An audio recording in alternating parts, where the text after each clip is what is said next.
Writing is often regarded as one of the greatest inventions in human history, on par with the wheel or even controlled fire. But unlike those technologies, writing is not about practicality, but rather about information.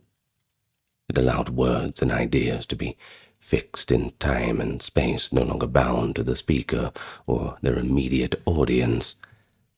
And all early civilizations recognized this almost magical power of the written word.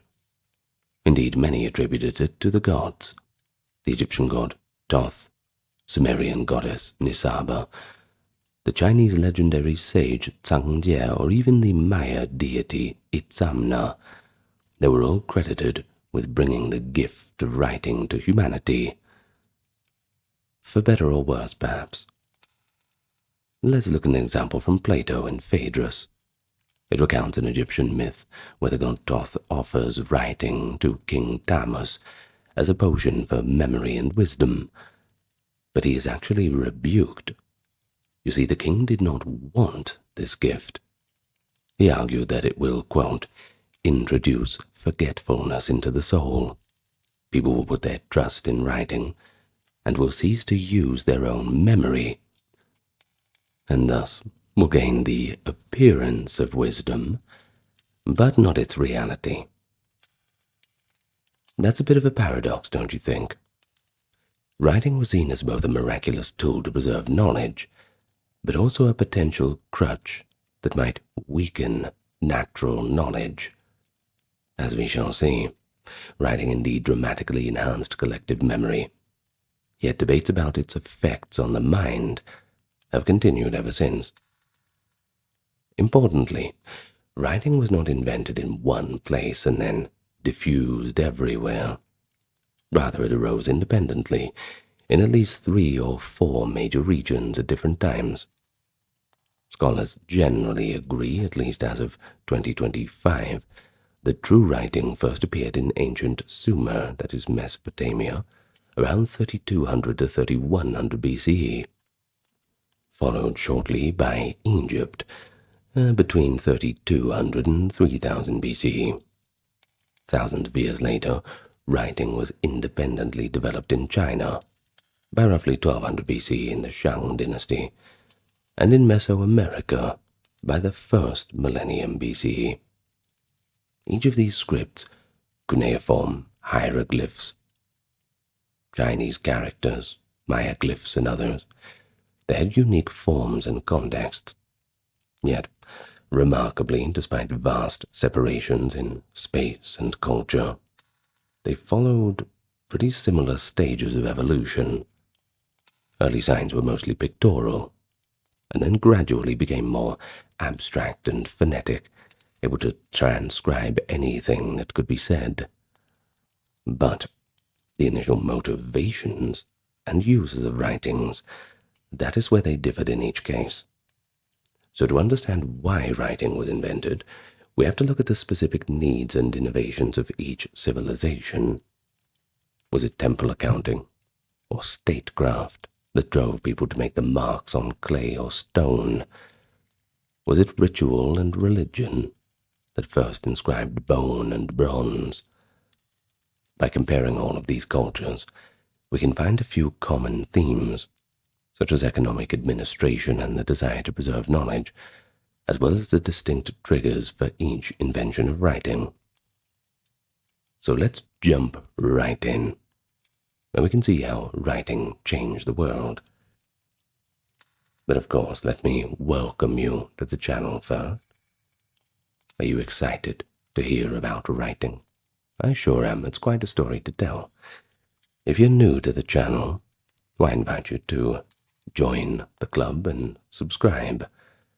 And if you are coming back, well, welcome back to the party.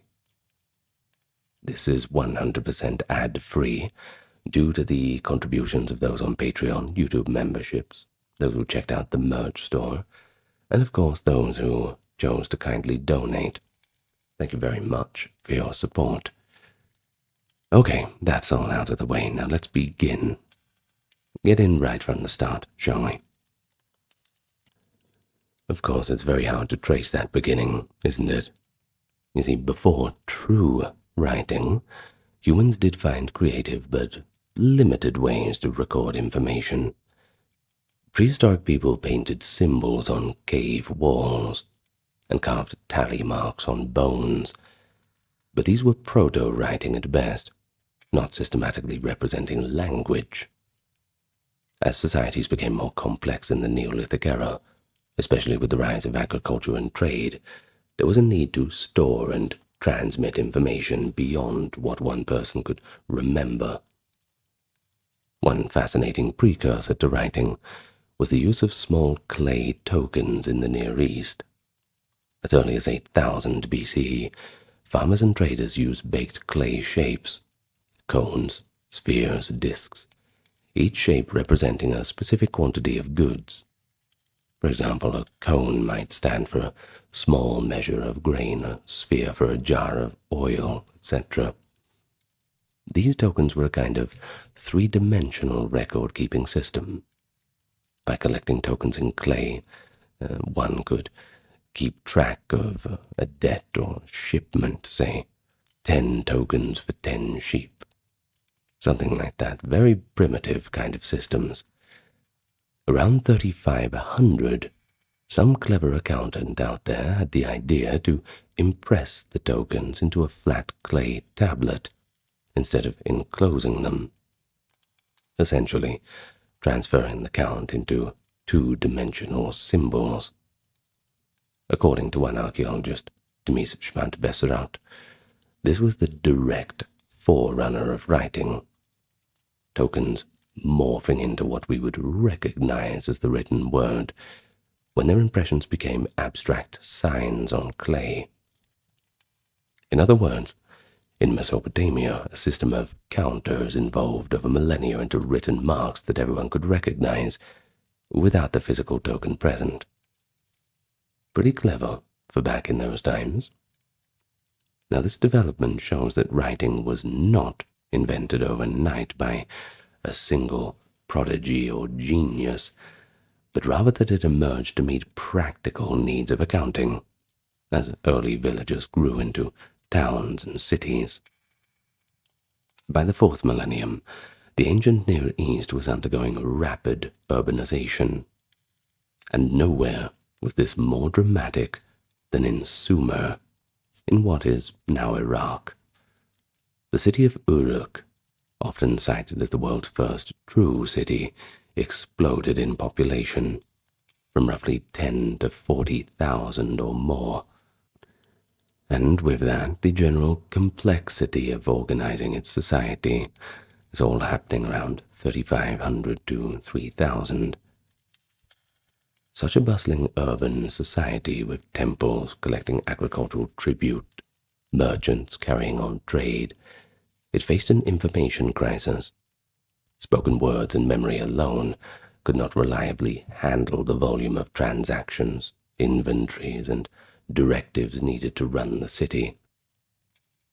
In the temple precincts of Uruk, archaeologists discovered hundreds of clay tablets from around 32 to 3100, the earliest known writing in the world. These are written in the precursor of cuneiform, sometimes called proto-cuneiform, and indeed, no surprise, they're pretty much simple records. Over 90% of the 5,000-plus texts from this Uruk period are administrative in nature. Receipts, ledgers, tallies of goods like barley, cattle, and beer. The tablets are small too, hand-sized pieces of clay, many with lists of numbers and pictographic signs. For example, one tablet might list symbols for various commodities alongside counts, effectively an ancient spreadsheet of sorts. The purpose of these texts is utterly practical. They are the output of a nascent bureaucracy, keeping the economy running smoothly. They are, as one science writer quipped, the ancient equivalent of shopping receipts. I suppose you could put it that way. It appears that necessity was indeed the mother of invention. the necessity of bookkeeping in an increasingly complex society. But it is important to note that our evidence of early writing is inevitably biased by what materials survive. The only reason we have so many Sumerian clay records is that clay, once dried and occasionally baked by fire, can endure for thousands of years. In other cultures, early writing may have been done, but on perishable materials, wood, leather, cloth, perhaps, and these all disintegrate over time. Thus, the first preserved texts, we must remember, may not always reflect the actual first uses of writing. They might simply be what happened to survive on durable media.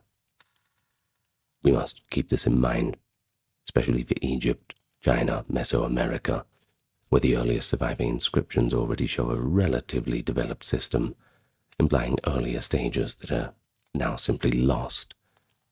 Nonetheless, by comparing these early records, we can glean the different contexts that spurred writing into existence. In some places, utilitarian and economic, and in others, ritualistic or even status-driven. Well, let's get to Sumer now. In that ancient land, writing was born as a tool of administration indeed, but it did not remain merely a bookkeeping device. The script that developed there is known as cuneiform, from the Latin cuneus, that means wedge. The reason for this is because the scribes used a reed stylus to press wedge-shaped impressions into clay. So it's the form from the wedge. You know, the earliest cuneiform signs around 3200 to 3000 were mostly pictographs, simplified drawings of objects combined with numerical notations.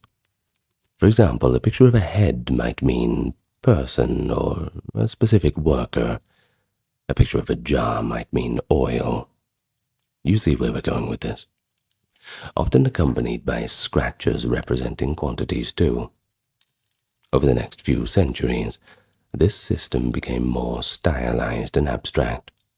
Scribes rotated the tablet 90 degrees and started writing left to right in rows. Pictures were turned on their sides and schematized into collections of wedges and strokes.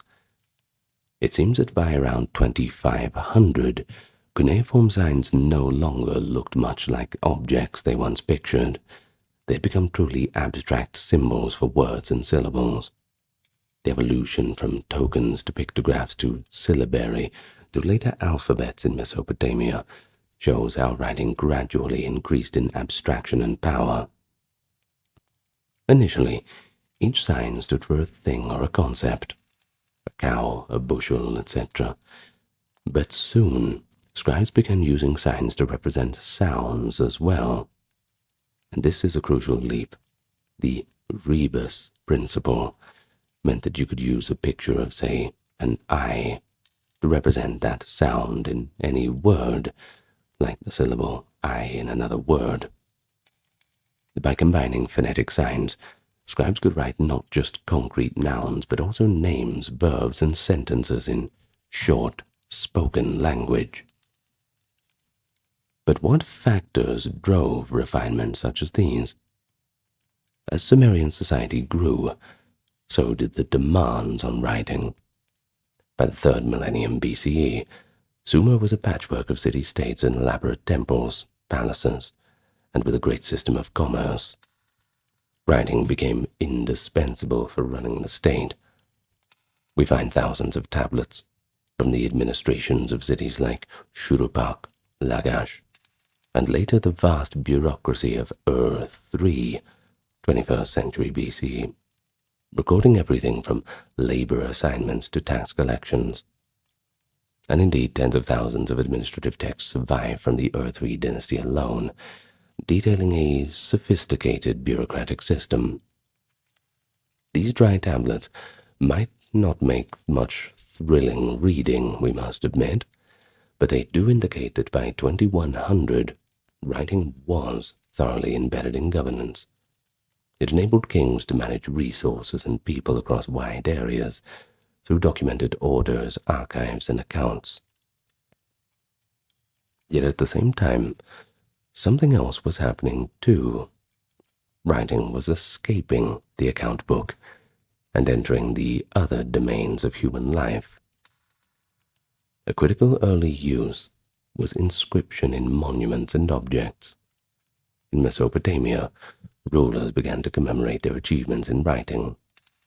One famous artifact, the stele of the vultures from 2450, bears a carved inscription of King Eannatum of Lagash, boasting of his victory in war. It is perhaps one of the earliest historical narratives recorded. By the Akkadian Empire period, being around 2300 BCE, royal inscriptions and dedication texts proliferated. Writing had finally become a medium for memory and sometimes even propaganda. A landmark in this cultural shift was the emergence of literature. The Sumerians developed schools to train scribes. These were called eduba, by the way, which meant tablet house. And as a byproduct of this development, we have lexical lists and practice tablets, where students copied down proverbs and stories. Over time, scribes began composing or recording poems, myths, and epics too. By around 2100, we have written versions of the Epic of Gilgamesh, and other tales too that probably had been oral for centuries. We also see the first author known by name in history, Enheduanna, a Sumerian priestess and princess who lived around 2300. She is celebrated actually as the earliest known named author in the history of the world, credited with hymns to the goddess Inanna that she composed in Sumerian. The fact that we know Enheduanna's name and words today, over 4,000 years later, that in itself is just a testament to the power of writing to extend memory across time, and even confer a form of, I suppose, immortality on individual voices. It certainly worked for Enheduanna. One wonderful Sumerian legend actually mythologizes the invention of writing. In the epic Enmerkar and the Lord of Aratta from the 21st century BCE, King Enmerkar of Uruk is in a dispute of sorts with a distant ruler of Aratta. He sends messengers via a human messenger, demanding Aratta's submission immediately. The messages grow longer and more complex, and at one point the weary messenger says he can no longer remember the latest ultimatum. So Enmerkar takes a reed stylus and writes his message down, thereby inventing cuneiform, sending the clay tablet to Aratta. When the rival king of Aratta receives this mysterious clay tablet covered in signs, he is bewildered and thrown into confusion by the written word, ultimately capitulating to Enmerkar. This epic presents writing as a weapon of the intellectual, a secret tool that can triumph where spoken words have failed. It's a striking insight into how ancient Mesopotamians viewed writing, as something almost magical that only the initiated Enmerkar and his scribe rather could wield, to the astonishment of those unlearned. It wins a war without a battle, just an intellectual mogging of sorts. We can call it that. Well, over the next 2 millennia, cuneiform script continued to be used and adapted in Mesopotamia and beyond. It was versatile enough to be used for multiple languages too, not only Sumerian but also Akkadian, a Semitic language that became the lingua franca of Mesopotamia by the year 2000 BCE, as well as later languages like Babylonian, Assyrian, and even Hittite, which is a little bit different because that's an Indo-European language. Cuneiform was adopted across the Near East, For example, the famous Amarna letters of the 14th century BCE found in Egypt are clay tablets written in Akkadian cuneiform, essentially an international diplomatic script. By enabling multilingual written communication, cuneiform had, I suppose, helped knit together a surprisingly cosmopolitan world of the Bronze Age. And this shows how writing did indeed change the world. It created an information network, transcending ethnic and spoken language boundaries, albeit controlled by a scholarly elite of scribes, but one step at a time. The cuneiform tradition is eventually lasted for 3,000 years. The last known cuneiform inscription is dated around 75 AD in Roman times, and that is an astonishing longevity for a system first scratched into a bit of clay 3,000 years beforehand. Well, with Sumer out of the way, let's get on to Egypt. We really can't go past them, can't we?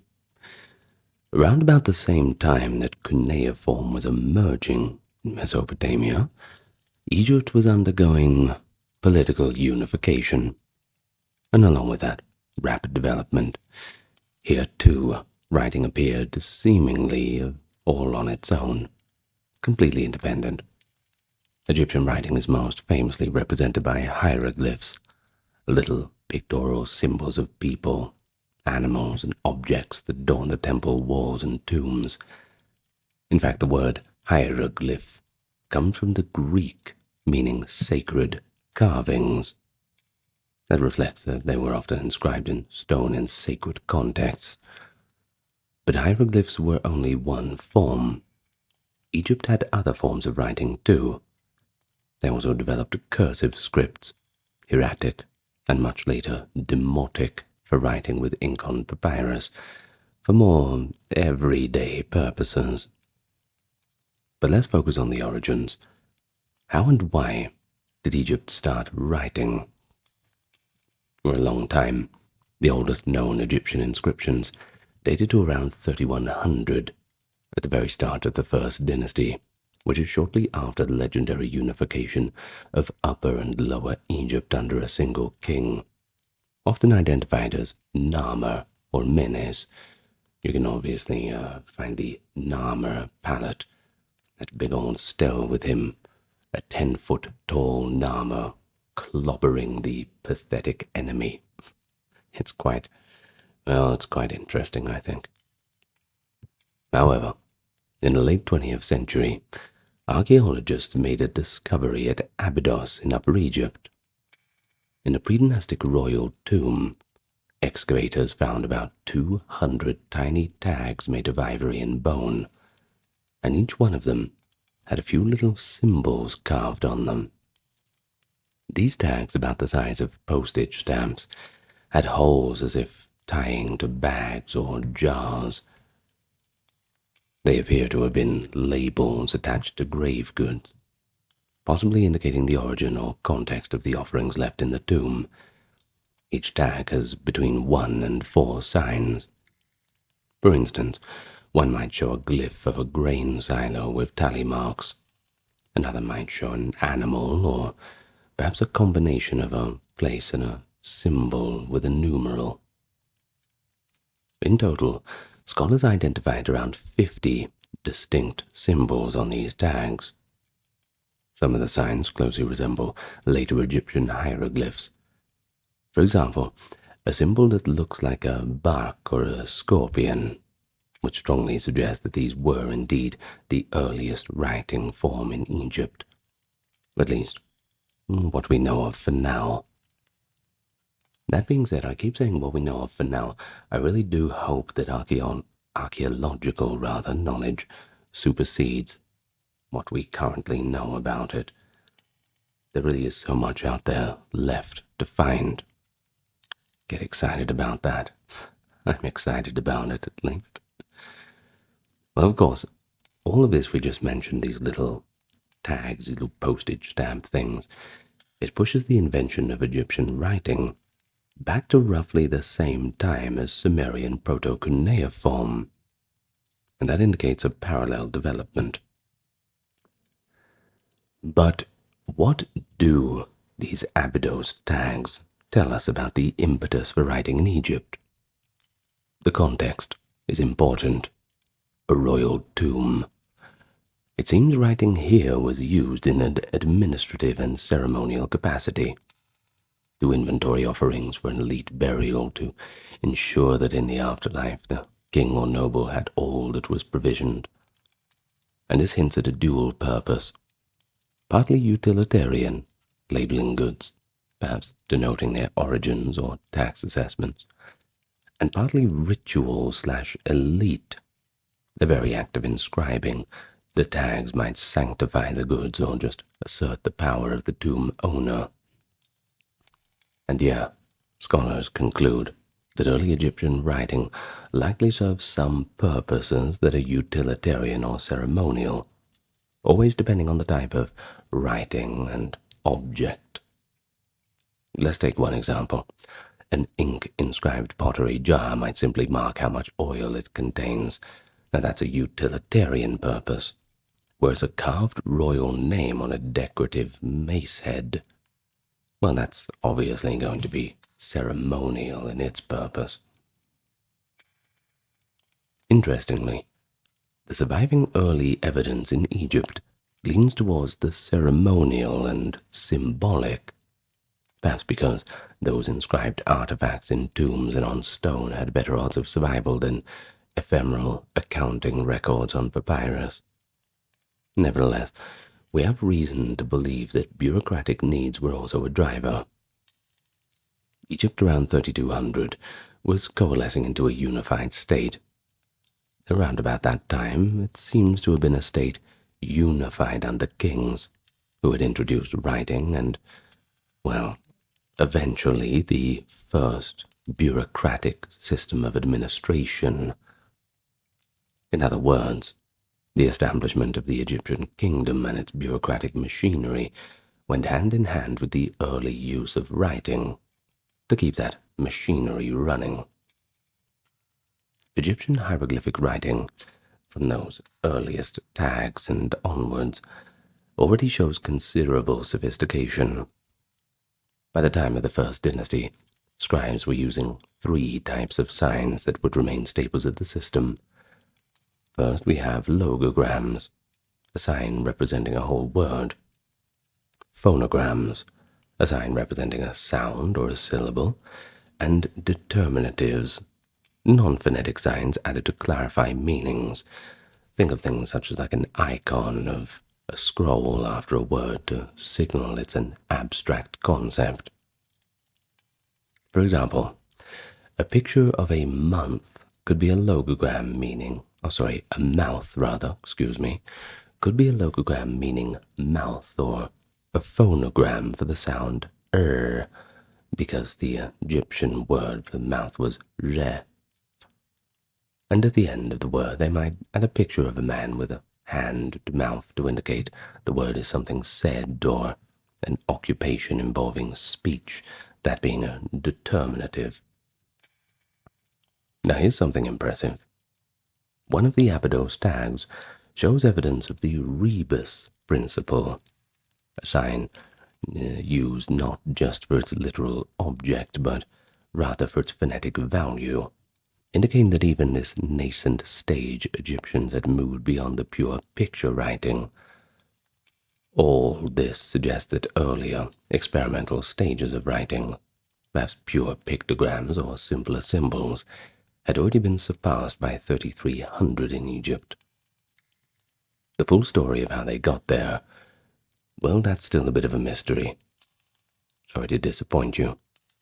The missing links may have been written on perishable materials, I'm afraid, and they're just long gone. There was even a historical debate. Did Egyptians get the idea of writing from Mesopotamia through trade contracts, then adapt it in their own way, or rather did they invent it independently? Contacts certainly existed, Late Britannistic Egypt borrowed some motifs like cylinder seals and certain art styles from Mesopotamia, but the actual signs of early Egyptian writing are distinctly Egyptian. Scholars see it as a cultural adaptation of a foreign technology to local purposes. If any Mesopotamian influence existed at all, that is. But today, with the recognition that the Mesoamerican or Maya writing was invented wholly separately, we know that writing can emerge more than once in human history all on its own. Egyptian hieroglyphs are likely just another independent invention, arising from the unique conditions of the Nile Valley State formation. Once established, the Egyptian writing system was exceptionally stable over time. Hieroglyphs used in 3000 BCE are still readable in text from 1000 BCE, albeit with a few minor changes. Egyptians themselves believed that writing, which they called Medu Neger, the words of the god, was divinely created by Thoth, the god of wisdom. They saw writing as an immutable gift from the gods, and thus signs were often not altered lightly. Hieroglyphics were monumental and pictorial, which gave them a visual charm and sacred aura. However, for daily use, the Egyptians relied on hieratic, a cursive form of writing with ink on papyrus, in which the pictorial forms were abbreviated somewhat. This allowed scribes to write faster for administrative documents, letters, legal texts, and ultimately literature. The existence of papyrus documents shows that by the Old Kingdom, that is 2500 BCE, writing was already widespread in central administration, recording letters, censures, taxes, and accounts. Unfortunately, papyrus decays, so only in rare cases like the dry tomb of an overseer in Wadi el-Jarf or fragments in the Cairo Giza do we catch a glimpse of this rich bureaucratic archive. What we do have in abundance are stone inscriptions. For instance, the pyramid texts, around 2400 BCE, hundreds of hieroglyphic spells carved inside royal tombs to guide the king in the afterlife, which are the earliest known extensive religious texts. By the Middle Kingdom and New Kingdom, hieroglyphs and cursive scripts were used to produce a vast corpus of literary works.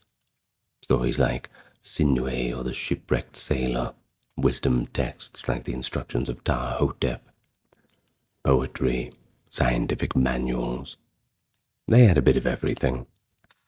Writing had finally pervaded Egyptian high culture. One insight into how the Egyptians themselves perceived writings and the scribal profession comes from a text called the Satire of the Trades, or the Instruction of Geti from the Middle Kingdom, 2000 BCE. I did a full reading of it. Must have been about a year ago. Should be in the readings playlist if you are interested.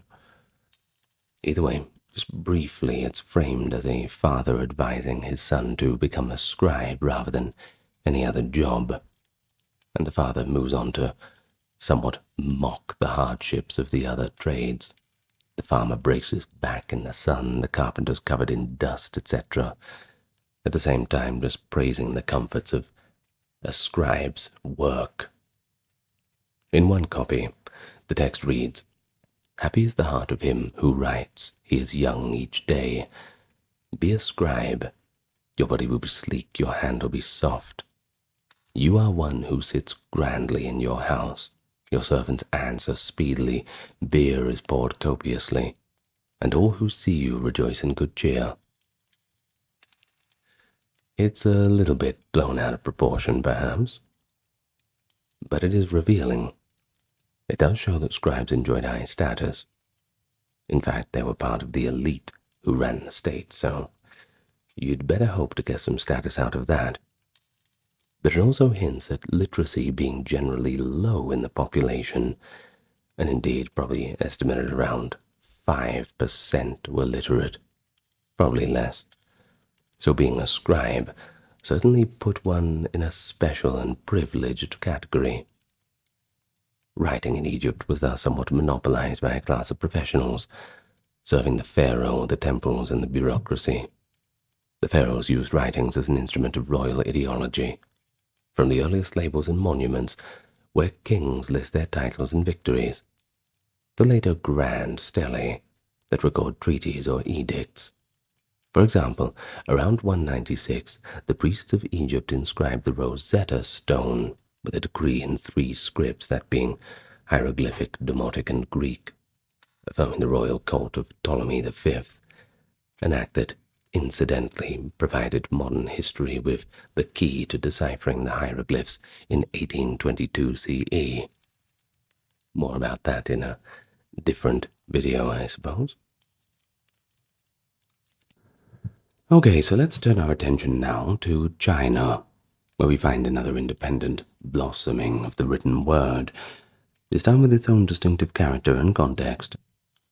The Chinese script is unique in that it has evolved continuously from its earliest known form into the modern writing system used today.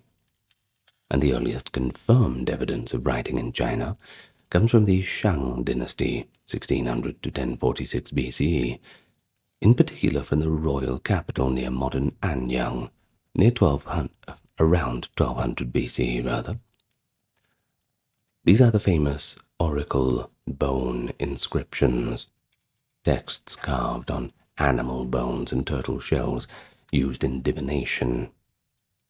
The very fact that the earliest extensive corpus is divinatory texts tells us something. Writing in China appears at first in a ritual and statecraft context, rather than a purely mercantile or administrative one. I've done a full video on the oracle bones too if you're interested. Check the Chinese history playlist. The Shang kings used divinations to make decisions on matters of war, agriculture, childbirth, the weather, pretty much every aspect of life. The procedure, called scapulomancy, involved heating ox shoulder blades and turtle shells until they cracked, then interpreting the crack patterns as messengers from ancestors or perhaps even the gods. But the remarkable part is that the Shang diviners carved the questions and sometimes the outcomes directly onto the bones, either before or after the ritual. For example, an inscription might read, "On day so-and-so, divined, if we can conduct the ritual, will the harvest be good?" The cracks say, "auspicious." Later, sometimes a verification was added. Harvest was indeed good, something like that. These inscribed questions and answers are the earliest historical documents of China.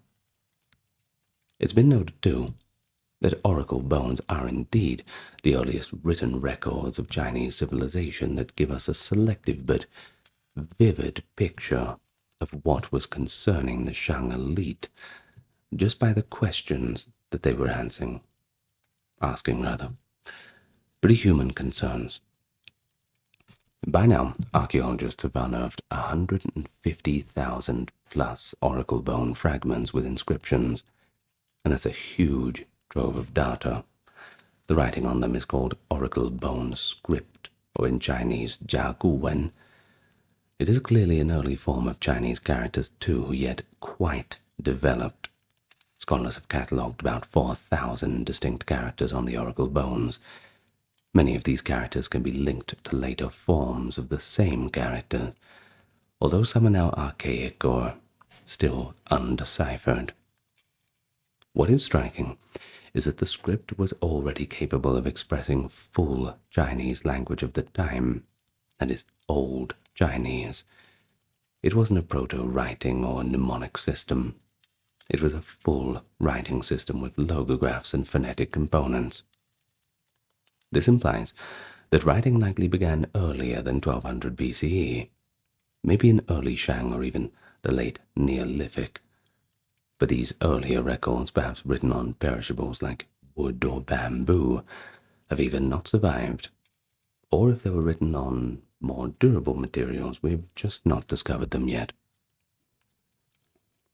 Indeed, researchers reason that the earliest known examples seem much too developed to be the first try of it, suggesting a period of incubation or lost antecedents. But nonetheless, by the time of King Wu of Ding, that is, 1250 BCE, the Shang royal court had expert scribes carving complex texts on bones. Each oracle bone was typically for royal eyes only, part of palace divination ceremonies, so writing was initially a tool of the king and his ritual specialists, not something used by common merchants or villagers. This is a contrast to Mesopotamia, by the way, where early writing was more public and economic. In China, writing begins as an instrument of royal authority and ancestral communication. An interesting aspect of early Chinese writing is how it was discovered in modern times, a story that itself sounds, well, frankly, quite like a fairy tale. But it's true, trust me. You see, for centuries, Chinese apothecaries sold mysterious ancient bone fragments called dragon bones as medicine. They were ground up as a cure for different ailments. In 1899, a scholar named Wang Yirong in Beijing, suffering from malaria, was given dragon bone to use. But he noticed strange carvings on one piece. Being an antiquities enthusiast, he reported them as archaic characters. He and his friend Liu managed to buy more unground bones from the pharmacy, and soon realized that these were actually relics of an ancient script. It turned out that the bones were being found by local farmers in fields around Anyang. Over the next decade, scholars tracked down the source and began the excavations, unearthing thousands of inscribed bones and shells. Thus, the oracle bones came to light, revealing the Shang dynasty's long-lost writing system. It's poetic that a cure for memory medicine led to a discovery that cured a gap in cultural memory. The Chinese rediscovered their own earliest writing in this rather interesting way. The oracle bones, once destined for the mortar and pestle, are now recognized as priceless national treasures. With the oracle bone script as foundation, Chinese writing continued unbroken. After the fall of the Shang, the succeeding Zhou dynasty, 1046 to 256, continued to use writing, though oracle bone divination became less central. They had something different, something called the I Ching, and also milfoil for divination. Instead, writing appears on bronze inscriptions. Many Zhou bronze vessels have cast or engraved texts commemorating events such as feasts, battles, or grants of land. These inscriptions grew longer and more detailed in the Western Zhou, and especially the subsequent Warring States period. Early Chinese writing thus moved from ritual use to recording history, administration, and philosophy. By late Zhou, around 500 to 300 BCE, a rich written intellectual tradition emerged.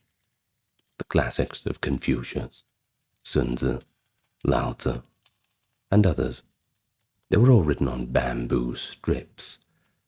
The script underwent stylistic changes, of course, from oracle bone script to bronzeware to a standardized small seal script by the Qin dynasty in 221, and eventually to the clerical and more regular scripts in the Han.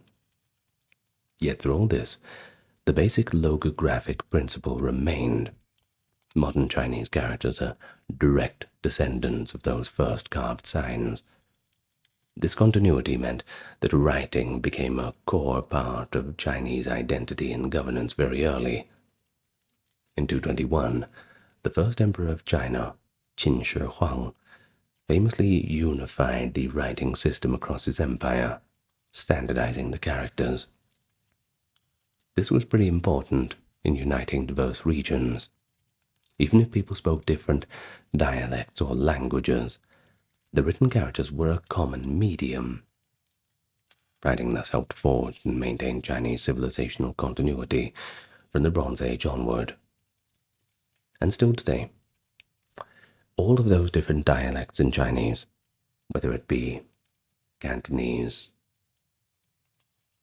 I don't know, let's say the languages up in down in Yunnan, all those languages of the smaller ethnic groups, they're all written on those Chinese characters.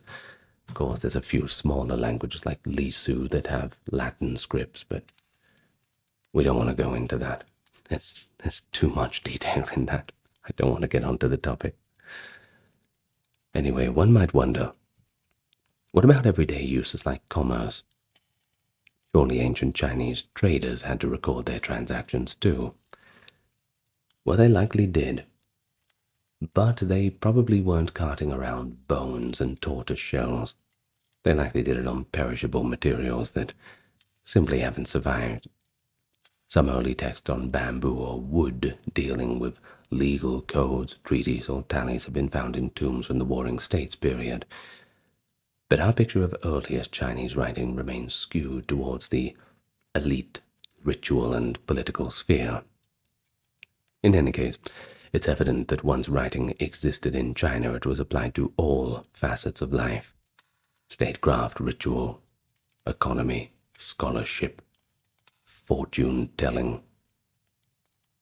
Over 2 millennia, China compiled annals and chronicles, philosophical dialogues, administrative documents, and vast libraries of poetry and science, long before paper or printing, all laboriously copied by hand. The invention of writing gave the Chinese state a powerful tool for centralized rule and gave Chinese culture a means to preserve its philosophies and art. In later dynasties, mastery of writing, calligraphy, and literary composition became the pathway to social mobility through civil service examination system, a unique development where writing literally determined who would govern. This was much later, though, but it does show how deeply writing was woven into the identity of the civilization. On the other side of the world, in ancient Mesoamerica, Mexico, Central America, writing was invented yet again, independently of Old World influence. And this is remarkable because it shows the human need for writing emerges wherever a civilization reaches a certain level of complexity, even in total isolation. Mesoamerica is unique in the Americas for having several indigenous writing systems before European contact. The scripts here are often called hieroglyphs too, especially the Maya hieroglyphs, because they have elaborate pictorial signs, but they functioned as mixed logographic syllabic systems akin to the Old World script. The exact origins of Mesoamerican writing are still somewhat mysterious, partly due to limited evidence and decipherment. We do know that by the classical Maya period, that is 250 to 900 CE, there was a fully operational and highly sophisticated script used by the Maya. But of course, the story begins even earlier. The Olmec civilization, 1200 to 400 BCE, often called the mother culture of Mesopotamia. They're a prime candidate for the first writing on the continent. As recent as 2006, researchers announced the discovery of the Cascayel block, a serpentine stone slab from Olmec territory, that is Veracruz, Mexico, with incised symbols dating back to roughly 900 BCE. The block has a haphazard arrangement of 62 signs, some repeating, which might represent an early attempt at recording language. If genuine, it could be the earliest writing in the Western Hemisphere. However, The Kaskaya script, if that is what it is, remains undeciphered and isolated. Another contender is the Zapotec script of Oaxaca. On monuments at Monte Alban, archaeologists found glyphs dating back to around 500 BCE or earlier, which appear to record calendrical names and maybe conquests. One relief famously shows a toppled head with glyphs, possibly the name of a captive or defeated ruler. A clear sign of early writing used for political record. But again, these early Zapotec texts are not fully deciphered. But they do show that by 500 BCE writing was in use in parts of Mesoamerica. Because these earliest texts are rare and quite short, it's hard to pinpoint their exact content or linguistic identity. What we do know is by around 300 BCE to 1 CE, multiple regions had developed writing, likely inspired by predecessors. It is plausible that the idea spread from the Olmec to neighboring cultures, or multiple groups invented similar systems in parallel. The Maya script is the most famous and extensively studied. The Maya system was in use by the late pre-classic period. The site of San Bartolo in Guatemala has murals from 100 BCE to CE 100 with early Maya glyphs. By around 250 CE, the start of the classic period, Maya glyphic texts proliferate on stelae, altars, pottery, and in codices. Maya glyphs are beautifully intricate. Each block character can contain a combination of syllabic signs and logograms. Through painstaking work by epigraphers, Maya writing has been mostly deciphered in recent decades. We can now read the histories that Maya kings and scribes recorded in stone. But what were the functions of writing in Mesoamerican societies? From the evidence, writing here was closely tied to elite culture, ritual, and kingship. Many texts are essentially historical and propagandistic. They record dynastic lineages, royal births and accessions, wars, victories, dedication of temples, ceremonial dates. The Maya, for example, inscribed their monuments with dates in the long count calendar and associated events anchoring their kings in cosmic time. They also had glyphs for mythology and cosmology. For example, the Quiriguia stela famously gave a date corresponding to 3114 BCE. That is the Maya creation date. In addition, there were likely practical uses. There is evidence the Maya used hieroglyphs in astronomical almanacs and ritual books. The surviving post-classic Maya codices, like the Dresden Codex, are filled with tables for eclipse predictions, divination, and rituals. And undoubtedly, commerce and tribute were recorded, although most such records on perishable media are lost. That is the tragedy of this video, I'm afraid. Yes, we have a lot, but it's completely outnumbered by how much we don't have anymore. Either way, there is a telling observation that aside from stone carvings, the Mesoamericans primarily wrote on bark, paper, books, and deer hide, which unfortunately, yes, are quite susceptible to destruction. Indeed, one of the tragedies of history is that when the Spanish conquest of the Americas occurred in the 16th century, thousands of indigenous books were destroyed. A particularly painful example. In July 1562, Bishop Diego de Landa in Yucatan held an inquisition against Maya idolatry at Mani. In an auto de fe, he burned at least 27 Maya codices, and perhaps many more, along with 5,000 sacred images. Landa wrote, "We found a large number of books in these characters, and since they contained nothing but superstitions and falsehoods of the devil, we burned them. which the natives took most grievously. These books, according to witnesses, contained the accumulated knowledge and history of the Maya.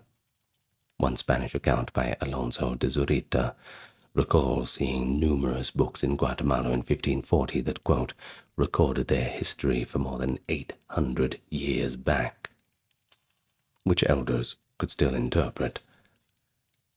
But this all suggests that the Maya had a deep historical record and a literary tradition in their own script.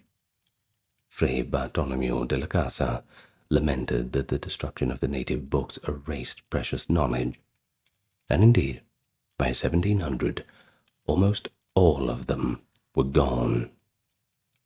Only 3 or 4 Maya codices survived by chance, now named for Madrid, Dresden, Paris, and a fragment called Grolier, the Maya Codex of Mexico. Now this is a sobering reminder that writing's power to preserve memory can be abruptly shattered by careless and thoughtless human action. In this case, an entire literate tradition was nearly extinguished, contributing to the loss of identity and the history of the Maya and their peoples. What a damn shame. But let's consider the positive impact before the conquest. Mesoamerican writing allowed these civilizations to achieve remarkable feats, accurate calendars and astronomical tracking. The Maya actually calculated solar eclipses and the Venus cycle to a high precision, by the way, which would be impossible to coordinate orally over centuries, and also monumental historical consciousness and theological richness. Furthermore, writing in Mesoamerica likely had a aesthetic and sacred aspect. The Maya called their writing perhaps Tzib, and yes, I'm probably not pronouncing that right. I'm afraid my Mayan language is not very good. Well, the scribes were often depicted in art as also proud and sometimes of noble blood. Itzamna, the Maya creator god, was said to have invented writing and books, acting as a patron of learning.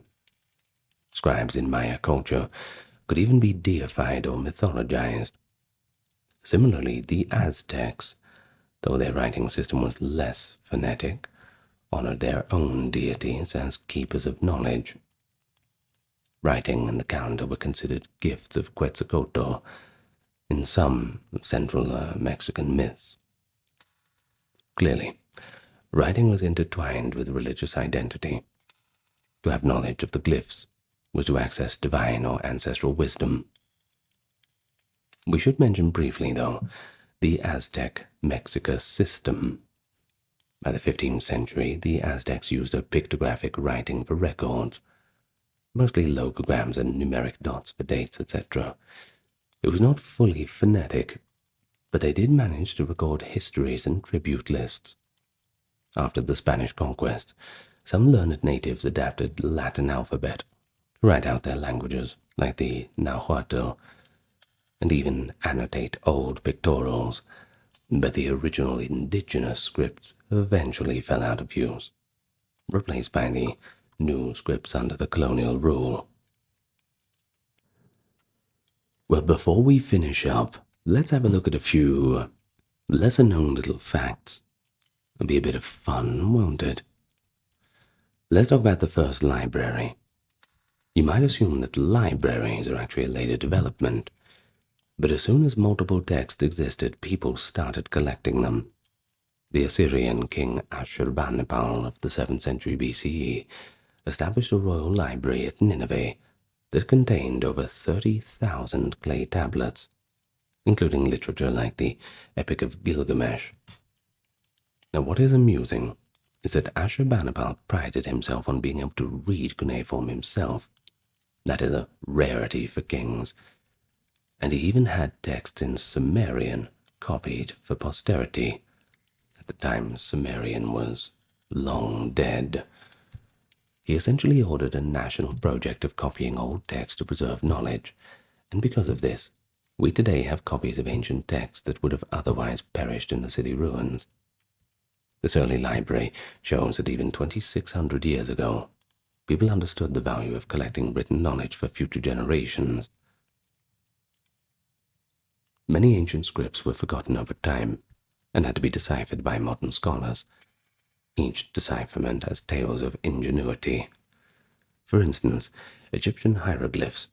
No one could ever read them for almost 1,400 years until Jean-François Champollion cracked the code in 1822 using the Rosetta Stone, which had Greek hieroglyphs, Greek hieroglyphs rather, and demotic versions of the same text.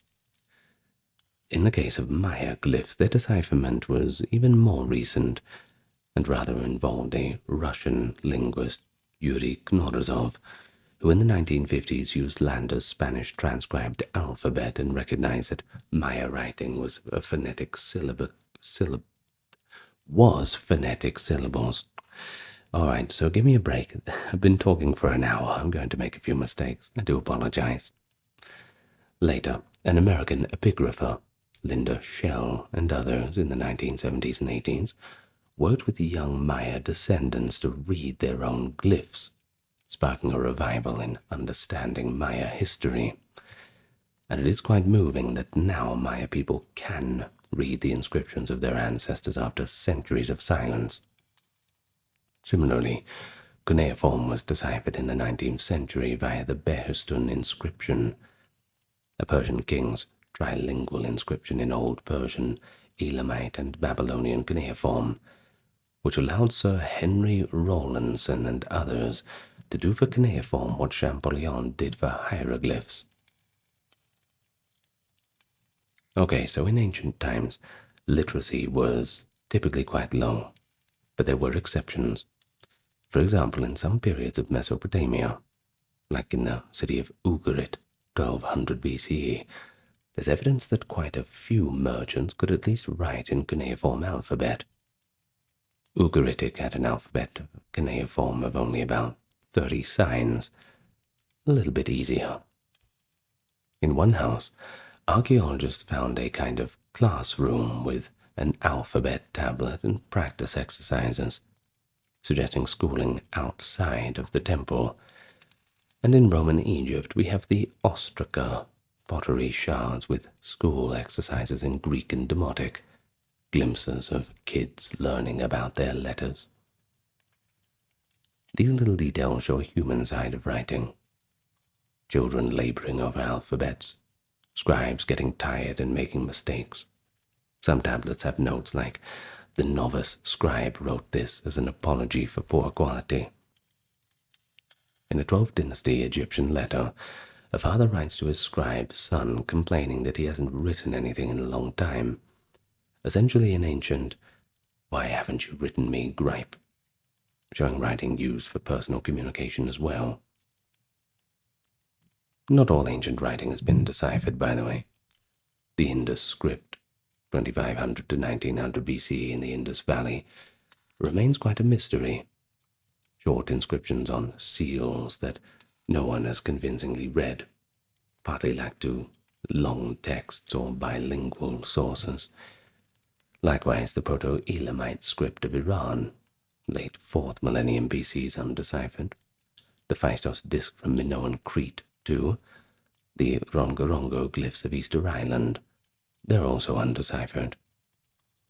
And that reminds us that writing alone does not guarantee understanding. We need the key to open that door.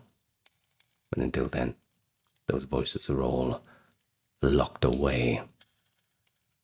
There are lesser known writing systems go, but they tantalize archaeologists and linguists. Also, we have Linear A and Linear B from the Crete, there's Minoans and Mycenaeans. Well, it's worth noting, too, that writing isn't the only system humans devised to record information. For example, the Inca of Peru used a different kind of thing. Knotted cords to keep complex records, especially numeric data like censuses and inventories. While it's not writing, it functioned as a bureaucratic record system for the Incan Empire. shows the drive to record can result in diverse solutions. But of course, no tied-up piece of rope can capture narrative or literature as writing does, though it certainly has its limits.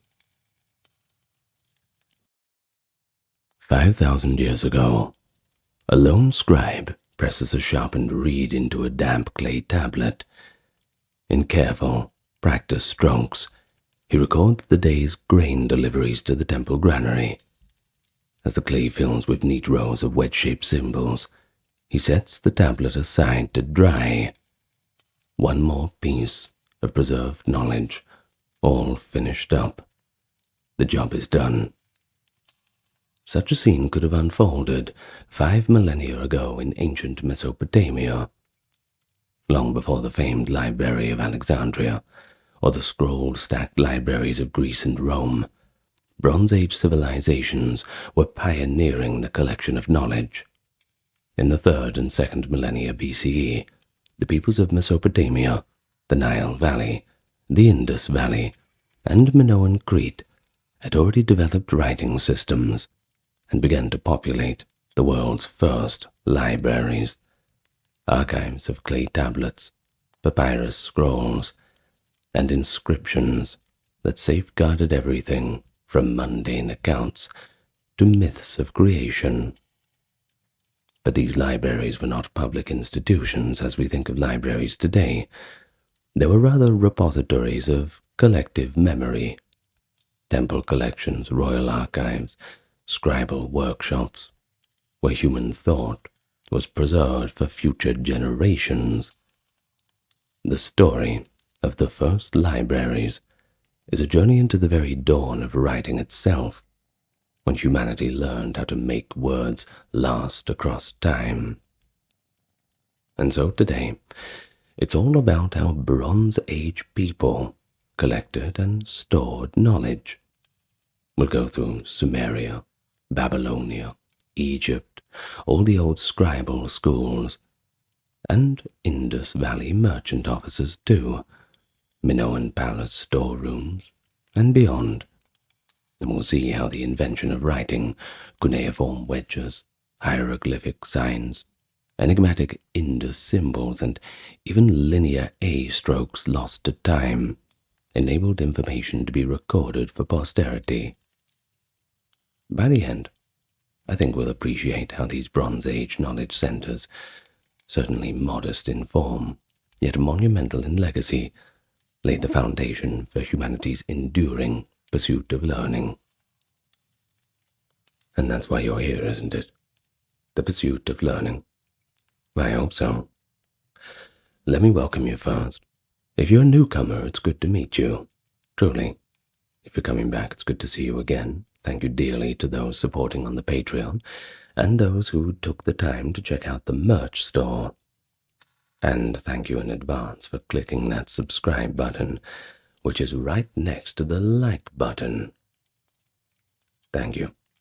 Now, without any further ado, let's get on to the topic for today. Nice and relaxed. We'll go really slow.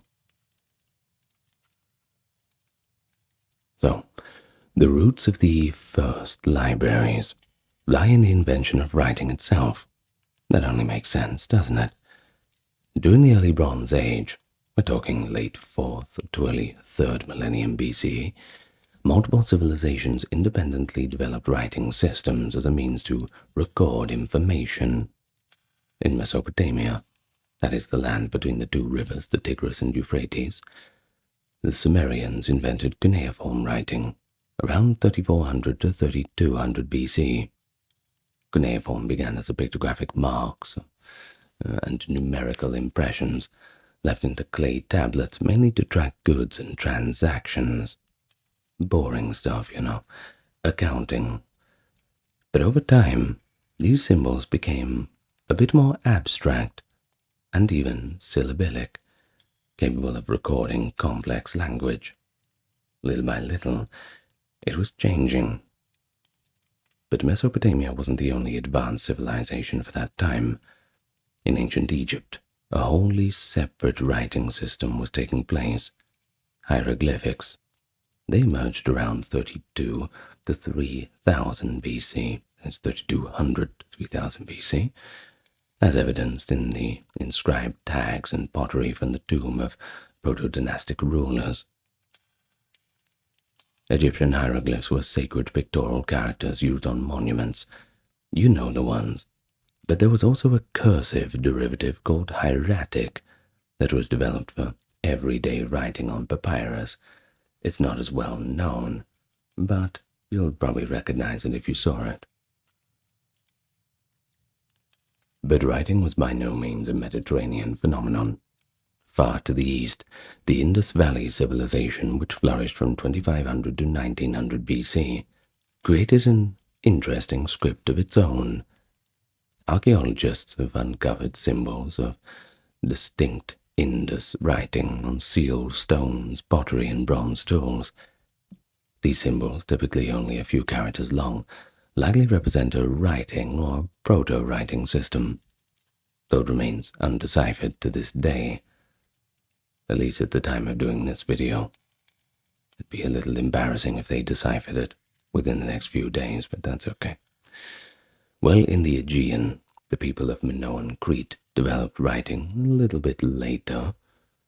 First, a set of pictographs, that is, Cretan hieroglyphs around 2000 to 1700 BC, and then a linear script in use by roughly 1800 BCE, that being Linear A.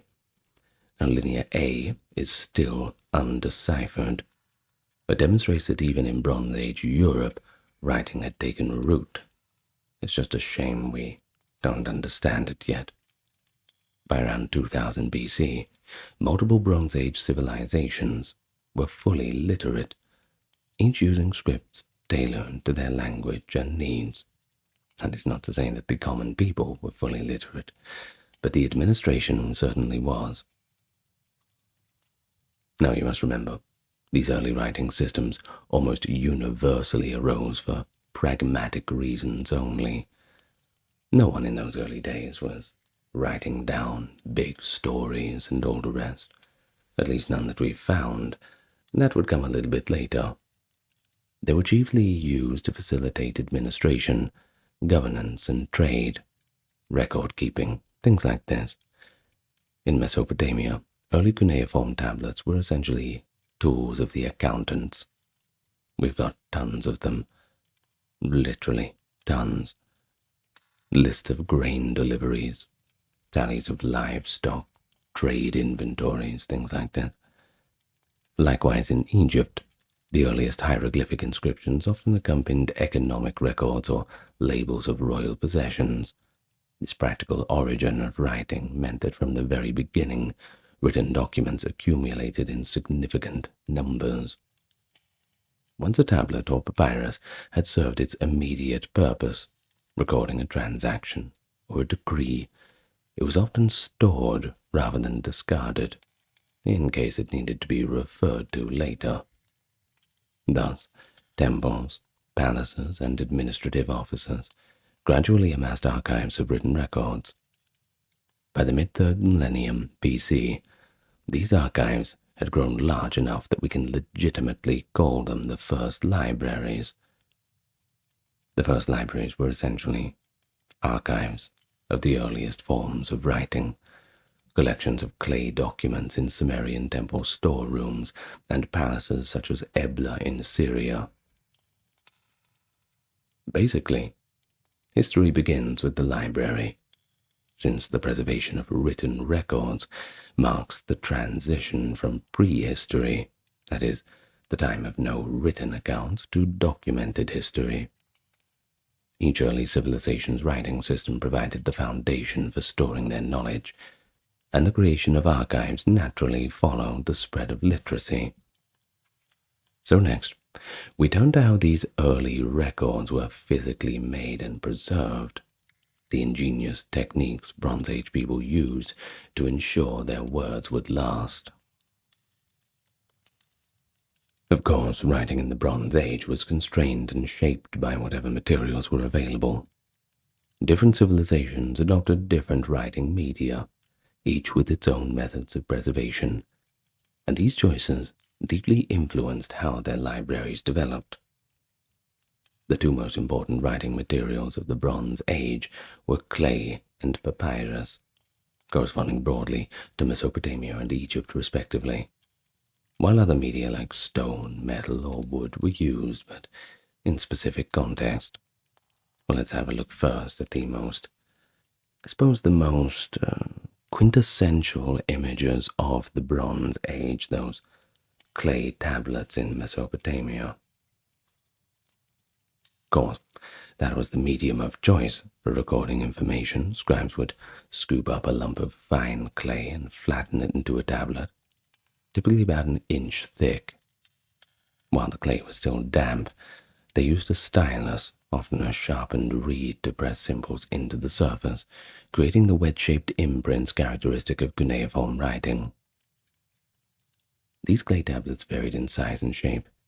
Some were small enough to fit in a hand, used for simple receipts, while others were larger rectangular plaques, used for long texts or multi-column documents. Once inscribed, a tablet could be left to dry in the sun, hardening to a leathery firmness, or baked in a kiln for a permanent stone-like finish. Thousands of tablets like this have survived across the millennia, often preserved by fire. Now here's an ironic one. The destructive fires that burned cities in antiquity frequently baked the clay tablets in archives, firing them to a ceramic hardness that ensured their survival. For example, when the city of Ebla was violently destroyed in 2300 BC, the palace archives, fell from their shelves and were accidentally baked in the conflagration, preserving them for modern archaeologists. They tried to wipe Ebla from history, but ironically the attempt basically firmed all the tablets, and, well, here we are. Very ironic. Now, clay tablets were special because they were durable, but they were also bulky and heavy. Storing and organizing such materials required quite a bit of ingenuity. Archaeological excavations have revealed that tablets in Mesopotamian archives were often kept on wooden racks or shelves, or even in large jars and baskets. Smaller tablets could be stacked on edge side by side with brief titles or labels written along the edge so that one could read the spines, I suppose, of the tablets on a shelf. Remarkably analogous to how modern libraries label book spines, if you think about it. Clay also allowed scribes to make envelope-like cases. For instance, a contract could be written on a tablet, then wrapped in an outer layer of clay, bearing a duplicate inscription, and sealed. An ancient security envelope, I suppose. The physical toughness of clay and the practice of archiving tablets in official centers meant that Mesopotamia's earliest libraries could endure for centuries. Indeed, clay tablets from over 4,000 years ago still legibly bear the handwriting of a Sumerian and Babylonian scribe, even to this day. And that's just amazing. Now on to ancient Egypt. They weren't really using clay. They had a different medium, papyrus. It's a paper-like material made from the pith of a papyrus reed, which grew abundantly along the Nile, so it only makes sense that they use what they have. By the early Bronze Age, as 3000 BC or around then, Egyptians had learned to cut papyrus reeds into thin strips, and then press and dry them into sheets, and join the sheets into long rolls, creating flexible scrolls ideal for writing with pen and ink. The Egyptian scribes used brushes or reed pens dipped in carbon-based ink to write on papyrus. They usually wrote in cursive scripts, hieratic for most of the Bronze Age, later demotic, rather than in the more formal hieroglyphs when using papyrus. Papyrus scrolls had significant advantages. They were light, portable, and could contain much more text than a single clay tablet. The scroll could be rolled up and tied with a small tag or ink label identifying its contents. This portability likely contributed to a broader dissemination of writing in Egypt. One scholar notes that switching from clay to papyrus helped spur a great increase in writing in later periods, and it's hard to argue with that. It's certainly a lot easier to transport them. Paper weighs a bit less than the clay tablets. But it wasn't all good news. Papyrus was also perishable.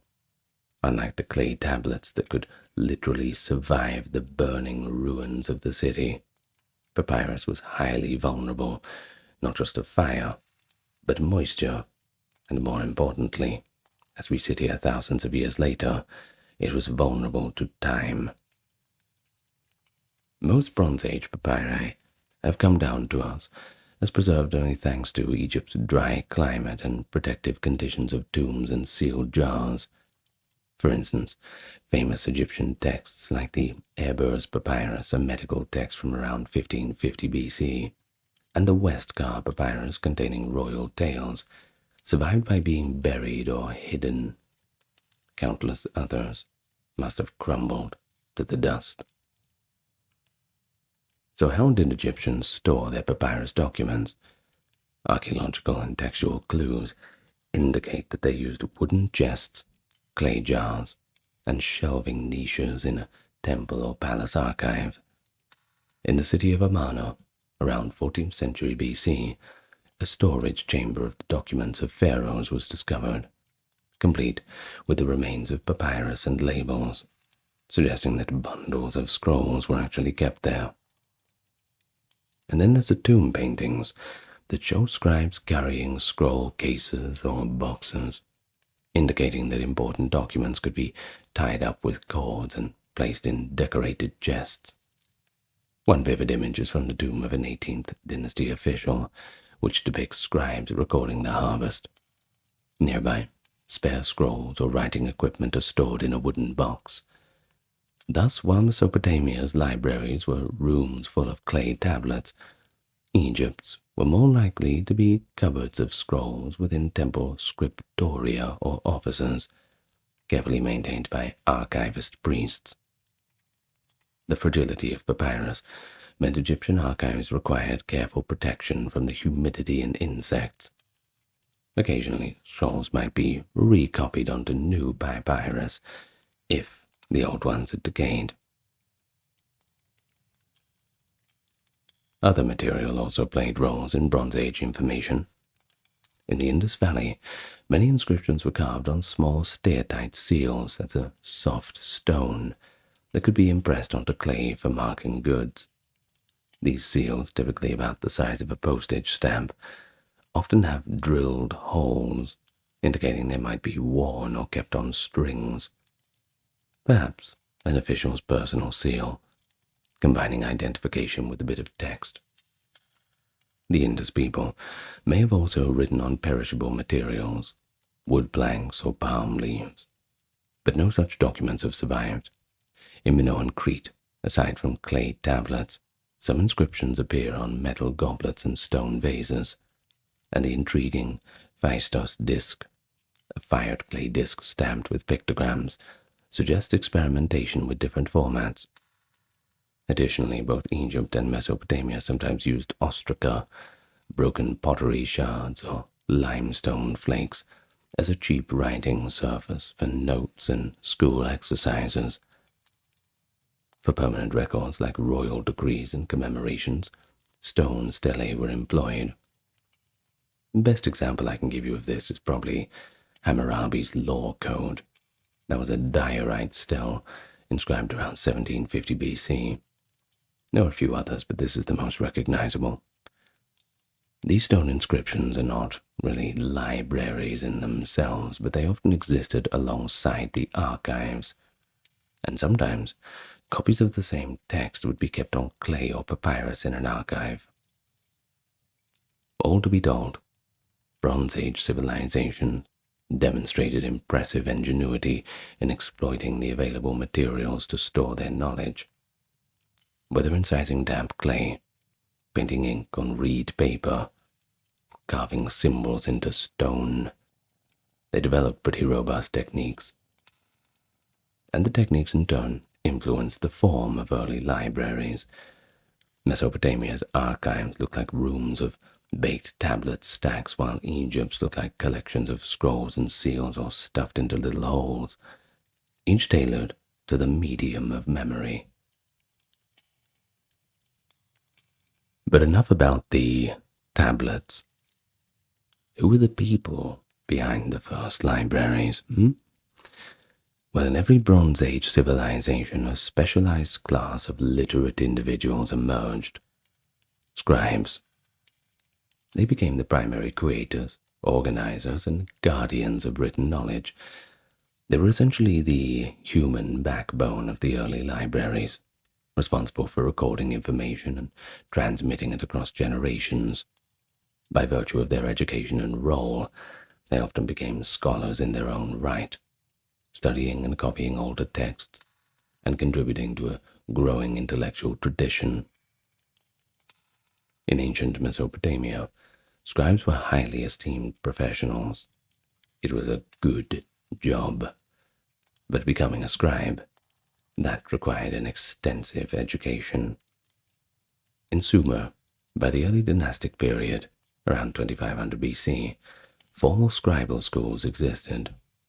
The Sumerians even had a word for such school, eduba, meaning house of tablets. Isn't that interesting? At the eduba, student scribes, typically young men from good families, and by good families I mean families who had enough money to send them to the schools, though occasionally women and even enslaved students could be trained. They spent years mastering the art of writing on clay. They started by molding their own practice tablets and learning to press consistent wedge shapes. The curriculum then advanced through copying lists of signs, vocabulary, proverbs, and model documents. One ancient Mesopotamian school text, known simply as School Days, which I think is funny, is a fictionalized dialogue in which a student describes his daily routine of memorizing and reciting lessons, and even recounts being caned by his teacher for poor work, only to win back the teacher's favor with gifts and a well-copied tablet. It's interesting and a little bit humorous, I think, written by a scribe about his daily scribal life. But it also gives us a sense that the scribes were self-aware that they were a kind of distinct social group. By learning to write, they became employable in temples, palaces, and merchant offices throughout Mesopotamia. Initially, their tasks were utilitarian, keeping ledgers and accounts, but over time, scribes also took on the copying of literature, the drafting of letters, the recording of legal codes, and the compilation of lexical and scientific knowledge. Many Mesopotamian scribes were bilingual, or at least trained in the archaic languages. For example, first millennium Babylonian scribes had to learn the extinct Sumerian language to read and copy the old texts. As the custodians of written heritage, scribes often apprehended colophons to tablets, short notations, at the end of a text, stating who copied it, and sometimes where it was stored. These colophons are signatures of the Bronze Age librarians. Some even include proud little boasts, or prayers to the gods to protect the tablet. In one case we have a late Bronze Age Mesopotamian scribe named Amenadu. He left his name on a literary tablet, adding that whoever steals or damages it will incur the wrath of the gods. An early example of a librarian's caution against book theft, I suppose. Now what about Egypt? Well, they too were profoundly shaped by scribes. Ancient Egyptian scribes formed an elite class. They were the bureaucrats, record keepers, and intellectuals of their society. Training to be a scribe in Egypt, well, that began typically in youth. often with the confines of a temple or royal administrative office. Because Egyptian writing had complex hieroglyphic forms, students learned the simplified hieratic for daily use. Mastery of writing and reading opened the door to comfortable employment, and Egyptian texts consistently praised the profession of the scribe as one of great honor. A famous Middle Kingdom text known as the Satire of the Trades, which I have done a full reading on, it's in the Egypt playlist, is a didactic work that extols scribe's life above all other occupations. In this text, a father tells his son, quote, "Behold, there is nothing that surpasses writings. I shall make you love books more than your mother. It is indeed greater than any office. There is nothing like it on earth." Well, it seems kind of exaggerated for effect, but it reflects a kind of social reality, that scribes were valued because all administration and culture depended on their skills. Egyptian scribes wrote letters for officials, drafted tax records, kept annals of kings, composed literary works, and copied religious texts. Many high officials, even some pharaohs, started their careers as scribes. Within the temples, there were special scriptoria known as the Houses of Life. In Egyptian, they call it per-ankh, which served as centers of learning and writing. Scribes attached to a House of Life not only copied existing texts, for example, endlessly reproducing chapters of the Book of the Dead to be placed in tombs, but also edited and composed works of medicine, astronomy, theology, and ritual. They were effectively the librarians of those temple libraries. An inscription from one such institution lists titles like Chief of the House of Life, and even pairs of a scribe of the House of Life with a chief physician, indicating that scholarly knowledge, medical and otherwise, was curated there by scribes. So Egyptian scribes, just like their Mesopotamian counterparts, used catalogues and classification systems. In later periods, a library catalog papyrus from Edfu Temple lists scrolls by their first lines and counts, a precursor to the library catalogues. While no catalog texts survive from the Bronze Age proper, the scale of organization implied by houses of life and storage chambers suggests that the Bronze Age Egyptian scribes were already managing collections systematically. And now to the Indus Valley. Well, because we cannot yet read their writing, we have no recorded names or personal accounts of their scribes. But we can infer that a class of specialists was responsible for carving the minute, standardized symbols on Indus seals and tablets. The consistency of the symbols across a vast area hints at training and a shared social, scribal culture. The fact that Indus inscriptions have been found on crafted luxury items suggests that literate artisans were indeed respected. Perhaps they were merchant scribes who managed to trade records, or priests who inscribed tokens for ritual or identification purposes. The Indus cities, with their sophisticated urban planning and trade networks, undoubtedly required record-keeping. One fascinating clue to their approach to written knowledge is the Dolavira signboard. At the city of Dolavira, archaeologists found 10 large alphabetic signs made of gypsum that had once been prominently mounted above the city's gate. Now this find, essentially a Bronze Age billboard, shows that the Indus script was not just used on personal seals, you see, but could appear in public displays. While, admittedly, we don't know what it actually said, the existence of a signboard hints that Indus scribes might have also kept records for public or communal use. The Indus Valley may not have had the libraries in the Mesopotamian sense. No archives of hundreds of tablets have been found there, at least not yet. But it's possible that they stored important documents on organic materials that decayed. Now, if that is the case, the scribes of Melua, as the Mesopotamians called the Indus region, have left behind a tantalizing mystery, a literate civilization whose books are lost to time, awaiting the day that we can decode the few inscriptions that remain. On Minoan Crete and in Mycenaean Greece, scribes were likewise central to administration and knowledge preservation. In the palace centers of Greece, Knossos, Phaistos, Zakros, etc., and later on mainland Greece, Mycenae, Pylos, and Thebes, scribes kept meticulous records on clay tablets using Linear A and later Linear B.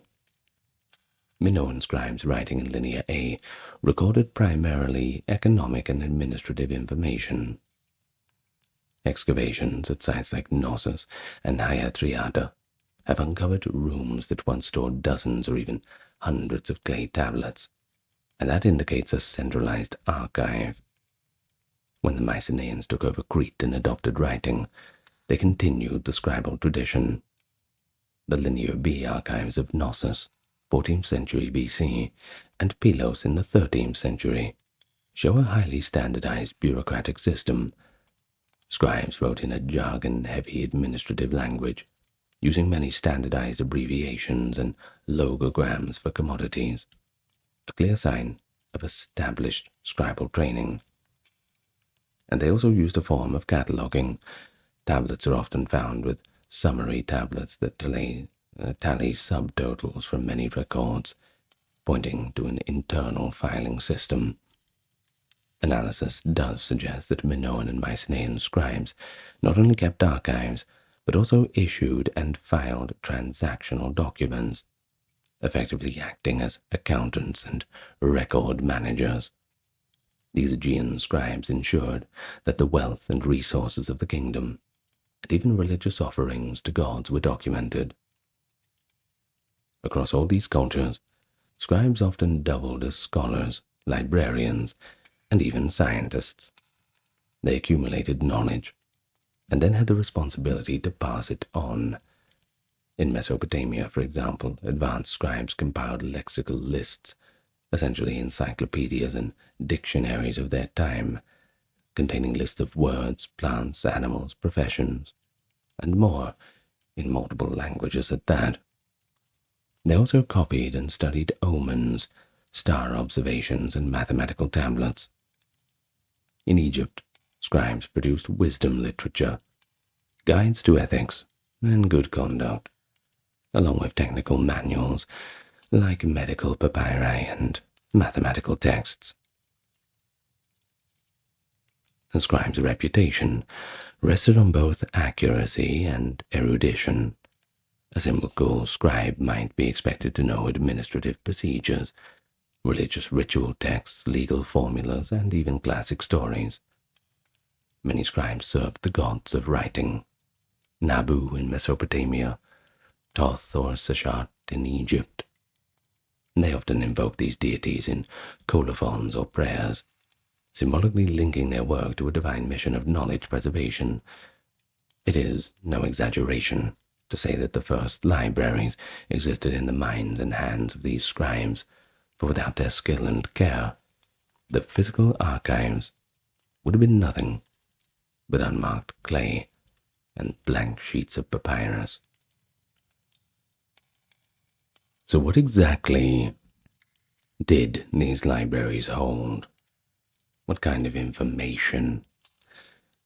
Well, there is a stereotype of a library as a place of literature. But the earliest libraries, despite what we've discussed in general about general record keeping, accounting, and all that, they're actually quite diverse in their content. Everything a civilization deemed worth writing down, basically. This included the prosaic alongside the poetic, the bureaucratic alongside the spiritual. Surviving tablets and texts from Bronze Age archives reveal a pretty rich tapestry of human concern, all the way from cosmology down to crop yields. So here are some of the main categories that were in the early libraries. Of course, by volume, the greatest portion is consisted of routine administrative documents. accounting ledgers, tax records, census lists, and labor rosters that kept an economy running even in ancient times. For instance, tablets from the Royal Archive of Ebla, which we have discussed, include inventories of textiles and metals, tribute lists from vassal towns, and disbursement records for bread and beer rations. In Egypt, papyri record the output of state workshops, the collection of grain and taxes, and the distribution of food to temple staff. Minoan Crete and Mycenaean Greece, as mentioned, left behind clay tablets that almost entirely document palace administration. Pretty dry accounts, I know, but they were the backbone of the first libraries because they needed to be stored for reference. Next we have legal and government documents. The archives also held laws, edicts, treaties, and correspondence related to governance. Mesopotamia has yielded some of the earliest known law collections. While the famous Code of Hammurabi is carved on stone, copies of laws and legal verdicts were also kept on clay tablets in city archives. In Hittite Anatolia, in the later Bronze Age, the archives of Hattusa, their capital, preserved treaties between the Hittite kings and the other states, showing libraries as political record rooms safeguarding important agreements. The palaces of ancient Egypt, they would similarly house decrees, sometimes duplicated on stelae for public display, but also kept on papyrus for internal record. Now religion, that was central to Bronze Age life too, and many early libraries were associated with temples. Thus, a significant portion of their content was religious in nature.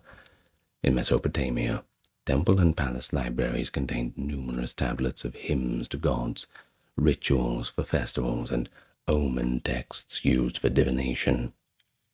Mesopotamian libraries also had creation myths and epics, such as the Enuma Elish and the Epic of Gilgamesh, I'm sure you've heard of. I've done a full reading of that if you're interested. In Egypt, temple libraries, houses of life, kept ritual scrolls, prescribing on how to perform ceremonies as well as medical and magical texts. On Minoan Crete, while Linear A is unreadable, certain inscriptions on libation tables and ceremonial objects suggest written liturgy. Overall, preserving religious knowledge to maintain the favor of gods and proper ritual continuity was a primary function of early libraries. But even in these very early collections, we find works that go beyond the practical and enter the realm of literature. Stories, epics, wisdom, and so forth. Mesopotamia provides the clearest evidence. By the Old Babylonian period, 1900 to 1600 BCE, scribes were copying Sumerian poems and epics. The Epic of Gilgamesh existed in various versions, and many libraries contained copies of it. In Egypt, texts like the story of Sinuhe and the instruction of Ptah-hotep were preserved because scribes kept copying them, often as school exercises. Ugarit in Syria yielded tablets of myths and legends, including the epic Kirta and the Baal cycle, found in private house libraries. Literature in early libraries often served both cultural and educational purposes. Though science was not a separate category in ancient times, early libraries did hold proto-scientific texts. This included medical manuals, astronomical observations, mathematical tables, and reference works. Mesopotamian tablets often compiled lists of medical symptoms and treatments. Early libraries also held omen literature, blending empirical observation with divination. In Egypt, texts like the Kahun Papyrus detail medical practices, and the Moscow Mathematical Papyrus shows geometry problems. Lexical lists and dictionaries are another form of technical literature, such as Ebelite Sumerian bilingual dictionaries that were found at Ebla. So from these categories, we can certainly see that the first libraries were pretty comprehensive archives of human activity and thought.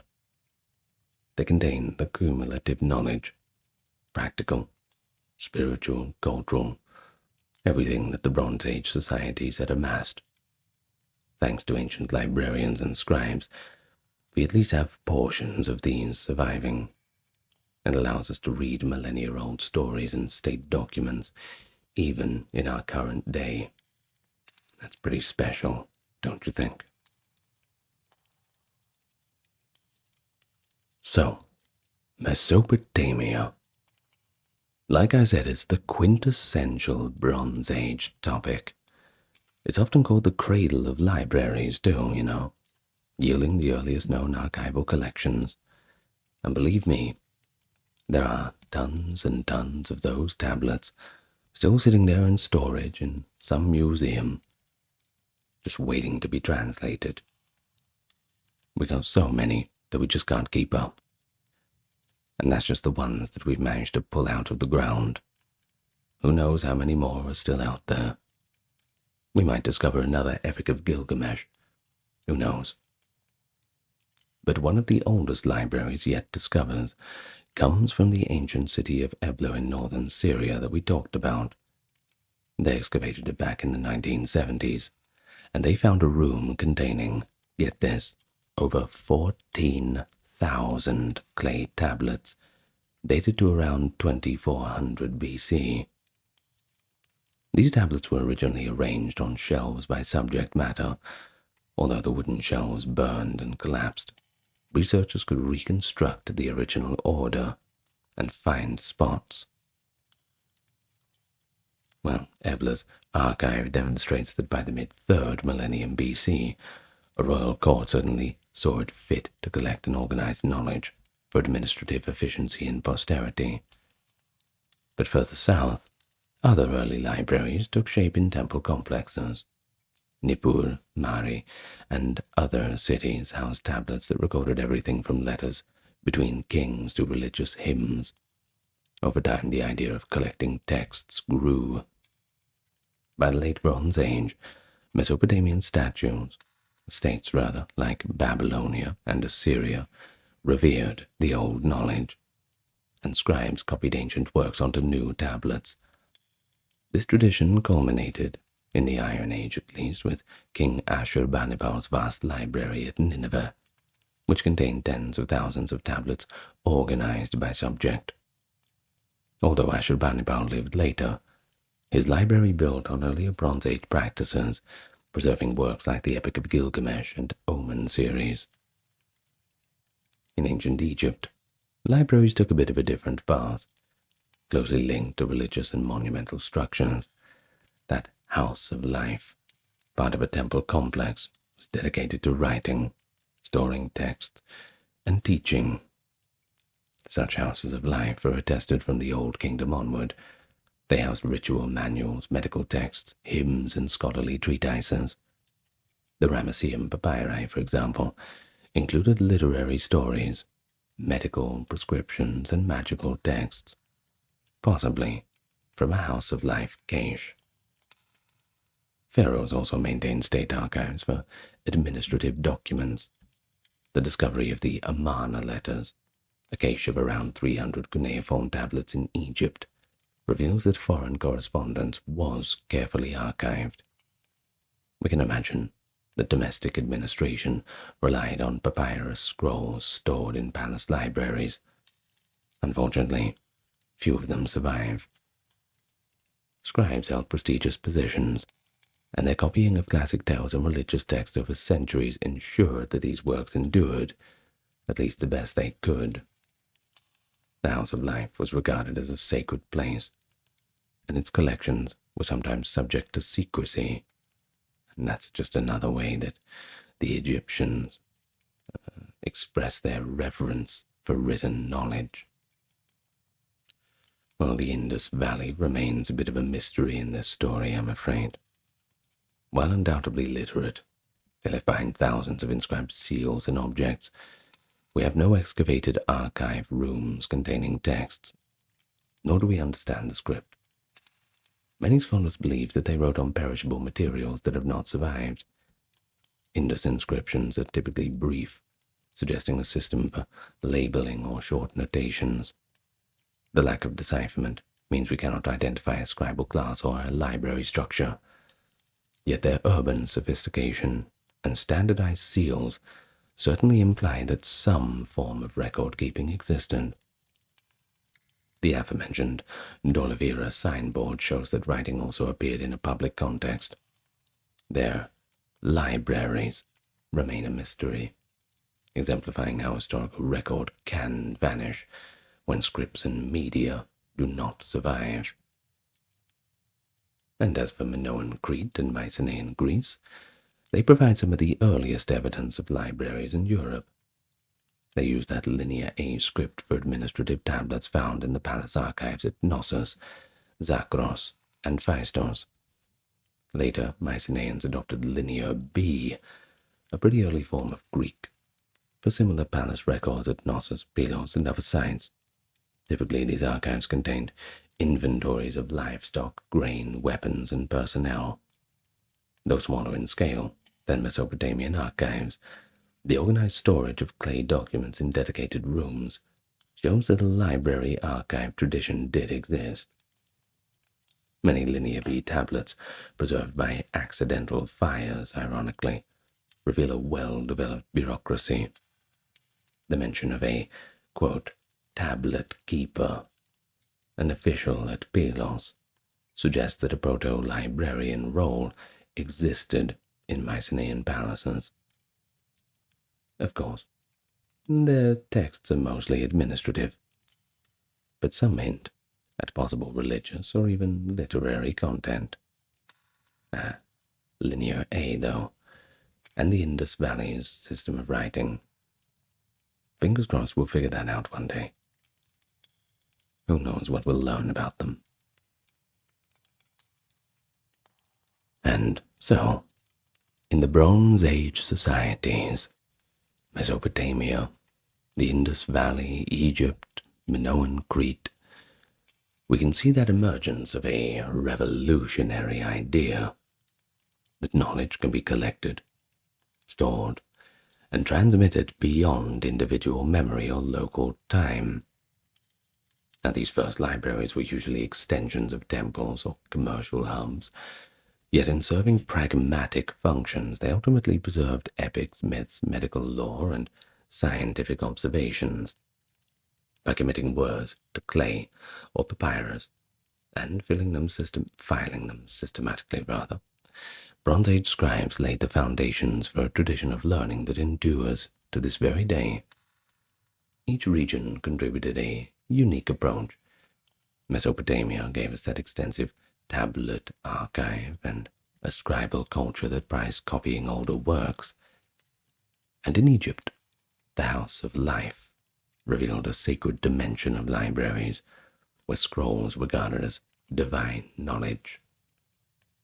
The Indus civilization, that remains tantalizingly out of reach, but it reminds us of how easily information can disappear if the medium perishes or if the script is lost, along with giving us a little bit of a dream in the future that we might just figure it out. Meanwhile, Minoan and Mycenaean archives on clay tablets represent Europe's first steps towards recorded language. Together they mark the dawn of the library concept. And so, in every case, scribes stood at the heart of the enterprise, trained professionals who dedicated themselves to writing and organizing texts. Their skill turned ephemeral human speech into a permanent record.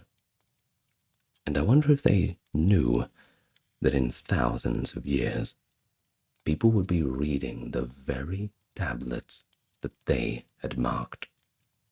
That's something to think about. A millennia later, we can still read a lot of these papyrus documents, clay documents. It bridges a remarkable gulf of time. Thus the Bronze Age libraries, though modest in form, were completely monumental in their impact. They told us that knowledge is worth collecting and curating, setting the stage for the great library traditions that followed in the classical and medieval worlds.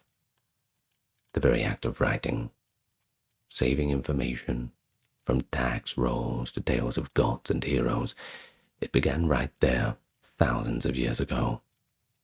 And we owe a debt to these ancient archivists who believe in preserving the written word made civilization's collective memory possible. So pour one out for the scribes, will you? In the Sumerian city of Ur, around 2600 BC, a funeral of a queen is taking place. The deceased Queen Puabi has finally been laid to rest in her lavish tomb. But this is different. She is not alone.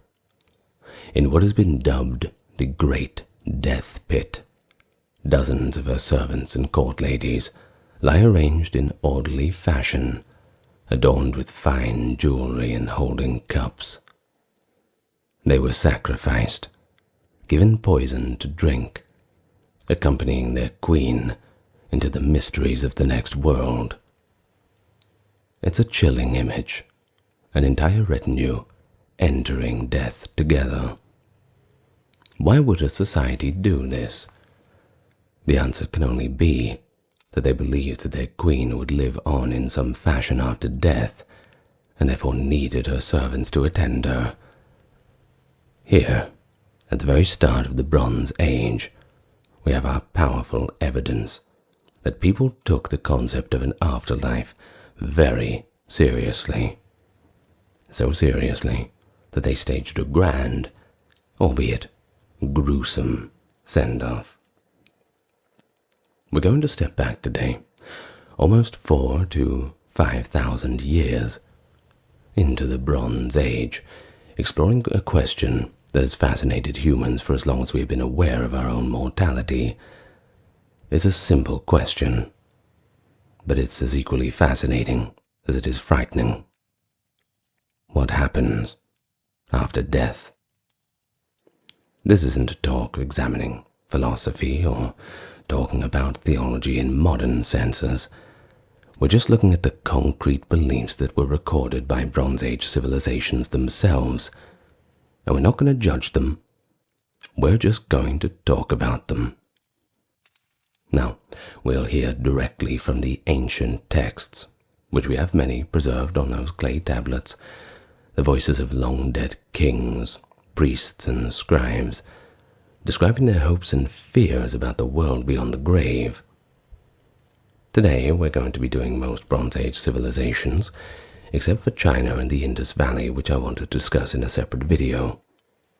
The talk will be structured as if you're attending a tour throughout several of these cultures: Egypt, Mesopotamia, Anatolia, the Hittites being in Anatolia, the Levant, the Canaanites, and even the Aegean, Bronze Age Greece. And we'll see if we can piece together what they really believed about the afterlife. We'll rely on primary sources, tomb inscriptions, epic poems, and mythological records, intending to let the ancient voices speak for themselves. I'll do my best to provide context so it all makes sense. But the goal is to hear these beliefs as they were understood at the time, without imposing our modern morality and interpretations upon them. By the end, I hope that you'll appreciate both the diversity and the common threads in Bronze Age afterlife beliefs. But before we dive in, let's have a quick note on chronology. When we say the Bronze Age, it spans many centuries and cultures. A timeline can be roughly given around 3300 to 1200 BC or BCE for those inclined to use the different dating conventions. Beliefs did evolve over time, within a single civilization, of course. But our approach will be thematic and cultural rather than chronological. Also, I'd like you to keep in mind that much of the evidence is religious or royal, the beliefs of everyday farmers and laborers, the proletariat, if you're going to call them that, are a little bit harder to glimpse at, except where, of course, burial customs speak for themselves. Now, with all that said, I hope that you're imaginations are ready and your minds are open, we can journey into the past and see what the Bronze Age people thought waited them beyond the grave. Before we do, I invite you to like and subscribe, share the video, and check out the Patreon or merchandise store if you are inclined to do so. Let's get nice and relaxed, and we can begin. So beginning this talk, why not begin where a lot of the interest lies? Take a walk through the field of reeds, and we'll begin with the Egyptian afterlife. When it comes to the afterlife beliefs, ancient Egypt itself offers one of the most elaborate and also optimistic visions. You'll see that the word optimistic will be, well, perhaps not repeated in the later beliefs. The Egyptians practically obsessed over life and death. It was a big deal. They built massive tombs, perfected mummification to preserve the body, and composed extensive texts to guide the soul in the hereafter. It was a very complicated process. It was all written down, all ritualized, and they were experts. Their belief system was remarkably detailed, and it remained influential for thousands of years. So we better talk about it, don't you think?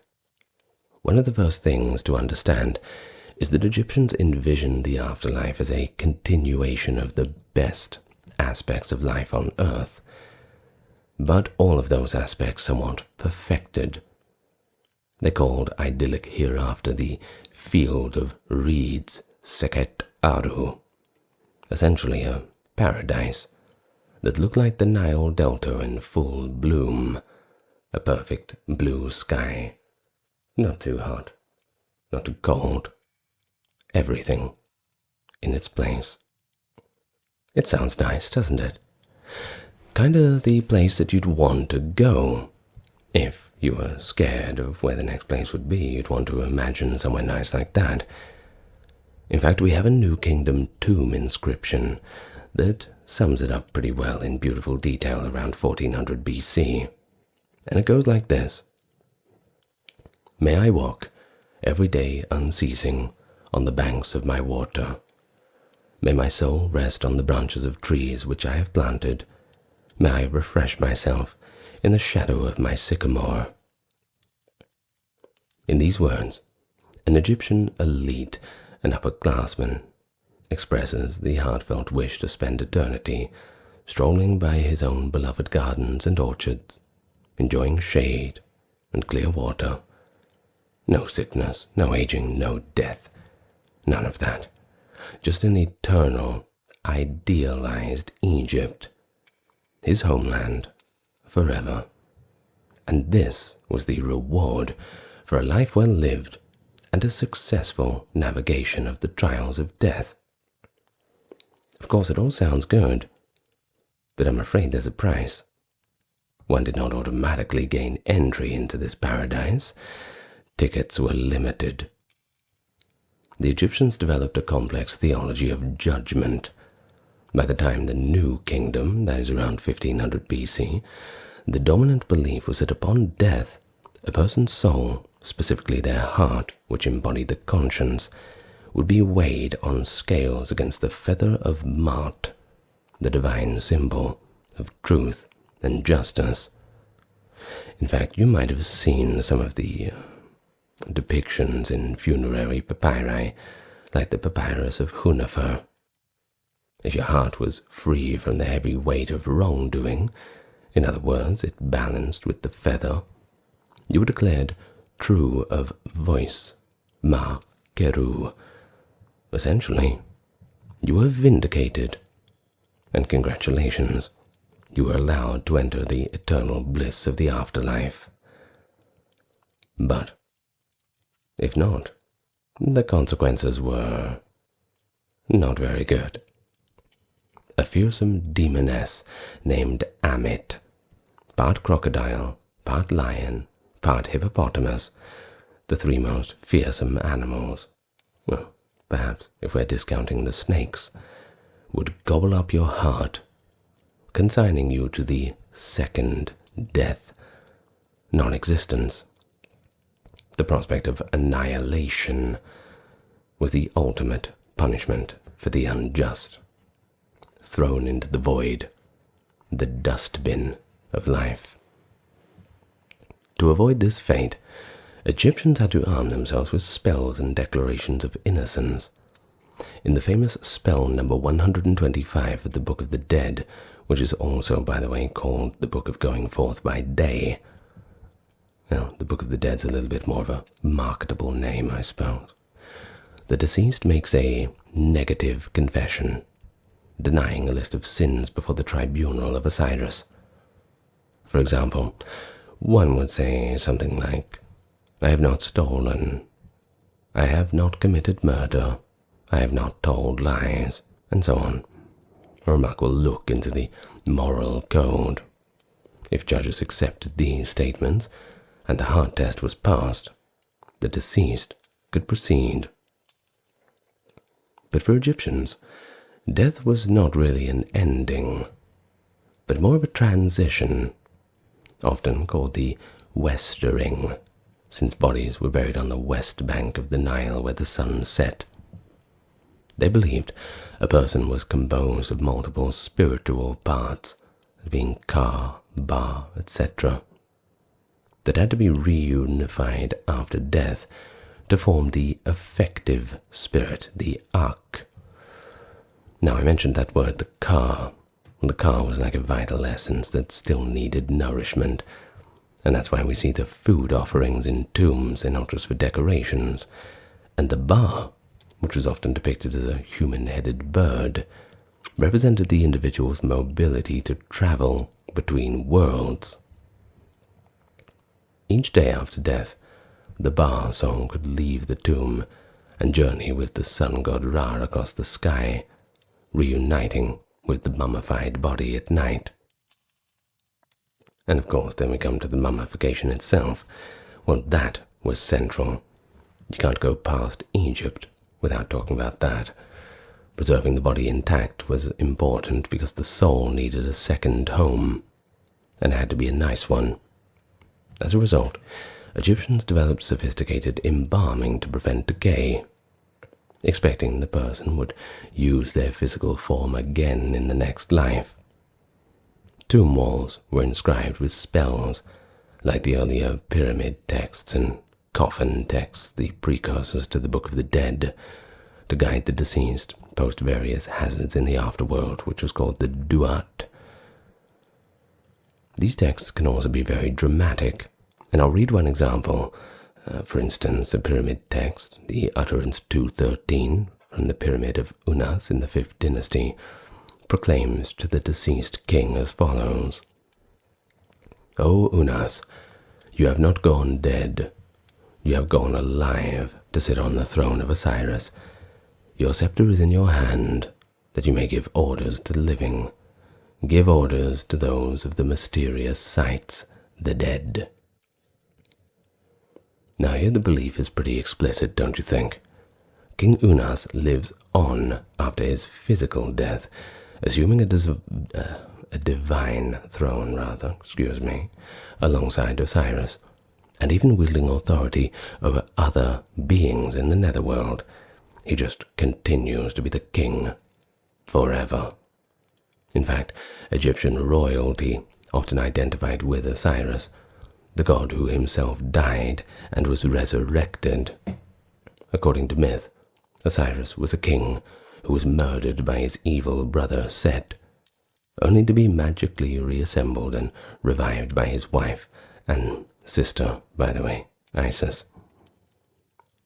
Osiris became the lord of the underworld and the judge of the dead, representing the promise of new life, just as crop grows from buried seed. In fact, every deceased Egyptian was somehow likened to Osiris. Funerary texts address the dead as the Osiris, then the name. If proper rituals were done, they hoped to join Osiris's kingdom and partake in his eternal party. Sounds nice. A successful Egyptian afterlife thus had two key requirements. moral righteousness, that is, proving that one's heart is pure and upright, and proper funerary rituals to reconstitute and protect the soul. To achieve this, the living invested enormous effort. I'm sure you've seen it before. What do you think they built all that for? It wasn't for fun. Tombs were built as eternal houses, filled with goods, foods, and even texts and games. Tutankhamun, for example, was buried with clothing, chariots, weapons, and even his favorite board game of Senet, presumably to keep him entertained in eternity. I just hope he doesn't get bored of that game. Tomb inscriptions sometimes even carry curses to ward off robbers, threatening that if you disturb the one that lies within, then you'll incur the wrath of the gods, and you'll be denied your own afterlife. All this shows how real and immediate these beliefs were to the ancient Egyptians. And of course, I suppose we have the question, for those grave robbers, how many of them were really scared off by the warnings? I suppose we'll never know. But we do know that the Tutankhamun tomb was discovered completely intact by Howard Carter back in those days. I think it was 1911, something like that. Well, in summary, an Egyptian back in the Bronze Age believed that if they lived in accordance with Ma'at, this divine order, received proper burial rites and passed the judgment of Osiris, then they would wake to a transformed existence in the field of reeds, and for the rest of their days, farming, feasting, and sailing pleasantly under eternally blue skies. And of course, you'd be able to reunite with your long-lost loved ones. If you were lucky too, I suppose, you could mingle with the gods. There is one text too that cheerfully puts it. One lives eternally in the sun's presence, doing all that one had done on earth and more. It was in many ways an ethically conditioned afterlife, a reward for the virtuous. Stands in contrast to some other Bronze Age cultures, as we'll see shortly, which are interesting in their own right. So before moving on, do you have any questions about Egyptian conception? All right, keep the Egyptian vision in mind. Lush, hopeful, moral. We now shift our tone to a different picture. That of Mesopotamia, the land between the two rivers, the Tigris and Euphrates. We're going down a deeper rabbit hole now. Mesopotamia, the land of no return and the underworld of gloom. And so we depart from the sunny optimism of Egypt, arriving in Mesopotamia, ancient Sumer, Akkad, Babylonia and Assyria, where the afterlife is viewed with less enthusiasm. You see, the people of Mesopotamia, unlike the Egyptians, did not usually long for death or see it as a getaway, a blissful paradise. Instead, their earliest writings speak of a bleak and inert existence after death, a place sometimes called Irkala, or in our tongue, the land of no return. One of our richest sources on Mesopotamian afterlife belief is the Epic of Gilgamesh. That's a great heroic poem from around 2000 BC, and it even has roots with older Sumerian tales, so who knows how far it goes back. If you're not familiar with it, well, basically, the hero king Gilgamesh seeks to overcome death after his friend Enkidu passes away. But before that famous quest, we get a harrowing description of the underworld through a dream that Enkidu has. As Enkidu lies dying, he has a vision of what awaits him below. Now quote directly from the epic. There is the house whose people sit in darkness. Dust is their food, clay their meat. They are clothed like birds with wings for covering. They see no light, sit in darkness.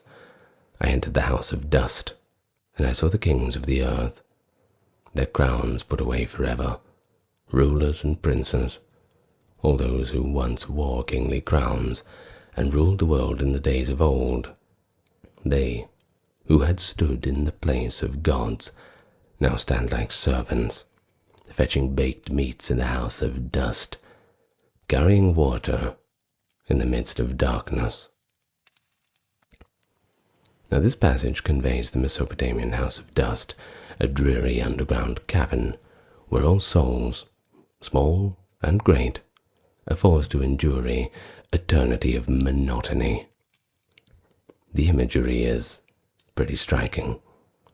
These once proud kings are now just shuffling about in the dark pathetically, dressed in feathers like scrawny birds, eating dirt off the ground for food.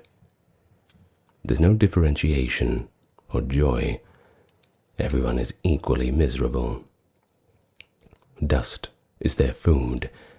In other words, the dead survive on the essence of decay itself. Enkidu even mentions meeting Ereshkigal, the queen of the underworld, and the scribe goddess who keeps the book of the dead. The mere sight of Enkidu, a living man in this vision, causes alarm, for the underworld is strictly not for the living. Mesopotamians refer to this realm by names like Aralu, or Kur-nu-ge, a Sumerian word for the land of no return. Unlike the Egyptian field of reeds, there was simply no escape from the Mesopotamian underworld, except in extremely rare, myth-like circumstances, and certainly no shining paradise. But why would they make it like this? Why so grim? Well, one factor is the view of their gods. The Mesopotamian deities did not promise humans a happy afterlife. The best one could hope for was a sort of continuation of existence as a dim ghost, or etemu as they called it, and to at least be remembered by the living. Because, importantly, the dead were thought to retain some needs and influence. They weren't enjoying themselves, but they could often suffer more if neglected. Families were expected to make regular offerings, pour libations of water, leave bread or incense at the graves of their ancestors.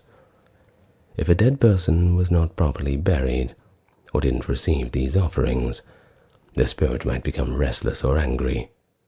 And if the spirit was angry, it could afflict the living with illness. So even though the underworld was unpleasant, proper burial rites and memorials were important. For example, there is one Sumerian poem where a spirit of a man returns to beg his son for a decent burial, lamenting that without one he's stuck eating scraps in the netherworld. And in Assyrio-Babylonian letters, we also find mention of the rite of Kispu, feeding and provisioning the deceased relatives so that they can stay at peace. It shows a belief that while the underworld was a very grim place, the living could kind of soften the blow of the dead's condition somewhat through offerings. Mesopotamian mythology personified death in the form of the goddess Ereshkigal. She was called the Queen of the Great Below, and her husband Nergal, or Ninurta in earlier versions. One famous myth, the descent of Inanna, or Ishtar as she is also called, recounts how the proud goddess Ishtar, or Inanna, travels to the underworld. She must pass through 7 gates, removing a piece of clothing at each, symbolizing shedding earthly attachments, until she stands completely naked before the Queen Ereshkigal. She is then struck dead and hung on a hook, a vivid metaphor for the fate of anyone entering that realm, even a deity. But later the gods arrange her revival, a rare exception showing that resurrection was considered a divine miracle and not the norm. An interesting scene from that myth shows the fear of the dead rising too. When Ishtar threatens the gatekeeper to let her in, she says, "If you do not open the gate for me to come in, I will smash the door and shatter the bolt. I will break down the doorposts. I will raise up the dead, eating the living, and the dead will outnumber the living." This dramatic threat is pretty serious, isn't it? To unleash the dead upon the living. It shows the proper order it is for the dead to stay in their realm. A breach of that barrier would certainly be catastrophic. The living feared wandering ghosts too, which they called Giddim in Sumerian or Etemu in Akkadian, and they took as many measures to prevent it as they could. Now the myth we just discussed shows that even gods had to respect the inviolate separation of life and death. But what did an ordinary Mesopotamian expect after death? Well, in essence, it was a shadowy existence below, eternal, unless interfered with, lacking joy, but somewhat bearable, if your descendants kept remembering you with offerings. There was no final judgment or moral reckoning like in Egypt. The fate of the afterlife was democratized. Everybody went to the same dreary place. Though perhaps there were slight status distinctions. Some texts suggest that those who died violently or without proper burial suffered more. Notably, there's an old Babylonian poem called The Death of Bilgamesh, which is just another word for Gilgamesh, where Gilgamesh asks the ghost of a friend about the fate of various categories of people. The one who died with many sons, who will get many offerings, fares better than the one who died without. This reinforces the idea again. Having a family to perform those funerary rites could make your afterlife more tolerable.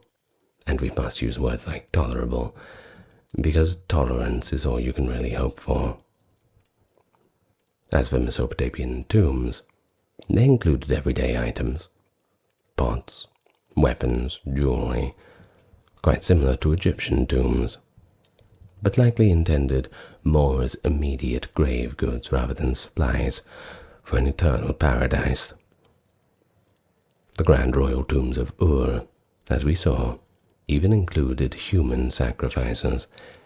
Interestingly, Mesopotamian kings did not claim they'd ascend to join the gods. Even the king expected to join his ancestors in the underworld.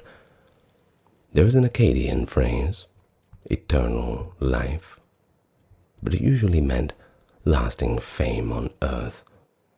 They didn't really mean a literal immortality, no matter how many people are arguing for it. And the Epic of Gilgamesh drives that home too. Another quote is, "When the gods created man, they set death as his destiny." However, there were a few nuances and evolving ideas. In later periods, by the late Bronze and certainly the Iron Age, so after 1200, we see Mesopotamian texts hinting at the possibility of a better fate for a few special individuals.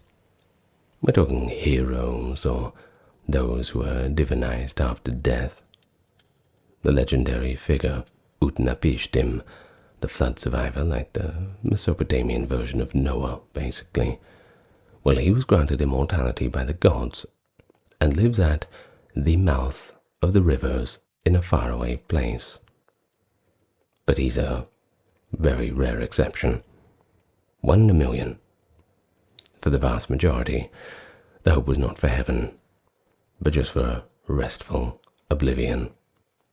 A nice little corner in the dusty abyss. So to conclude the Mesopotamian section, they believed in afterlife, but it was not one to look forward to. It was inevitable and part of the cosmic order of things, hence the focus on living a good life and having children to honor you, rather than on preparing one's soul for paradise. It's a pretty melancholic view, and it would persist in the region for centuries. Echoes of it appear in the Hebrew Bible's concept of Sheol, a pit where the dead souls languish. very much resembling the Mesopotamian underworld, just changing it up a little bit. So before moving on, once again we highlight that quick contrast. In Mesopotamia, even kings and heroes served in the afterlife. I want you to recall the line, "They who once ruled the world now carry water and baked meats in the house of dust." This resignation, death as the great equalizer, is practically the opposite of Egypt's vibrant continuation of status and joy. And keep that in mind as we travel a little bit northwest to Anatolia, the home of the Hittites, and we'll see yet another perspective. So, we now visit the Hittite civilization of Anatolia. That's in today's Turkey, which thrived in the late Bronze Age. We're talking 1700 to 1200. The Hittite belief system is interesting because it seems to be a melting pot of indigenous Hattian, Hurrian, and Indo-European elements. Their afterlife beliefs are admittedly less richly documented than Egypt or Mesopotamia, but we do have clues from royal rituals, art, and mythology. One standout feature of the Hittite royal ideology is the idea that the king, and perhaps the queen, became a god upon death. In fact, Hittite texts routinely refer to the deceased kings with the phrase, "he became a god at death." While alive, the Hittite king was appointed servant of the gods, not considered divine himself, unlike Egyptian pharaohs who were kind of like demigods, semi-divine figures on earth. But in death he joined the ranks. A modern study summarizes, Hittite kings lived as mortals and became deified. This implies that they believed in some kind of exalted afterlife, at least for royalty. The king's spirit would dwell among the gods, honored with cult and offerings. Indeed, after a king died, his successors would perform funerary rites and likely offer sacrifices to the departed king's spirit as one of the gods. How exactly did the Hittites imagine this divine afterlife for their rulers? We have a hint in the burial practices. Uniquely, Hittite royals might be cremated, unlike Egyptians who were mummified. Of course, the idea of cremating someone to an ancient Egyptian, that is an absolutely horrifying idea. But for the Hittites, that was just normal. One textual account, reconstructed from fragmentary instructions, describes the funerary ritual for a great king. His body was burned on a pyre for several days, with offerings and prayers made, and after the flames died, the remaining bones were collected, wrapped up, and buried. During these rites, the court would speak to the king's spirit, bidding them farewell and presumably acknowledging his new divine status. One line goes, it's paraphrased, "O king, you have become a god, and are going to the gods." The whole emphasis was on release, the soul leaving the earth to join the celestial or chthonic deities.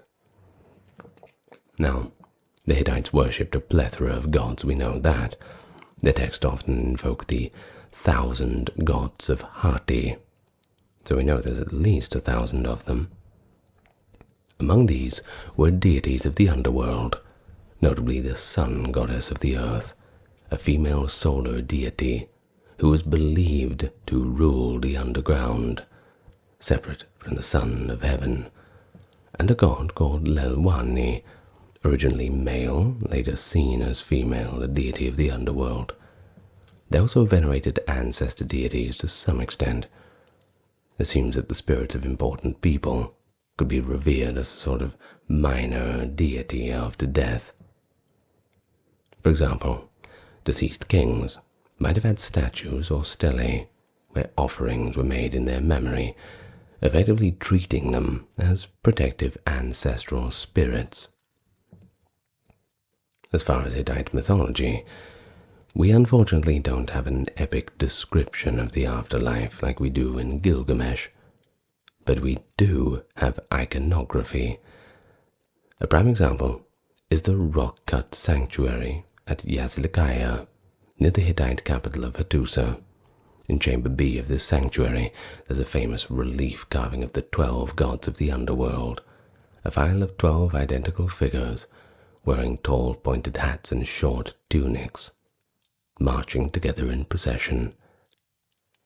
The presence of these gods of the underworld shows that the Hittites had a concept of a subterranean realm governed by deities, much like Mesopotamia's Ereshkigal or the later Hades of Greek tradition.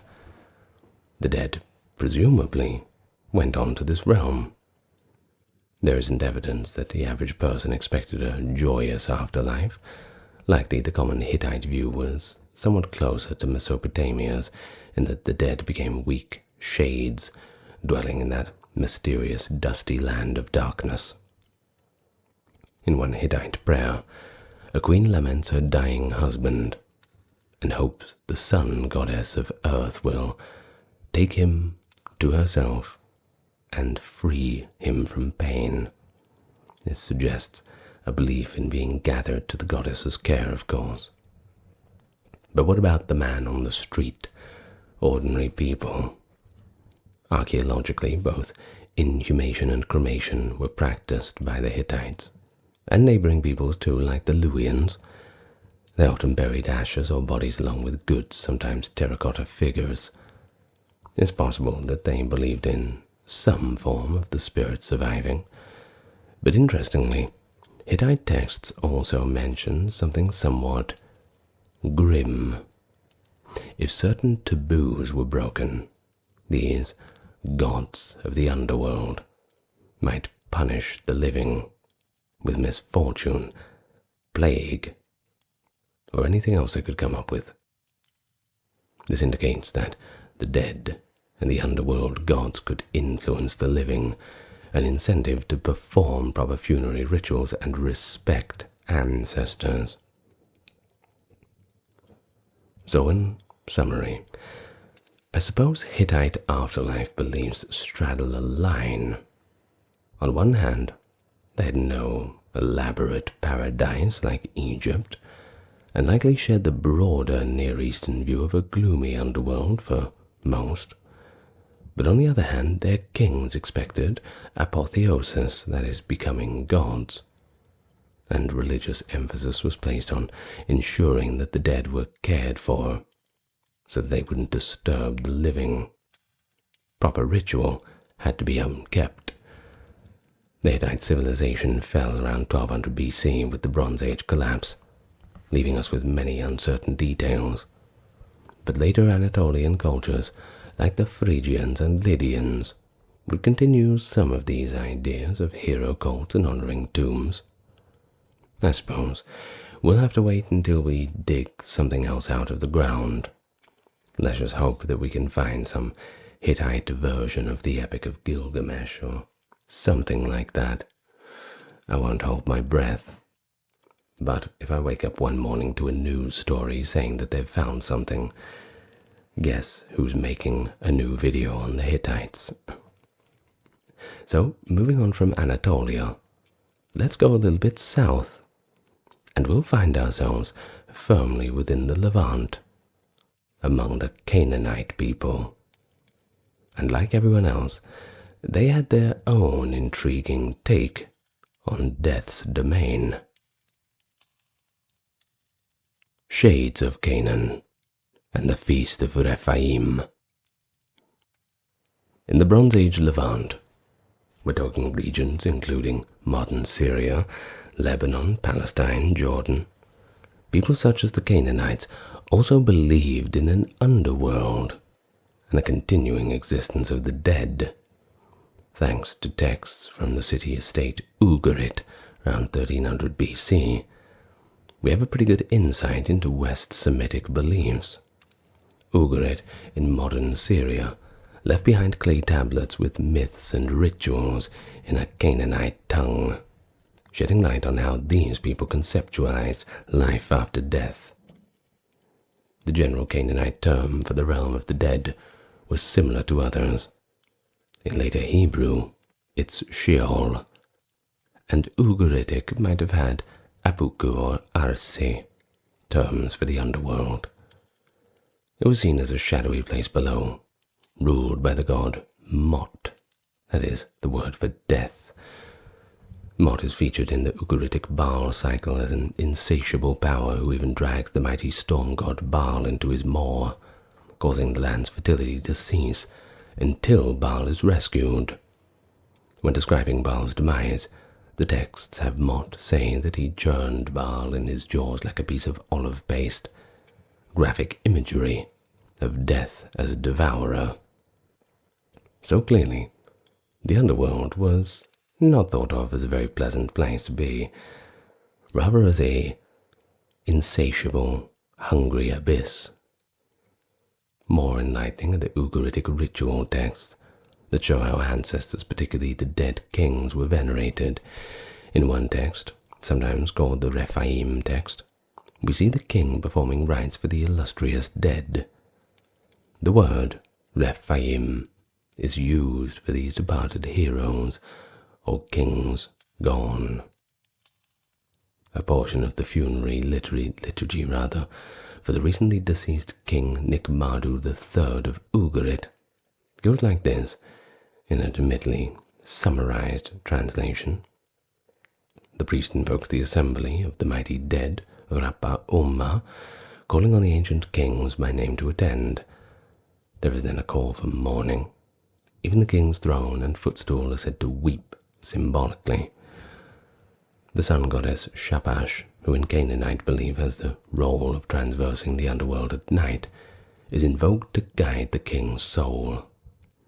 According to analysis, this text invokes the Rapiumma, the noble dead, with two former kings mentioned by name, and it calls for the mourning of the king's throne, and invokes the sun god Shapshu. The deceased king is then escorted to the underworld by these earlier kings, the Rephaim. We see here a belief that when a new king dies, the spirits of previous kings rise, figuratively, of course, to greet him and guide him to join their fellowship. It's almost like a formal induction, a handshake meeting, welcome to the group in an ancestral hall of fame down there in the underworld. But what's particularly interesting is that the Rephaim are described in Ugarit and later traditions as demigod-like or even heroic dead who still have power. Ugaritic incantations portray them riding chariots or attending feasts in the underworld. One Ugaritic invocation meal calls the Rephaim to drink wine with the living king, indicating a ritual communication and unity between the living and dead royals. So really, for the Canaanites, the afterlife was not just gloom, it wasn't that bad. It also had the aspect of joining one's ancestors in a sort of continual community. The average person likely became a weak shade. Well, this is mut in Ugarit, akin to the Hebrew met, meaning dead one. But the honored dead, and especially the kings, could be venerated. Perhaps similar how in Catholic tradition saints are dead humans basically revered and entreated, raised to godlike status almost. At Ugarit, the dead kings were even called Ilnim, gods in some contexts, implying a form of ancestor deification. However, there was no promise of bliss or reward for good behavior, at least none that we know of. Mortality, or morality rather, in life wasn't explicitly tied to afterlife outcome in the text that we have. Instead, status and proper rites, they were the most important. Dying without proper burial or without any descendants to perform the proper rites was a feared misfortune, just like in Mesopotamia. Curses on tombs from this region, and later Phoenician inscriptions threaten anybody who disturbs the grave by being cut off from these offerings, implying that that is certainly a terrible fate for the soul. We also have mention that the Canaanites, like their neighbors, imagined the underworld as physically below and often associated westward sunset. The Hebrew Bible, which, though Iron Age, I will admit, preserves some of the Bronze Age heritage, it uses phrases like gathered to one's people for death, reflecting the idea of joining one's ancestors in Sheol. For instance, when biblical Jacob dies, it is said that he was gathered to his people, a peaceful phrasing. But the same text also called the underworld a land of silence and darkness, when nobody praises God at all. And this is very much in line with the earlier Mesopotamian view. An interesting little tidbit as well. Just go a little bit forward. In the Bible, the first book of Samuel, King Saul has a medium conjure the spirit of the prophet Samuel from Sheol. Samuel's ghost appears wearing a robe and complains of being disturbed. The story, though it is later, echoes the older Near Eastern ideas that ghosts could be summoned and that they were ordinarily at rest, residing in the shadowy earth below. So to sum things up for the Levant, Bronze Age Canaanites believed the dead lived on as shades in the underworld. Without proper rituals, one could keep them content. With powerful rites, you could even perhaps consult with them, if you knew what you were doing. The most illustrious dead, like kings, might partake in a grand assembly of ancestral spirits like the Rephaim, almost like an honored society in the afterlife. But there was no heaven or hell concept, not as rewards or punishments. Those ideas would only develop later, influenced by other religions and the Iron Age philosophical shifts. They did have a fear of even worse fate from the normal underworld, being unburied or being forgotten, and that meant restlessness and misery for the soul. Conversely, being remembered through offspring and ritual could ensure a sort of immortality of name and a seat at the feasts of the Rephaim. So now, we make the final stop on our journey through Bronze Age, and it's the Bronze Age Aegean and early Greece. And we're going to see another perspective that later evolves into what is more familiar when we think of Greek religion and spirituality, Hades and Elysium, these kinds of things.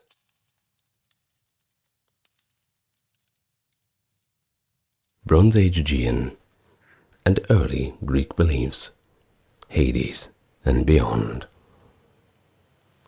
So in the late Bronze Age, we're talking 1600 to 1100 BCE. Do remember there is a little bit of overlap between the traditional collapse theories. The Greek-speaking Mycenaeans dominated the Aegean region, and they left us with spectacular tombs, like the beehive-shaped Toulos tombs and the rich grave goods, gold masks, weapons, jewelry from sites like Mycenae and Pylos. Unfortunately, there's almost no written records about their beliefs. Their linear B tablets, that is the name of their writing, mostly record inventories, which is not as fun. So to understand what Bronze Age Aegean people believed about the afterlife, we have a bit of a challenging task. We have to combine archaeological evidence with later Greek literature that likely preserves the earlier traditions, albeit a little bit more developed. Mycenaean tombs show that they, just like others, believed in equipping the dead for another life.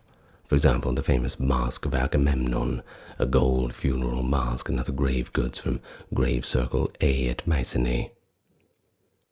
They suggest an expectation that the dead chief or king might need his wealth and status symbols beyond death. They also practiced funerary feasts and possibly hero cults at tombs, a practice that of course became explicit in Iron Age Greece, where communities would honor the tomb of legendary ancestors or heroes with offerings, believing of course that spirit still had power. When we turn to literature, the earliest writings are the Homeric epics, the Iliad, the Odyssey, and they were roughly 8th century BCE, which likely crystallized older oral tales that go back to the Bronze Age. Homer presents a rather bleak afterlife for ordinary mortals, quite in line with the Near Eastern model. Not exactly, but it's certainly 90% there. In the Odyssey, Odysseus travels to the underworld in Book 11 and converses with dead. The realm, Hades, named after its god Hades, or in earlier Greek is actually called Aidoneus, is depicted as a misty, sunless place beyond the river ocean at the edge of the world. There, the psyche, soul, of the dead flits about like a shadow. Notably, the dead lack strength or pleasure. They can only become conscious when they drink blood. Odysseus sacrifices animals so the shades can drink and temporarily regain memory and speech to talk to him. And it's there that Odysseus meets the ghost of Achilles. You know the one, from Troy, the greatest hero of the Bronze Age Trojan War. Achilles had a choice in life: die young with glory, or live long in obscurity. Guess what he chose? He chose the glory. Yet, it didn't quite work out. In Hades, Achilles utters one of the most quoted lines about the grimness of death. He tells Odysseus, "No winning words about death to me, shining Odysseus. Better to be a lowly serf ploughing for a poor man on earth than to be a king of all these lifeless dead." In other words, Achilles said that he would rather be the most impoverished laborer than the king of the underworld. This starkly communicates the Greek heroic view. Life, any life, is sweet, and death is cheerless and a miserable state. Achilles in Homer's underworld has no joy from all these honors. In fact, he laments the state of being an insubstantial shadow. It is a belief that is very much continuous with the earlier Bronze Age ideas that we have discussed. An afterlife is just a sorry reflection of life. However, Greek myth also offered some different fates. Exceptional individuals might get a different afterlife. Even in the Odyssey's underworld scene, Odysseus is told that his own father-in-law Menelaus, the husband of Helen, will not die and go to Hades like a normal man. Instead, because he is the son-in-law of Zeus, he will be sent to the Elysian plain at the ends of the earth, quote, where life is easiest for men. Here's that prophecy from the Odyssey. But for yourself, Menelaus, fostered by Zeus, it is not ordained that you should die in Argos. The immortals will convey you to the Elysian plain at the ends of the earth, where dwells fair-haired Rhadamanthus, and where life is easiest for men. There is no snow, nor storm, nor rain there, only ever-blowing breezes from Oceanus to cool mankind. For you are wed to Helen, the daughter of Zeus. It's a pretty remarkable passage, don't you think? It shows that by Homer's time, likely reflecting that Bronze or early Iron Age ideas, that the Greeks had a concept of Elysium, an otherworldly paradise reserved for a blessed few, in this case Menelaus, due to his connection to the gods. Earlier, though, Hesiod, 7th century BC, drawing on older myths, wrote that the heroes of the age before him, even after death, went to live eternally in the Isles of the Blessed, enjoying a carefree existence under the rule of Kronos. So there was an evolving notion that heroes or those favored by the gods could bypass the common lot and find a heaven-like afterward. But, unfortunately, the common man just doesn't get that good a deal. For the ordinary Mycenaean, the afterlife was probably thought of just going to Hades' realm. Some might have called it simply the below. Proper burial was extremely important. We see in the Iliad the insistence on burying the dead even during war, the truce to bury the dead, the outrage when Achilles initially withholds Hector's corpse. Those 2 points really drive it home. There's a poignant scene. The ghost of Patroclus appears to Achilles, pleading for burial so he can enter the afterlife. The scene goes like this. You sleep and have forgotten me, Achilles. Not in life were you unmindful of me, but in death. Bury me with all speed that I may pass the gates of Hades. The spirits keep me away, nor let me join them beyond the river. I wander aimlessly through Hades' house. Patroclus' spirit literally begs for his funeral rites, because until his body is burned and buried, his soul is in limbo, unable to be admitted fully into the community of the dead. Achilles, deeply moved, of course performs the cremation and burial, after which Patroclus will finally be at his rest. The Greek belief that without a proper burial the soul finds no peace is identical to the beliefs in Mesopotamia and Canaan. It reinforces the universality of the concern for funeral rites in the Bronze Age world. Tombs from the Greek Bronze Age reflect an idea of an ancestral or familial afterlife as well. Multiple burials in a single tomb, suggesting family members would sleep with each other. Funerary art on later geometric period Greek vases shows us scenes of mourning and perhaps the deceased riding on a chariot to the afterlife. In any case, the continuity between the Mycenaean practices and the later Greek tradition is very strong. Thus, the Greek afterlife belief in the Bronze Age likely was as follows. All souls go to the underworld, ruled by Hades and Persephone, a dark echo of life where existence is a faint shadow of what it used to be. Only a rare hero could hope for a special divine grace, and that idea probably grew over time, especially as mystery religions and Orphic ideals emerged in the first millennium BC, promising enlightenment and a better life after death. Just one more thing to note. The hero cult. By the end of the early Bronze Age, or the start of the Iron Age, Greeks would sometimes treat a legendary Bronze Age tomb as a holy site. For example, the tombs at Mycenae might have been continually revered. The honored dead, the heroes, were thought to possibly protect their community if they were appeased. This is like to the ancestor veneration we saw elsewhere, but focused on cultural heroes rather than personal ancestors. So, despite regional variations, certain themes are nearly universal in the Bronze Age. The dead continue to exist, in one way or another. Proper burial and rituals are crucial. The afterlife is often under the earth, and the living can impact the dead's well-being, and vice versa if you're not careful. In none of these cultures do we see a fully articulated system of heaven and hell based on moral judgment, except Egypt, which had the seeds of that idea in the Hall of Judgment, and possibly the annihilation of the wicked. Most Bronze Age people instead expected a single fate for all, with perhaps some degree in comfort, death being the great equalizer. It's fascinating also to note how these beliefs set the stage for later religious developments.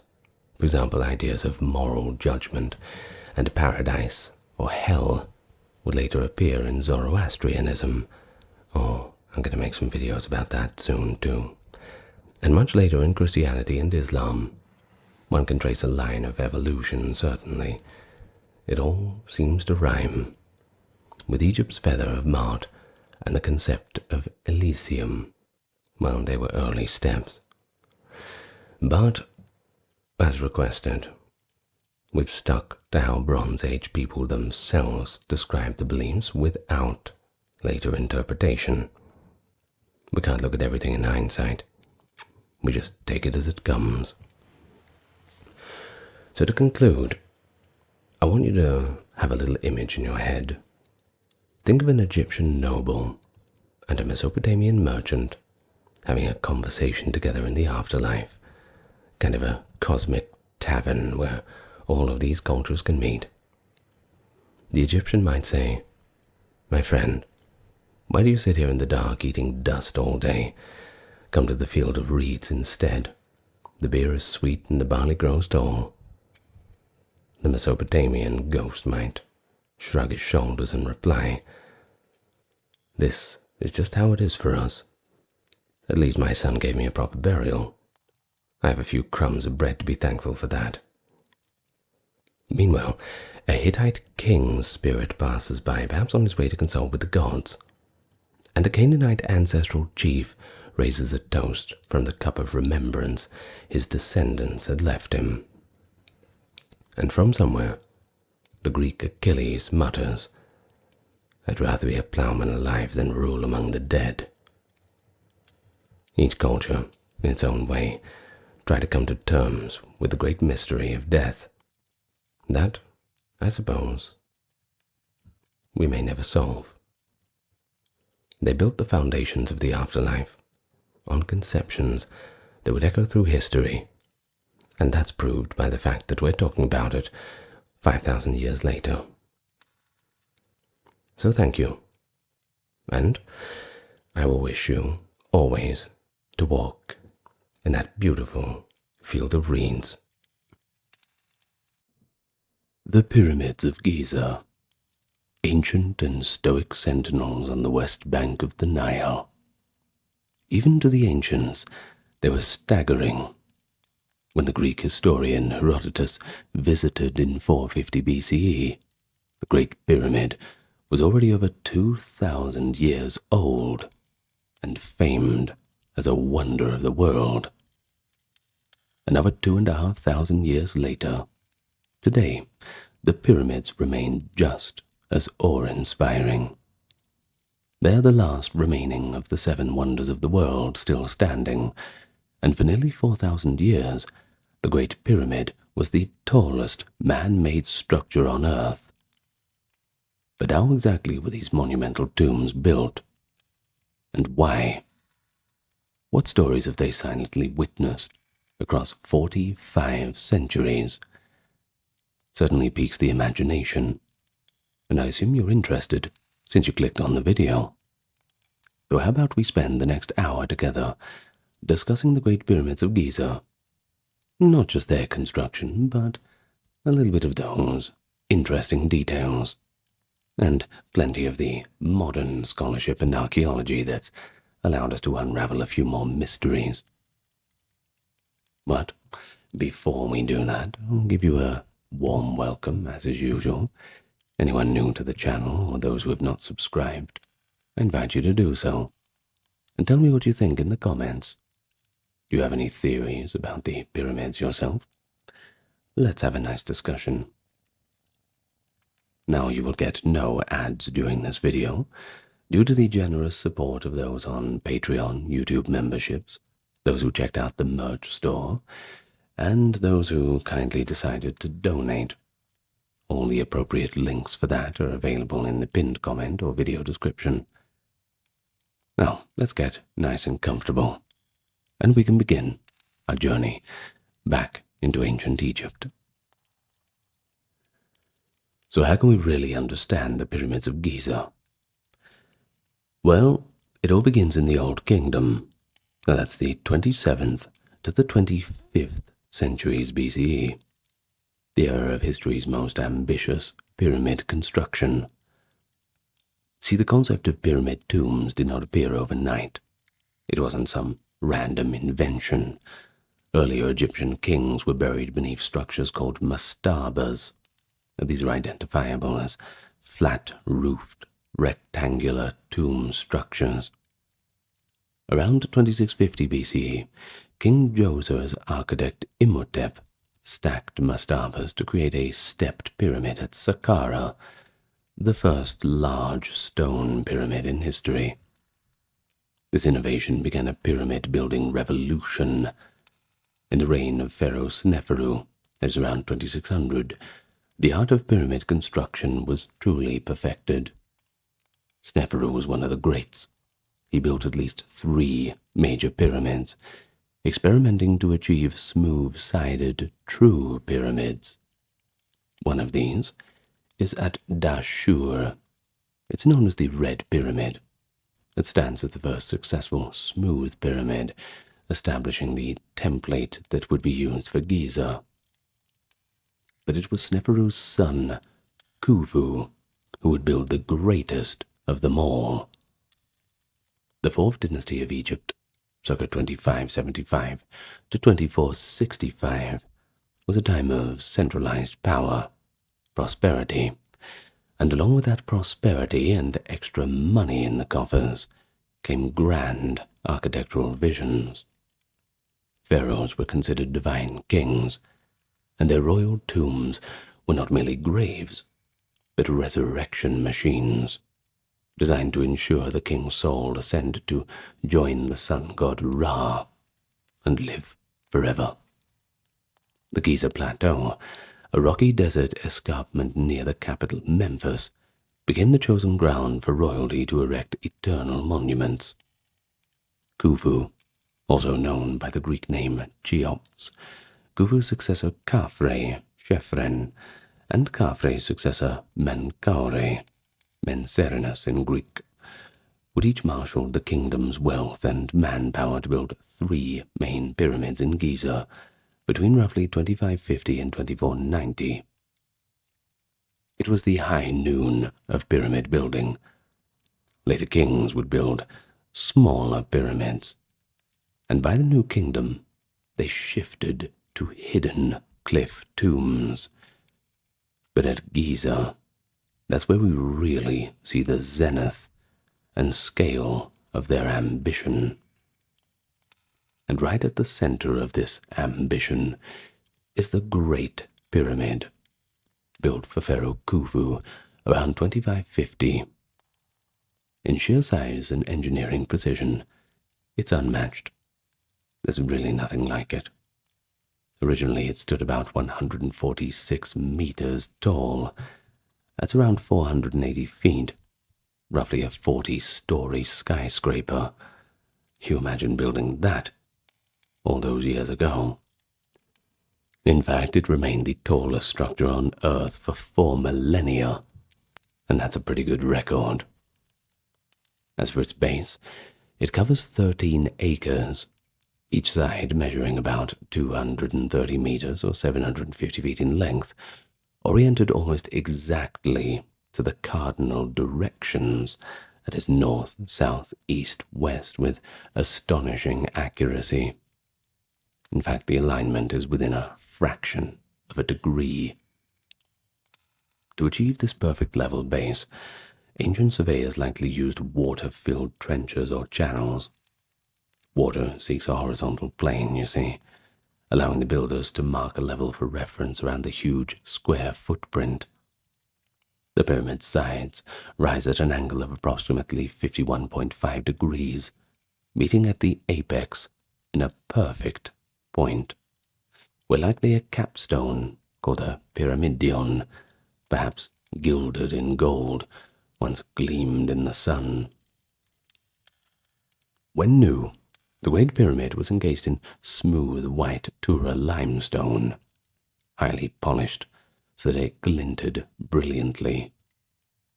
But we must imagine it not as a rough, stepped ruin as we see now, but as a shining white mountain, visible for many miles, especially when it caught the glare of the desert sun.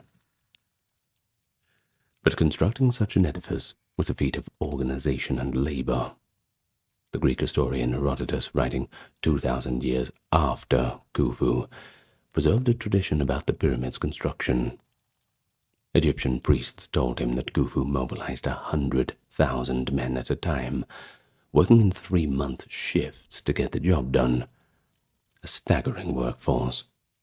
But do remember, there's a little bit of exaggeration in the older sources, and Herodotus is public enemy number 1 for exaggeration.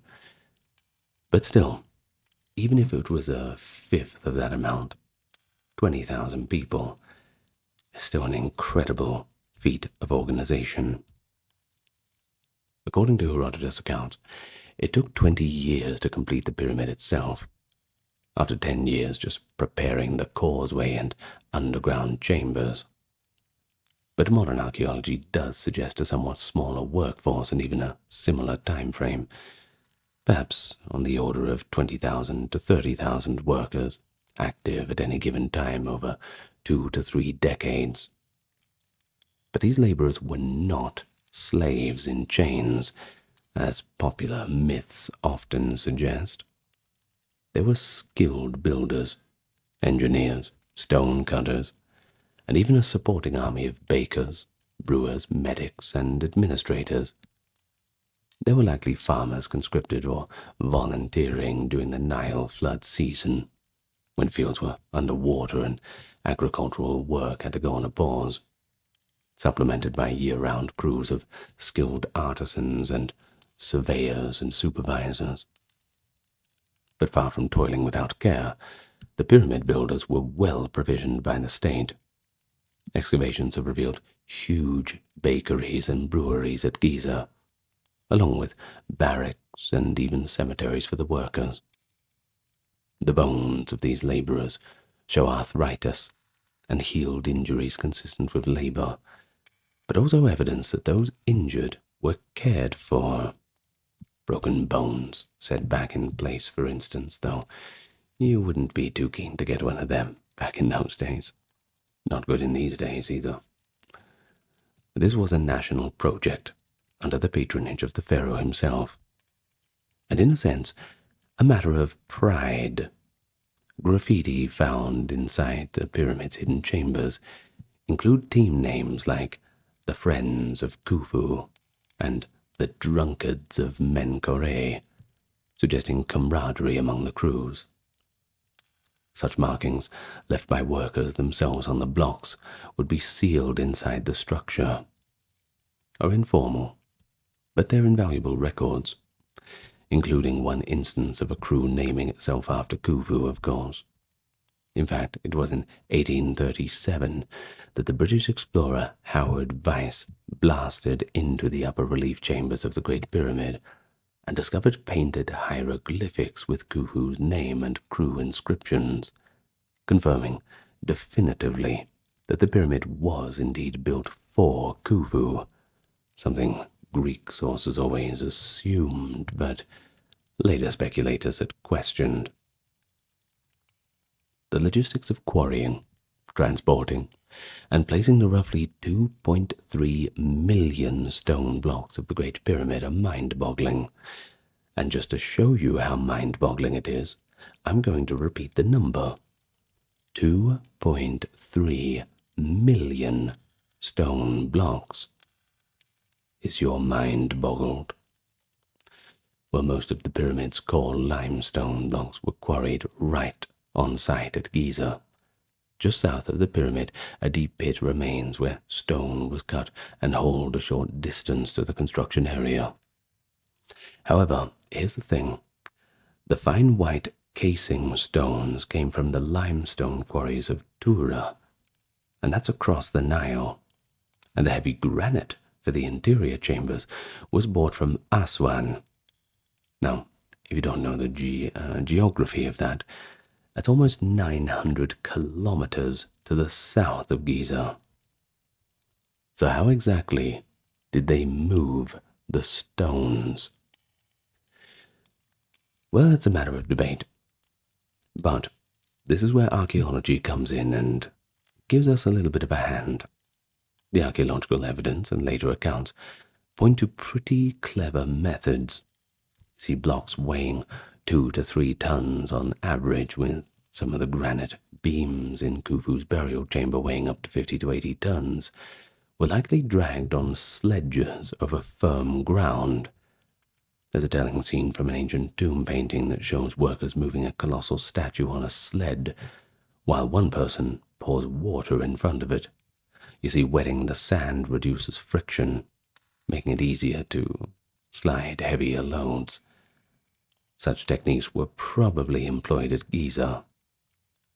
Now, I'll tell you a little story that's a little bit off topic, but also on brand, perhaps. Now, when I was doing a renovation of a house with my father, despite the fact I had completely no idea what I was doing and had to learn everything from scratch, my father being an expert in all regards of construction and building, we actually came across a big gun safe, which was about 7 feet tall in the shed. Solid steel, big bars in it to prevent break-ins and all the rest. Extremely heavy. Now, we could barely move the thing. So we came up with the idea. We had a few PVC pipes for plumbing that were laying around. We slid it on cross of one pipe, and then we would roll it across. We had about 4 of these pipes, and once the pipe at the end was at the tail end of it, and we'd push that out of the way, I would grab that pipe, put it at the front, and we would continue to push it. And this actually worked. 2 men, moving probably about, I don't know, the thing would have weighed perhaps, maybe 500 pounds, something like that. So quite a ridiculous amount for 2 people. But because of these methods, we got it done. So when we think about things like that, and I certainly thought at the time, well, this is perhaps how they got things done with monument building in the past. When there's a will, there's a way. There's always different ways of using levers and different methods of just controlling the weight rather than lifting it. So there you go. Sometimes history seeps into our normal life like that. Now, in any case, back to where we were. From Tura's east bank, blocks were ferried across the Nile on boats when the river was high. Khufu's engineers even dug a short canal to a harbor at the Giza Plateau edge, so boats could offload stones close to the base of the pyramid. And as modern as 2013, actually, archaeologists discovered a cache of 4,500-year-old papyrus logbooks, which turned out to be the journal of an official involved in the Great Pyramid's construction. The find is now known as the Diary of Merer. Now, Merer's diary records his crew's trips ferrying limestone blocks from Tura to Akhet Khufu, meaning, of course, the horizon of Khufu, which being the pyramid's ancient name. And he notes doing 2 round trips in a 10-day span, delivering Tura limestone for the outer casing in the 27th year of Khufu's reign. These papyri bring to life the final phase of construction. We can imagine boatmen rowing heavy cargo across the Nile, then hauling blocks up ramps to be set in place. All very involved. And indeed, ramps, they're important. They were the primary tool for raising stones. An exact configuration of ramps at the Great Pyramid is one that's, of course, a debate to this very day, whether they built a single straight ramp or a wrapping spiral ramp, or perhaps a combination. We have from Diodorus Siculus, a Greek historian of the 1st century BCE, who wrote of the mounds of earth that were built and then removed after the pyramid was done. Archaeologists generally agree. The builders erected massive temporary ramps of mud, brick, and limestone chippings to drag the blocks upward. As construction rose tier by tier, the ramps grew in height or changed shape to give access to the upper levels. Herodotus heard of a tale of wooden machines or levers lifting stones from step to step, and this might reflect some use of levering techniques. But more likely the continuous ramp was the main strategy. Either way, once the pyramid's upper structure was complete, the builders could then finish the casing from the top down. removing ramps as they descended. In the end, the pyramid was left in its gleaming form, and the auxiliary works, like ramps, were dismantled and cleared away. In fact, Diodorus remarks with admiration that not a trace of the huge construction ramps remained in his time, making the pyramids seem as if they sprung up from the earth by pure magic. Inside the Great Pyramid, Khufu's architects created a sophisticated system of chambers and passages. Unlike the earlier pyramids, which had the burial chamber underground beneath the pyramid, Khufu's main chamber is set high inside the superstructure. And if you want to get there, you have to enter on the north face through a hidden ascending passage that leads up into the heart of the pyramid.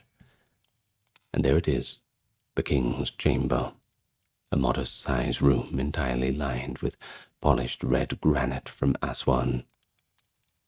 Here lies Khufu's sarcophagus, a large granite coffin. Above the chamber, engineers stacked 5 compartments with massive granite beams and open spaces. These are the relieving chambers, designed to distribute the enormous weight of the stone above, preventing the king's chamber from being crushed. This brilliant feat of structural engineering for the 3rd millennium BCE was pretty shocking, I'm sure you can agree. And there's also lower chambers and a grand gallery, a steeply ascending corridor of monumental proportions with a corbelled stone roof, likely aiding in moving the heavy granite blocks up into position during construction. But notably, no writings or hieroglyphic inscriptions decorate the inner sanctums. The Egyptians of Khufu's time hadn't yet begun inscribing religious texts inside pyramids. The famous pyramid texts appear a century later in the smaller pyramids at Saqqara. But the stark interiors have invited endless speculation and wonder, and over the ages treasure hunters and archaeologists probe the Great Pyramid for hidden rooms. Even today, high-tech scans have detected a mysterious large void above the grand gallery, whose purpose remains unknown. It seems Khufu's pyramid still holds quite a few secrets.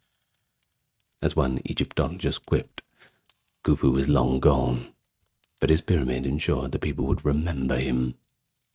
And indeed, the Great Pyramid has made his name known around the world, even if very little else about his reign survives in records. It's certainly a one-up on all the other great kings, who perhaps only have a few scattered books to mention their reign. But we have to move on from Khufu. I know I've been talking about him for 20 minutes, but he is pretty important. We move on now to Khafre, who is, well, we're pretty sure that he's Khufu's son. There's a bit of debate about it. But what we do know is he was the one who commissioned the 2nd Great Pyramid of Giza around 2520. His pyramid does not reach quite the same height as Khufu's, but is still enormous, originally about 144 meters or 470 feet tall.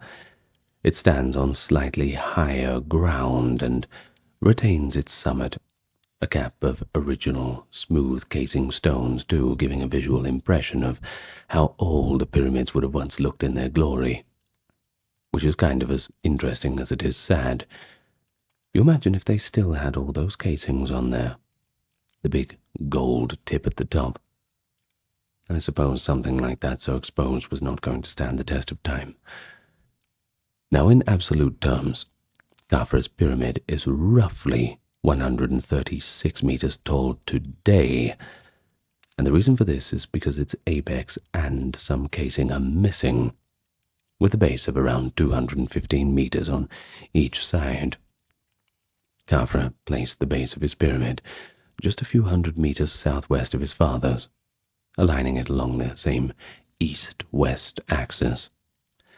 And to observers, the pyramids rise side by side, Khafre's appearing almost as lofty as Khufu's, a deliberate effect by the king who certainly did not want to seem greatly inferior to his famous father, doesn't want to live or die in that shadow. Khafra's pyramid complex exemplified the classic layout. It included a grand mortuary temple abutting the pyramid's eastern face, a long coveted causeway sloping down from the plateau, and even a lavish valley temple at the edge of the Nile floodplain. Now here's something interesting.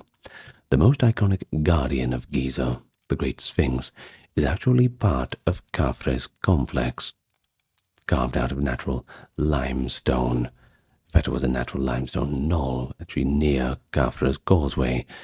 The Sphinx is a colossal statue of a recumbent lion with a human head, which most scholars believe bears the likeness of Khafre himself, wearing the royal Nemes headdress. At 20 meters tall and over 70 meters long, the Sphinx is basically an extension of Khafre's monumentality, symbolically protecting his pyramid. In Khafre's Valley Temple, a beautifully preserved stone building, archaeologists found statues of the king in diorite, one of which shows Khafre seated with the god Horus as a falcon perched behind his head. All of these elements just show how the pyramid was not a standalone structure, but it was rather the heart of a more sacred landscape. The pyramid was the king's tomb and resurrection apparatus. The temples were where priests made offerings to the king's spirit, known in Egyptian as the Ka, for centuries after, and the Sphinx perhaps represented a form of the sun god or royal power guarding the necropolis. Ancient Greek visitors like Herodotus or Diodorus knew of Khafre's pyramid as well, though by their time the attribution of which king built which was a little bit garbled. Herodotus calls Khafre Shephren, and relates that he too was a cruel ruler who shut temples and forced labor like his brother Cheops. Herodotus even claimed the Egyptians so resented Khufu and Khafre for their impiety and hard labor that they refused their names, instead calling the pyramids the Pyramid of Philotis, after a humble shepherd who grazed his flocks there. Now that's a curious little anecdote, isn't it? But it's probably untrue. It does, however, suggest that later Egyptians had folklore casting those pyramid builders in a rather unfriendly light, I suppose. Perhaps it's priestly propaganda, because Khufu and Khafre's pyramids overshadowed all the others. Jealousy can be a powerful motivator. But Diodorus, for his part, mentions that Khafre, whom he calls by a variant name, made his pyramid equal in workmanship but not size, describing it as a stade, about 185 meters per side, a pretty reasonable approximation. He also notes that Khafre's pyramid appeared to have steps on one side, possibly visible terraces where casing had fallen off. While Khafre's pyramid interior is admittedly more simple than Khufu's, with a single burial chamber and some storage niches, and a descending entrance too, by the way, which was eventually revealed when opened in antiquity. It does have one useful and unusual feature reported by ancient sources. Strabo, a geographer around the time of Augustus, as the 1st century BCE, wrote that high up on the face of the pyramid there was a stone which could actually be moved, lifted out to reveal the entrance. Of course, a little bit of debate about this. What exactly is this stone? Well, it likely refers to how the original entrance was concealed by flush-fitting casing stones. Indeed, to this day, the original entrances of Khufu and Khafre's pyramids are about 15 meters up the north face, and they were once perfectly hidden. Only by knowing which stone to remove could one gain access. a security measure to deter tomb robbers. Now, you've got a 1 in 2.3 million chance, of course, of finding that, so you can see how this would be a little bit difficult. Unfortunately, not difficult enough. Tomb robbers are notoriously hard-working, and they'll look for years if they have to. They did, and they found it. Both tombs were plundered long ago. Who knows where all the treasures ended up? Maybe one day we'll find it. I don't know. Maybe the Vatican has it or something, or the British Museum, and they're just not telling us. Though we don't want to engage in that kind of speculation. Or maybe we do. Either way, Strabo's note implies that by his era, people knew how to get into at least one of the pyramids, or had at least learned of this mechanism. In any case, Khafra's pyramid retains something of its casing at the peak, but the majority of those fine outer stones are simply gone. A large-scale removal occurred much later in medieval times. In 1303, a powerful earthquake in Egypt loosened many of the casing stones on the pyramids, and subsequently, the Mamluk Sultan of Egypt around the 1350s organized their collection to build mosques and fortresses in Cairo. Thus, much of Cairo's medieval architecture was literally built from the skin of the Giza pyramids. This is why today Khafra's pyramid only wears a white cap of sorts, casing at the top, where the rest was pried off, leaving the rough inner core completely exposed. Okay, well, last but not least, let's talk about the third and smallest of the main pyramids in Giza. That was built by King Menkaure. In the Greek, they call him Mycerinus, around 2490. But, of course, we'll call him his Egyptian name. It's just good manners. Menkaure was likely Khafre's son, or possibly his grandson, we're not quite sure. His pyramid is considerably more modest in scale. It's about 65 meters, or about 213 feet in height originally, only 1/10 the volume of Khufu's giant pyramid. Each side of Menkaure's base is roughly 102 meters, or 335 feet. Yet what it lacks in size, it makes up for in other attributes. Menkaure's pyramid was partly sheathed in exotic stone. The lower 16 courses of its casing were made of polished red granite from Aswan, giving a striking two-tone appearance. The upper casing courses were fine Tura limestone, and you can imagine the effect. A base of reddish granite around the bottom, topped by gleaming white limestone at the top. Very color-coordinated. Today, a few of those giant granite casing blocks still cling to the pyramid's base, showing the high quality of workmanship. Their outer faces finely smoothed, corners sharp. Not bad. Not bad at all. But why was Menkaure's pyramid smaller? There's a bit of ancient commentary that offers a moralizing explanation. We hear from Herodotus.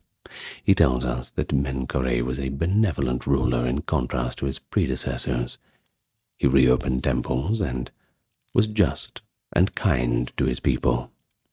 According to Herodotus, Menkaure even received an oracle that he would live only 6 more years.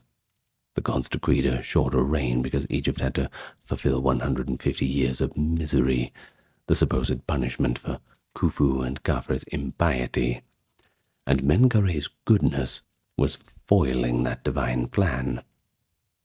Enraged by this prophecy, Menkaure tried to outwit fate by illuminating the nights with lamps and revealing both day and night, doubling his remaining time with continuous celebration. But he still died, after 6 or perhaps a little more, depending on version years. Either way, While this is legend, it paints Menkore as a sympathetic figure. Diodorus similarly notes that Menkore, who he calls Menkerinos, intended a larger pyramid, but died before the completion, leaving it to be finished in hastier fashion by his successor. In fact, Menkore's pyramid does show signs of having been completed in a rush. The granite casing in the lower courses has many bosses or protrusions left unpolished, as if workers stopped midway.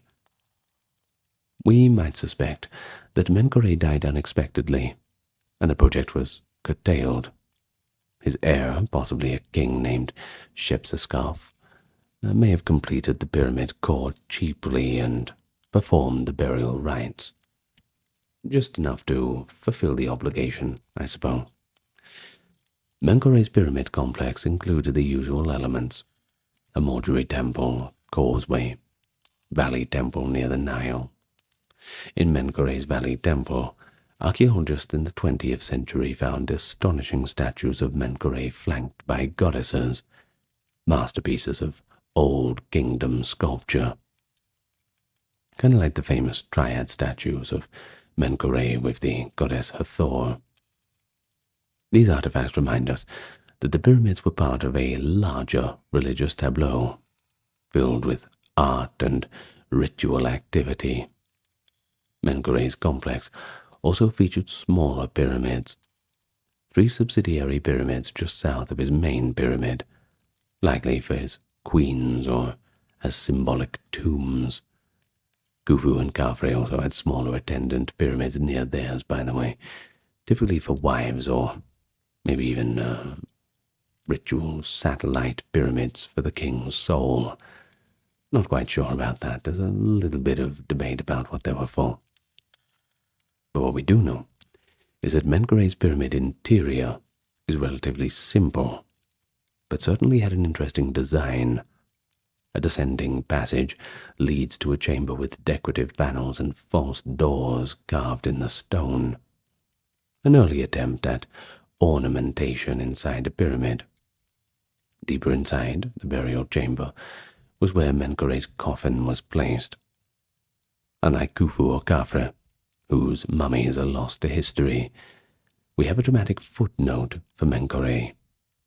In 1837, British explorers, the same Howard Weiss and team, entered Menkore's pyramid and discovered a beautiful carved sarcophagus of basalt deep inside, along with some human bones and a wooden coffin inscribed with Menkore's name, likely a later reburial.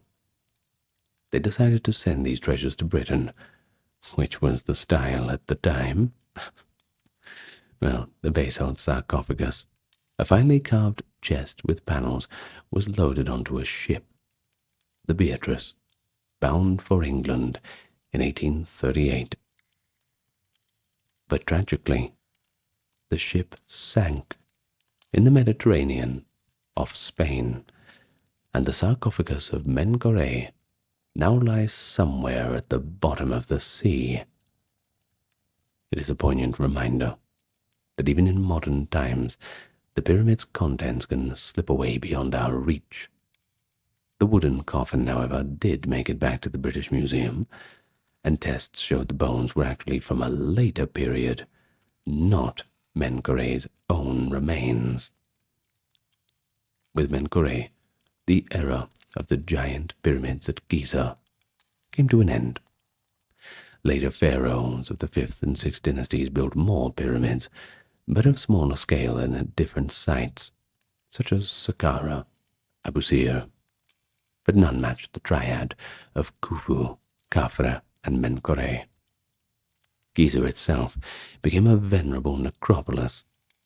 Later Egyptians viewed it with reverence, and perhaps a touch of mystery.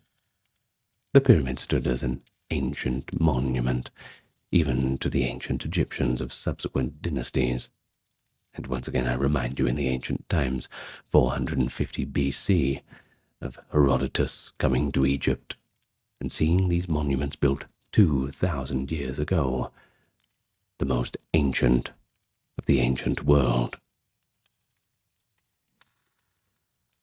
But when it comes down to it, while the pyramids appear as geometric abstractions from afar, up close, it's a representation of the life and labor of thousands of people. And thanks to modern archaeology, we have a much clearer picture of the human dimension.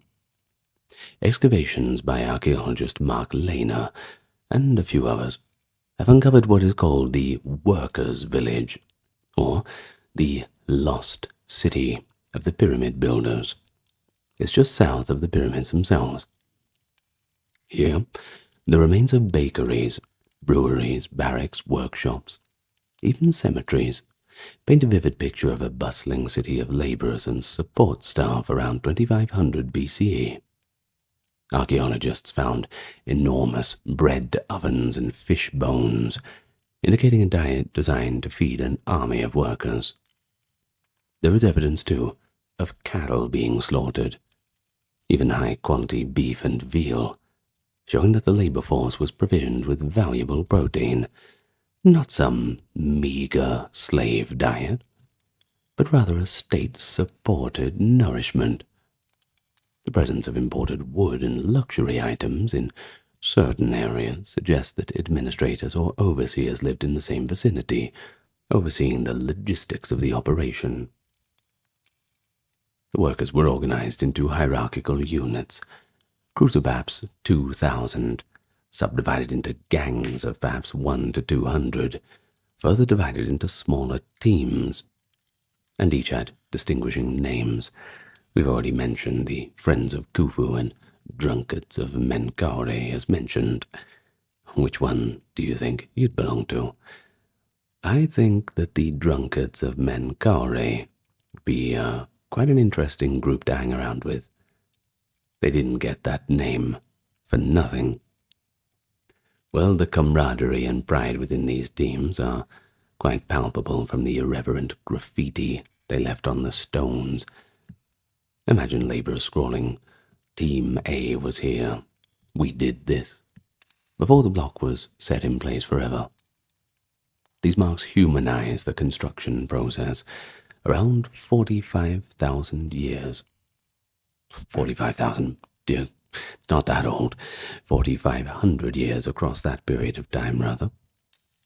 Bit of a jump scare for you there.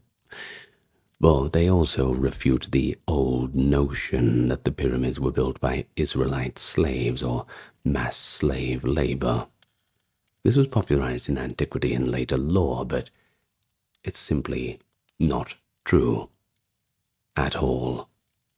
In reality, the labor appears to have been a national service, perhaps with rotating duty, a project by Egyptians for the Egyptian king. Now, what about the workers' cemetery? Of course, everyone was dying to get into there. Skeletons have been found with signs of healed fractures, and even, unluckily, quite a few amputations, indicating those who were injured on the job were cared for rather than cast aside. Now, that wouldn't happen to slaves, wouldn't it? One skeleton showed a worker with a badly broken leg that healed, evidence of setting and months of rest. Someone took care of him long enough for the bone to mend properly. Findings like this tell us these laborers were not disposable slaves, but valued participants in a sacred mission. They toiled extraordinarily hard, quarrying multi-ton blocks with copper chisels and stone hammers, dragging sledges with ropes, and enduring the desert conditions. Well, the climate was a little bit different back in those days, but still certainly quite warm. But for all this, the state rewarded them. Food, lodging, honors in death. In fact, some were buried near the pyramids with modest tombs, a privilege indicating that they were indeed respected. But what about the technology? It was simple but effective. You'd be surprised what you can do with simple tools, if you know how to use them. Tools found include, well, copper, chisels, and adzes, which workers had to constantly resharpen or recast due to wear against the stone. They also had stone pounders, hard dolerite balls used to pound granite surfaces, along with wooden sledges and rollers. But no iron, no steel, not even any wheels as far as evidence shows. The wheel hadn't been adopted in Egypt for heavy hauling. Yet, with these simple means and abundant human muscle and ingenuity, they achieved precision that still astonishes engineers today. The blocks of the Great Pyramid, for example, are fitted so tightly that a knife blade can't slip between many of them. The level of the base is nearly perfect, a narrow margin of only a couple centimeters across the entire span of 230 meters. The four sides of the base have a difference in length of mere centimeters too. Such accuracy required careful measurements and planning, likely using measuring ropes, plumb bobs, levels, and sighting instruments aligned with the stars. The north-south axis of the Great Pyramid is aligned within a tiny fraction of a degree true north.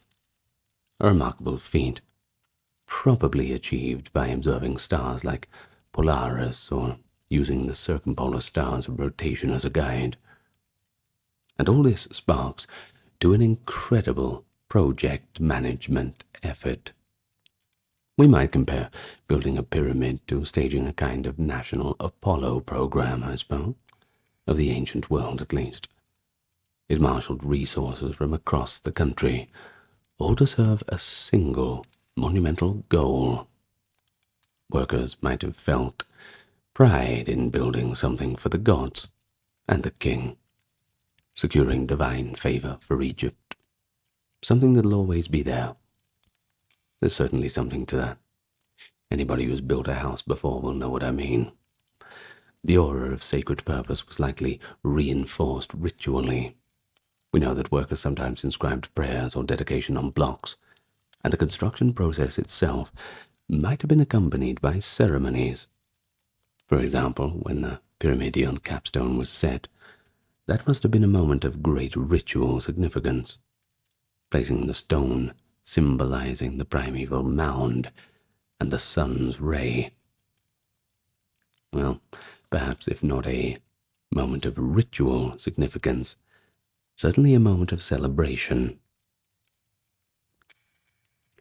Of course, the pyramids didn't go unnoticed by subsequent generations. They're kind of hard to ignore. By the time of classical antiquity, the Giza pyramids were already ancient wonders, objects of curiosity and speculation, especially for Greek and Roman travelers who recorded some of the earliest, I suppose, tourist impressions and local stories of the pyramids. So let's go back to Herodotus. We'll go to his sources first. He's often called the father of history. Well, like I've said before, he tends to blow things out of proportion, but, it is what it is. Well, he traveled to Egypt in the 5th century BCE and wrote one of the earliest accounts. According to Herodotus, Egyptian priests told him about pharaohs Khufu and Khafre, along with Menkaure, and how they built the pyramids. His narrative is pretty colorful, and a mix of fact, folklore, and moral commentary. He reports, for instance, that Cheops, or Khufu, quote, brought the people to utter misery by forcing everybody to work on the pyramid. He even closed all the temples to economize and commandeered the labor force. Herodotus says 100,000 men worked in 3-month shifts. Of course, we've mentioned that, and we think it's a little bit inflated. But perhaps the priests themselves gave this number, so let's not blame it entirely on Herodotus. But he does accurately note the 20-year construction period, and marvels at the construction of the causeway, which he describes as nearly as impressive as the pyramid itself, made of polished stone with carvings. He also relays a striking detail. He was shown inscriptions on the pyramid that recorded the quantities of onions, garlic, and radishes consumed by the workers, totaling 1,600 talents of silver in cost. Now, that might sound odd, but it is in line with Egyptian practices of keeping meticulous accounts. Whether such an inscription truly existed on a pyramid wall or was recorded in temple archives, that's a little uncertain. But Herodotus might have misunderstood some record, but his repeating of this detail, vegetables fed to laborer, gives a more human touch to the story of the construction. It amused later readers to imagine a pyramid's cost being tallied in garlic and onions, that's for sure. Well, Herodotus then adds the infamous anecdote of Khufu's daughter. The story goes that Khufu was so financially strained by his building project that he sold his daughter into night work, ordering her to charge clients for money. She would be a premium cost for the pharaoh's daughter. But the daughter had her own goal. She asked each suitor to donate stone for her, and with these stones she built a small pyramid of her own. Herodotus even says this small pyramid stands, quote, in front of the Great Pyramid, in the middle of the three. And there are indeed 3 small pyramids near the Great Pyramid, which were actually queen's pyramids. One of those could be what he thought was built by the daughter. Once again, it's probably pure folk legend, reflecting later Egyptian critiques of Khufu's impiety and extravagance, a mix of moralizing and perhaps a bit of dark humor. And of course, we take it with a grain of salt, but we still mention it because it's good fun, and it's a memorable story that Herodotus preserved. Well, for Khafre, which they called Chefren, Herodotus simply states that he was just as bad as Khufu, also closed temples and oppressed the people, and built another pyramid almost as big. He notes it's 40 feet lower. Not far off, since Khafre's is just slightly smaller. Interestingly, Herodotus describes an intriguing feature. He says Khafre's pyramid had no underground chambers and no canal from the Nile like Khufu's did, but that Khufu's had a subterranean chamber surrounded by water via a channel, forming an island tomb for Khufu. This detail of a water-filled chamber under the Great Pyramid is not verified by modern archaeology, though. But there is an unfinished subterranean chamber beneath Khufu's pyramid, but we don't have any evidence it was filled with water. It's possible that this was a myth or an interpretation of Herodotus's guides. However, it resonates with Egyptian symbolic notions of the burial chamber as an island of sorts, or the primeval mound arising from waters.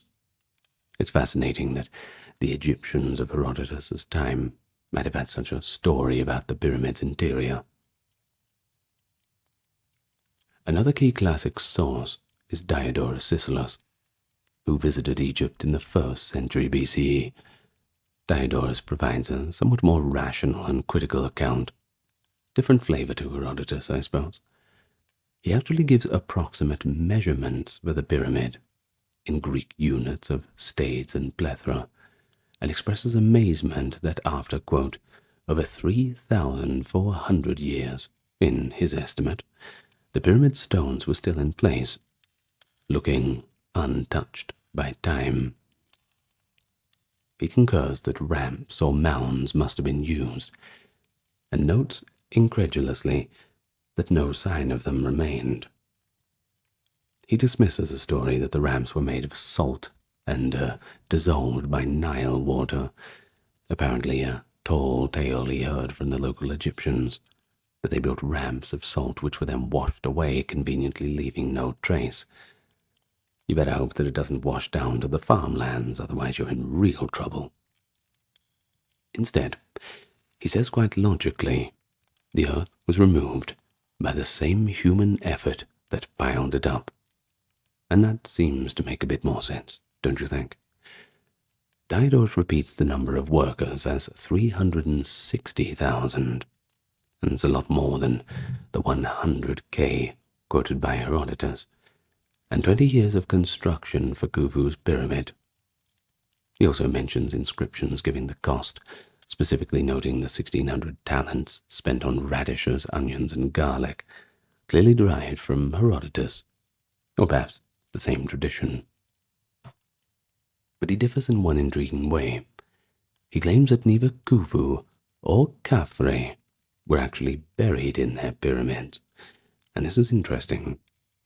Sicelus claims that because the people were so angry at these kings, they threatened to tear their bodies apart if they found them. So each king, on their deathbed, ordered his family to hide his burial elsewhere, in an unmarked, secret grave.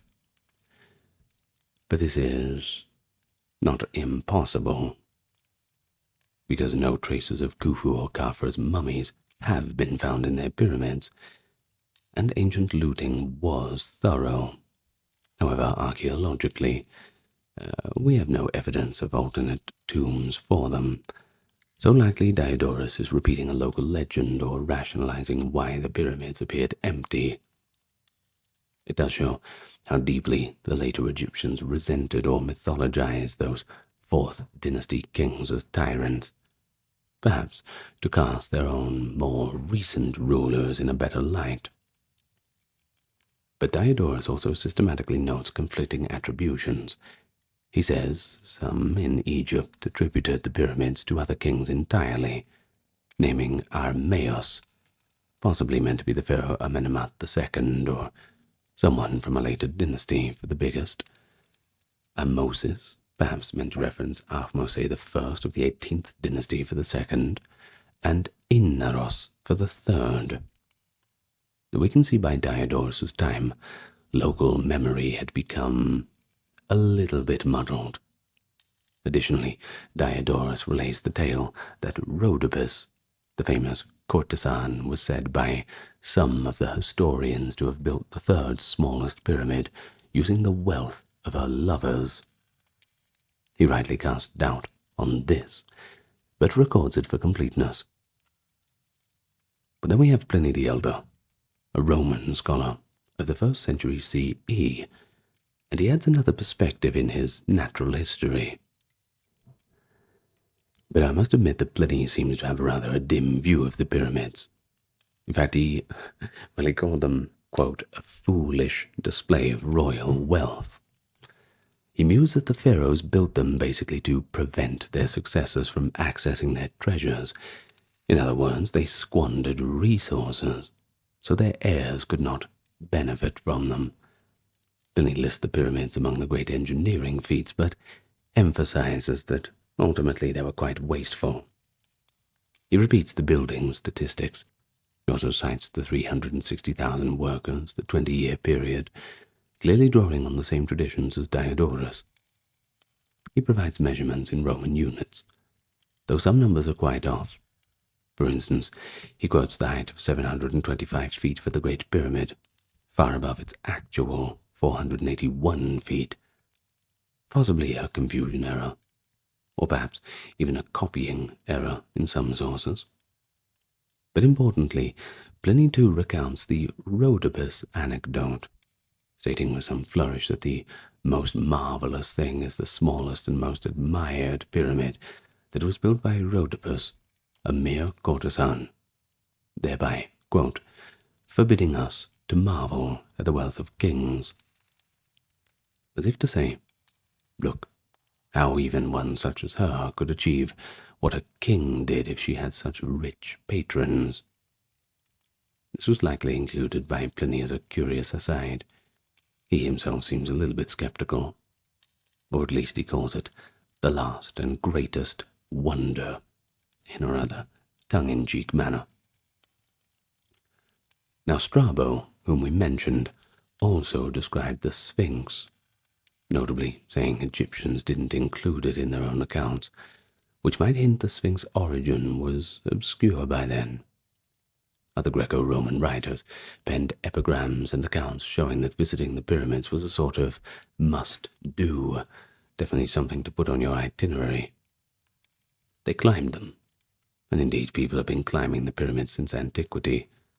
Graffiti at the top of Khufu's pyramid in Latin and Greek from the Roman period has even been documented. One ancient Greek inscription from around 124 BCE left by an admirer on the inside of Khufu's pyramid reads in praise of the greatness of this work. The classical visitors often echoed each other's information, sometimes embellishing. And so from all these accounts, we see a kind of evolving mythology. The pyramids went from being sacred royal tombs in the Old Kingdom to ancient curiosities by the late period, and then to symbols of either tyranny or architectural genius, depending on the storyteller. Yet through all descriptions runs a thread of awe. Even the critical Pliny had to describe their enormity and a sense that they were beyond ordinary human scale. It's worth noting that no ancient account ever mentions aliens or anything supernatural constructing them, by the way. This is purely a modern fringe idea, and honestly, I'm not going to go into it. Now, the ancients, even if they misidentified who built them, they fully credited human kings and the toil of Egyptian workers, or sometimes fancifully the biblical Israelites in later Judeo-Christian references, with the accomplishment. The Late Bronze Age, a period of flourishing civilizations and wide-ranging international connectivity in the Eastern Mediterranean. Great kingdoms such as Egypt, the Hittite Empire, Babylonia, and even Mycenaean Greece formed up an elite great powers club, and they engaged in trade, diplomacy, and the exchange of luxury goods. Wealthy ports like Ugarit on the Syrian coast and Enkomi on Cyprus thrived as trading hubs. Royals exchanged letters and princesses, while merchants shipped copper ingots, tin, oil, wine, and grain across the sea. By the 13th century BCE, this cosmopolitan world had truly reached its zenith, with prosperous palatial centers and complex economic networks spanning thousands of miles. They had it all. Life was good. What could possibly go wrong? Well, around 1200, this interconnected world experienced a dramatic collapse. Within just a few decades, many of the grand palaces and cities of the old world were sacked, burned, or abandoned. Even the Hittite capital Hattusa was left in ruins. The thriving port city of Ugarit was utterly destroyed, to the point where they never reoccupied it. And in the Aegean, the Mycenaean palatial citadels, Pylos, Mycenae, Tiryns, they all fell into ruin. Writing systems like Linear B vanished. Long-standing trade routes disintegrated, and populations plummeted in several regions. But this turmoil is often called the Late Bronze Age collapse, and it marks a major turning point in ancient history. So what happened? There has to be a villain. Of course, there's a combination of plenty of factors, but amid this crisis, the Egyptian records describe waves of foreign invaders. They have been dubbed the Sea Peoples, the traditional boogeyman of this topic. In Egyptian inscriptions, these enemies are called the peoples of the sea or the northern countries, portrayed as sea-born raiders and migrants attacking the coasts and delta of Egypt and other lands. Of course, the term Sea Peoples is a modern umbrella label for several groups of unknown origin who appear in multiple sources at the end of the 13th century. And these Sea Peoples have been implicated as a major factor, perhaps both cause and effect, of the Bronze Age collapse. But who were they? Where exactly did they come from? And what do we know about them?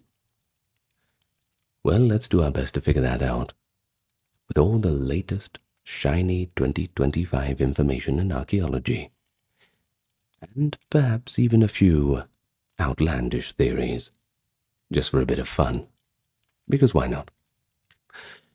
Welcome to the channel. If you're new here, the subscribe button beckons, if you would feel inclined to do so. And I would like to remind you that this video, along with all the other videos on this channel, are proudly and forever ad-free, due to those generous contributions of those good people on Patreon, YouTube memberships, people who checked out the merch store, and the occasional little donation. All of those links can be found in the pinned comment and the video description. And so now, without further ado, and the customary welcomes out of the way, let's get down to business. And we can figure out who the Sea Peoples really were. But I must say it's kind of hard to answer that. Who were the Sea Peoples? Well, everyone has a different opinion about that. But why don't we start from the Egyptian text?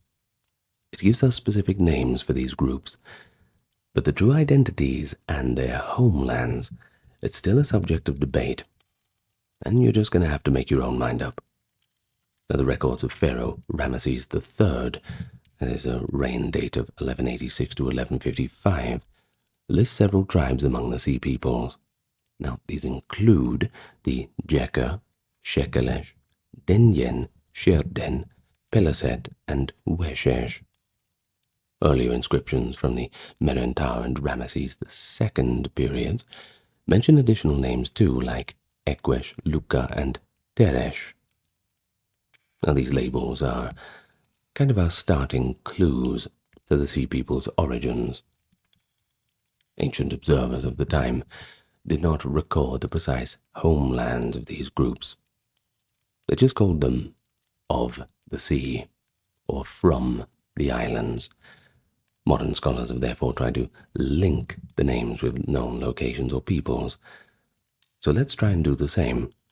We'll give some brief explanations. Let's start with the Shekelesh. Now, that name invites a bit of comparison with Sicily, Siculi. Some scholars think that Shekelesh may have originated in southern Italy or Sicily before joining those larger migratory bands. And then we have Sherden, or Shardana. They were possibly from the western Mediterranean. And think about the name a little bit. Try and do a little bit of linguistic stretching. It's kind of reminiscent of Sardinia. And indeed, Sardinian-style bronze weapons and nuragic motifs have been noted, suggesting a connection. Now, Sherden warriors, we do know, were formidable sea raiders. Ramesses II even noted they came, quote, boldly, sailing in their warships from the midst of the sea, none being able to withstand them. Doesn't sound like the kind of guests that you want to have, particularly uninvited. Well, next we have the Teresh or Tursha, possibly connected to Tirsenoi, that is an ancient name for the Tyrrhenians or Etruscans, or to Troas, Troy. Although, once again, the evidence is a little bit thin. When we're trying to work these sort of things out, we have to engage in a little bit of speculation without drawing solid conclusions. Well, some speculate a link to coastal Anatolia, or even the Aegean. Now, then we have Ekwesh and Denyen. These have been tentatively linked to Achaean peoples, that is, Mycenaean Greeks. Denyen might correspond to the Danans, a name Homer actually used for the Greeks, or to the region of Cilicia, later known as Danuna. Now, as for Ekwesh, that might be related to the Achaeoi, the Achaeans, implying some sea peoples could have actually been displaced by the Mycenaeans. And then, of course, we have Peleset, which is almost certainly the Philistines. who appear in the archaeological record of Iron Age Canaan and soon after. Egyptian reliefs depict Peliset warriors with feathered headdresses, and Ramesses III settled them in southern Canaan after defeating them. Of course, if we look at some biblical tradition, in later times, of course, it recalls Philistines coming from Caphtor. Now, that is possibly the old name for Crete. That aligns with the idea that Peliset originated in the Aegean region. But then we have Jeker, another group settled in Canaan, the city of Dor on the coast by the early Iron Age. Their origin is a little bit more unclear, but possibly from the Aegean or southern Anatolia. In a later tale, the story of Wenamun in 1100 BCE, the Jeker are the rulers of Dor, indicating they established a small kingdom there. Well, then we have Weshesh, the least attested group, possibly from somewhere in Anatolia or the Levant. But some have speculated a link to the name Wilusa, which was another wording of Troy. But once again, it remains guesswork. Lastly, we have Luka, often listed alongside sea peoples in Hittite and Egyptian texts. The Luka were essentially the people of Lycia in southwest Anatolia. They were known as pirates and troublemakers on Hittite borders. While not foreign to the region, they likely joined or facilitated sea people movements along the Anatolian coast. Likely, we would say. But it is important to stress that pretty much everything that we've just talked about, these identifications, are just hypotheses. The sea peoples did not leave behind any written records of themselves, and we know them mainly through Egyptian eyes. The names could have been exonyms, that is, names given by the Egyptians, and may not map neatly onto single ethnic groups or places. But nonetheless, evidence suggests that many of the sea peoples had origins in the Aegean Black Sea region and the Western Mediterranean. For example, pottery and artifacts associated with the Philistines, that is Peliset in Palestine, show clear influence from Mycenaean Greek culture, indicating an intrusive Aegean population. Similarly, bronze weapons and helmets, like horned and feathered helmets or Mycenaean-style boar's tusk helmets, support links to the Aegean world. So let's sum it up. We can say that the sea peoples appear to have been a coalition of disparate groups, uprooted or on the move at the end of the Bronze Age. Some may have been mercenaries, maybe even pirates turned invaders, looking for a more brick-and-mortar home, and others entire communities migrating with women and children. But they were not a single people, rather a confederation, northern peoples that banded together during this time of upheaval. Their very diversity, different attires, tactics, languages, it hints at a broad geographic range of origins, from southern Europe and the Mediterranean Isles to Anatolia and the Aegean. And so as we move forward, keep all of that in mind, but we'll also see how groups erupted onto the scene in the late 13th century, and how all of their raids and migrations ultimately helped to topple the old order. Well, the first appearance of the sea peoples in the historical record comes from those late 13th century Egyptian sources. Pharaoh Ramesses II, reigning 1279 to 1213, and his son Merneptah, reigning 1213 to 1203, they both describe battles against these mysterious sea-born raiders, suggesting that by the late 1200s, Egypt was already feeling the edge of this. Let's look at Ramesses II. He's one of Egypt's mightiest pharaohs, and he left an intriguing account from the second year of his reign, that being 1278. A stele from the Nile Delta region, found at Tanis, records that Ramesses II repulsed an attack by a group called the Sherden, or Shardana, who had sailed in from the sea. That's all it tells us, from the sea. Didn't say they sailed from Cyprus or Anatolia or anything else, just that they came via water. Well, the inscription marvels at the boldness of the invaders, and this is where the translations that we have are quoted. The unruly Sherden, whom no one had ever known how to combat. They came boldly sailing in their warships from the midst of the sea, none being able to withstand them. Ramesses II defeated these pirates, though, and he captured many Sherden warriors, so I suppose no one besides him could withstand them. That being said, Ramesses II was, well, he was on a bit of a roll. Well, you'd think that he'd execute them, right? But no. The pharaoh actually enlisted them into his own army.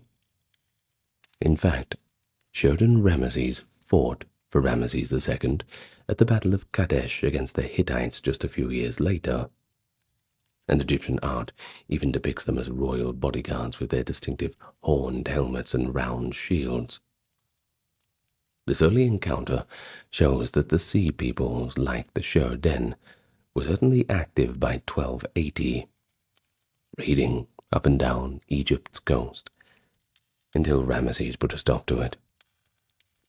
Of course, it also shows that pragmatic response, co-opting some sea peoples as allies.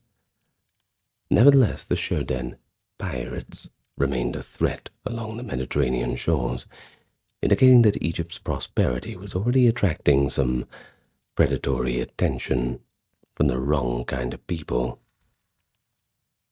But let's fast forward a little bit. 72 years. We're in 1208. Pharaoh Mernetar, that is Ramesses II's son, he's facing a much larger crisis involving foreign invaders. In the 5th year of his reign, a great alliance of Libya and, quote, northern peoples attacked Egypt's western delta. Mernetar's monumental inscriptions, notably the great Karnak inscription on the Athribis stele, describe this conflict in a good bit of detail. The Libyan king, Merye, led the invasion, but alongside his Libyan tribes were contingents of sea peoples who arrived, once again, quote, from the sea.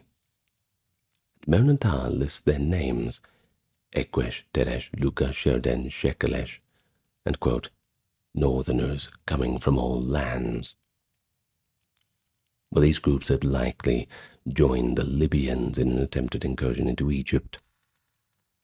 The inscription dramatically reports that the invaders had ravaged the delta frontier. The quote from the inscription goes, "The land was forsaken.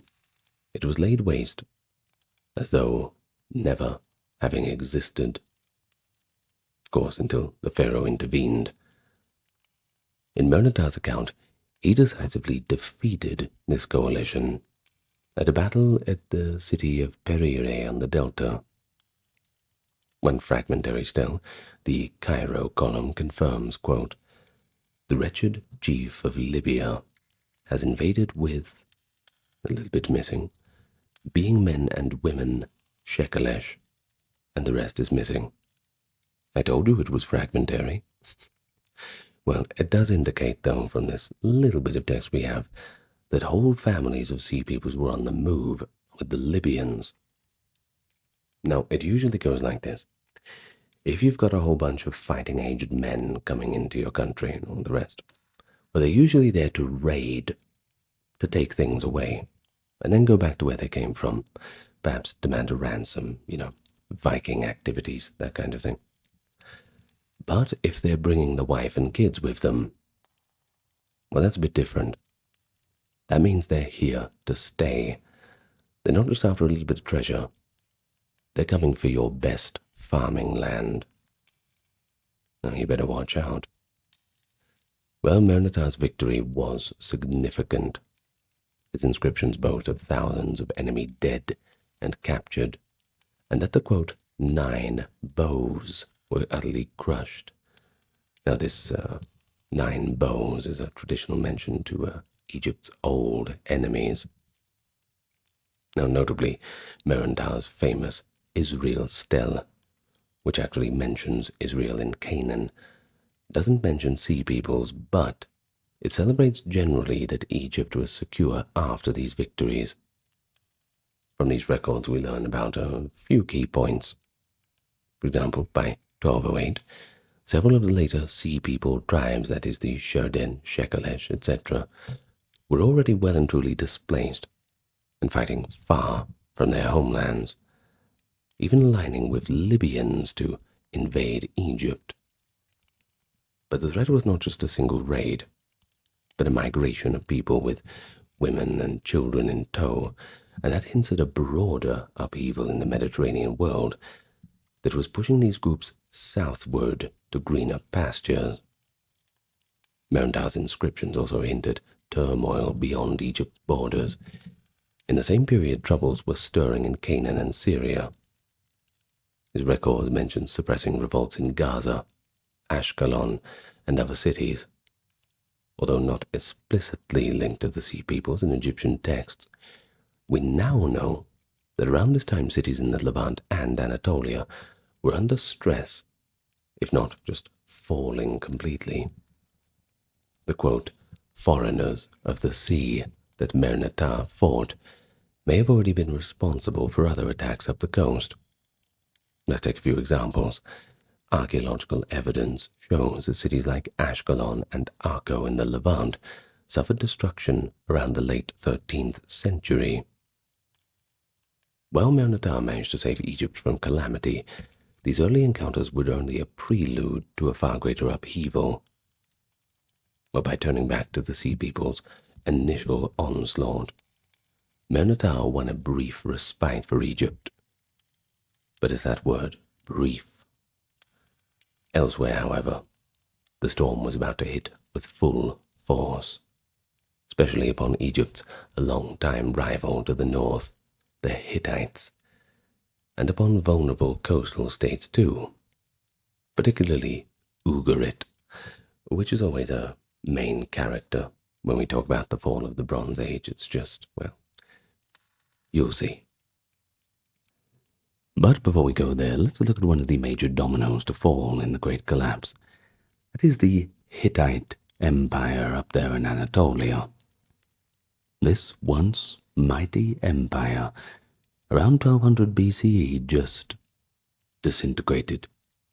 See you later, alligator. The royal capital, Hattusa, was abandoned and even partially burned. Hittite rule across Anatolia and northern Syria also vanished. And although the Egyptian accounts credit the sea peoples with destroying what they call Hatti, the full story of the Hittite collapse is a little more complex. In the decades leading up to 1200, the Hittites were struggling with serious food shortages. And when you have serious food shortages, people get angry, and angry people cause unrest. A remarkable letter from Pharaoh Merentar to the Hittite king, likely Tudalia IV or his son Suppiluliuma II, mentions sending emergency grain shipments to keep alive the land of Hatti during a famine.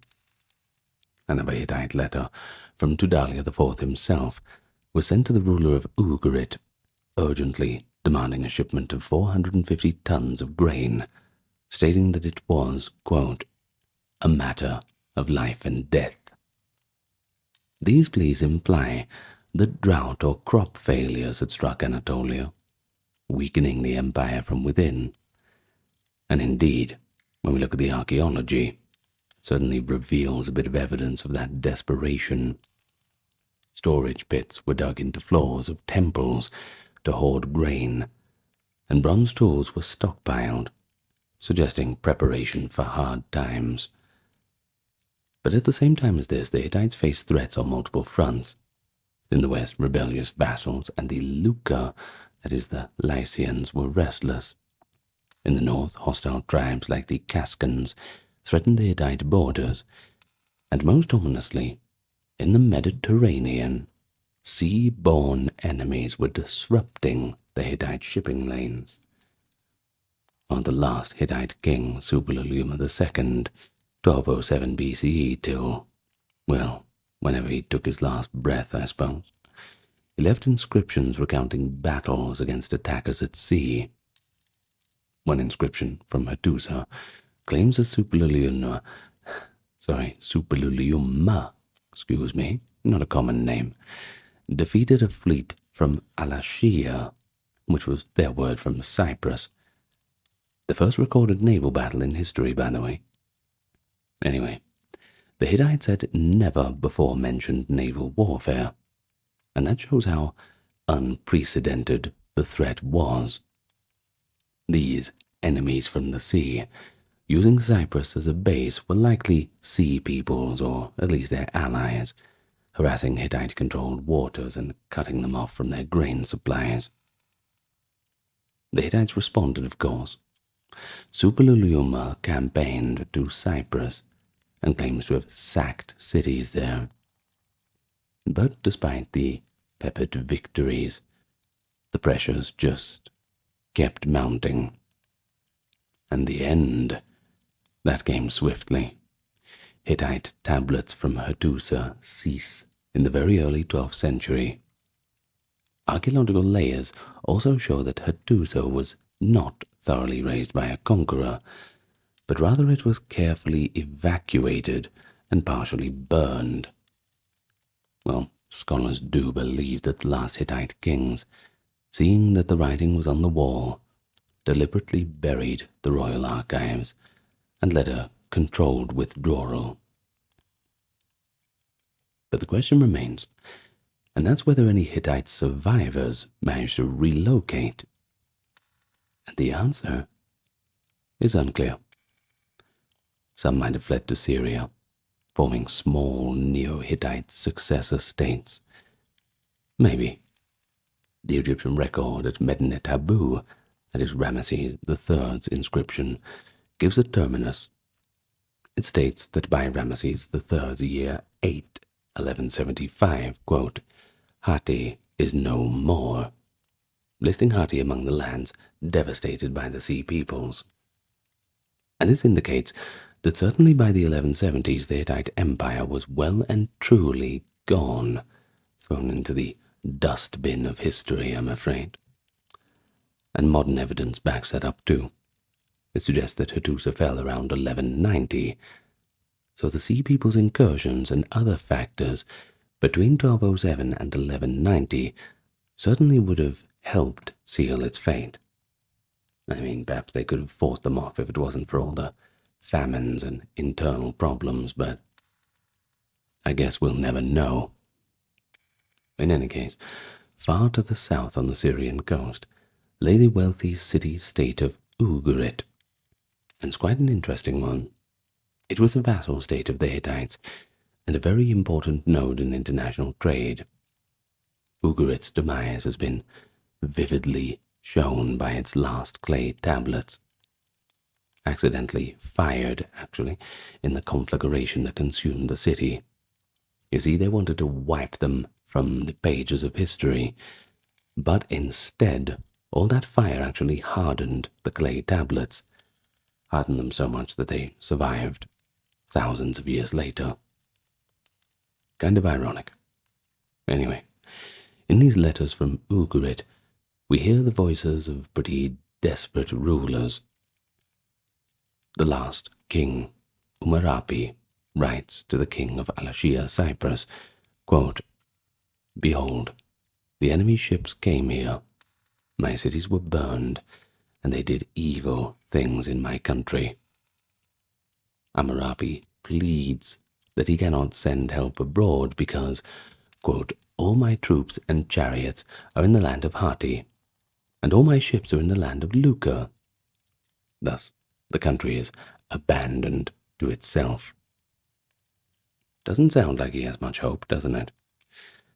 It's extraordinary, isn't it? It suggests that Ugarit was caught completely off guard. The army was away, possibly called off to assist the Hittites, and its fleet absent too. just as the enemy ships arrived to wreak havoc. Poor timing. Well, another letter found at Ugarit, likely from a high official, urgently asks, "Where are our own ships? Send word to Alashia," implying a frantic search for naval aid. But no help came in time. Ugarit was destroyed by fire. Its palaces and temples collapsed onto archives of tablets that record no further dates after 1192. One tablet precisely dated to 1192, actually, was still in a kiln when the city fell. That gives us a very close timestamp for Ugarit's end. It's kind of like, finding a watch from the sunken Titanic, stopped and flooded on the time exactly when the boat went down. Kind of like that. But who were these enemies that destroyed Ugarit? Well, surprise, surprise, the correspondence strongly points to that umbrella term of sea peoples. The mention of enemy ships and the devastation matches that pattern of sea people raids up and down the Levantine coast. And additionally, one letter from a Hittite official, possibly even the ex-vizier Bey, warns Amurabi to beware of impending attacks. Ugarit, just like Hattusa, fell in that window of 1192 to 1185, right as the Sea Peoples advanced. The archaeological site, which is by the way modern Ras Shamra, reveals a destruction layer with collapsed buildings, ashes, and even arrowheads scattered in the streets. Recent radiocarbon dating of Ugarit's destruction, the debris places it around 1190, firmly where it's supposed to be, and that aligns with the textual evidence too. Not only Ugarit though, but other cities, Alalak inland, and ports like Enkomi and Kition on Cyprus were burned and abandoned around this time. The entire northern Levant trade network gone. Thus, the Hittite Empire's collapse and Ugarit's destruction seem to be events intertwined with one another, likely involving the Sea Peoples, as both invaders and opportunists. Famine weakened Hatti. The Sea Peoples struck decisive blows by land and sea, and vassals like Ugarit were left to fend for themselves. As Ramesses III later summed up, quote, "No land could stand before their arms, from Hatti, Carchemish, Arzawa, Alishia, all were cut off, destroyed at one time." And there was the world, changed, at least the known world of those Bronze Age civilizations. By 1180 BCE, the political map of the north had been wiped clean. Now the storm rolled on to the Aegean, and finally back to Egypt's doorstep once more. But we go to the Aegean first. Of course, concurrent with the collapse of the Eastern empires were the Mycenaean Greeks.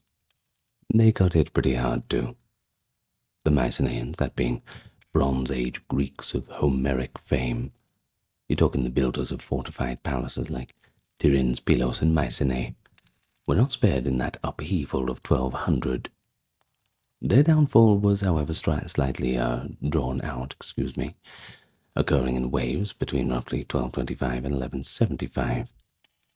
But by the end of that period, the palatial system in Greece had vanished. The archaeological record shows widespread destructions and abandonments in the Aegean, some likely due to earthquakes or internal conflicts, and others possibly due to attacks or the ripple effects of sea people migrations. Signs of trouble in Mycenaean Greece actually predate 1200.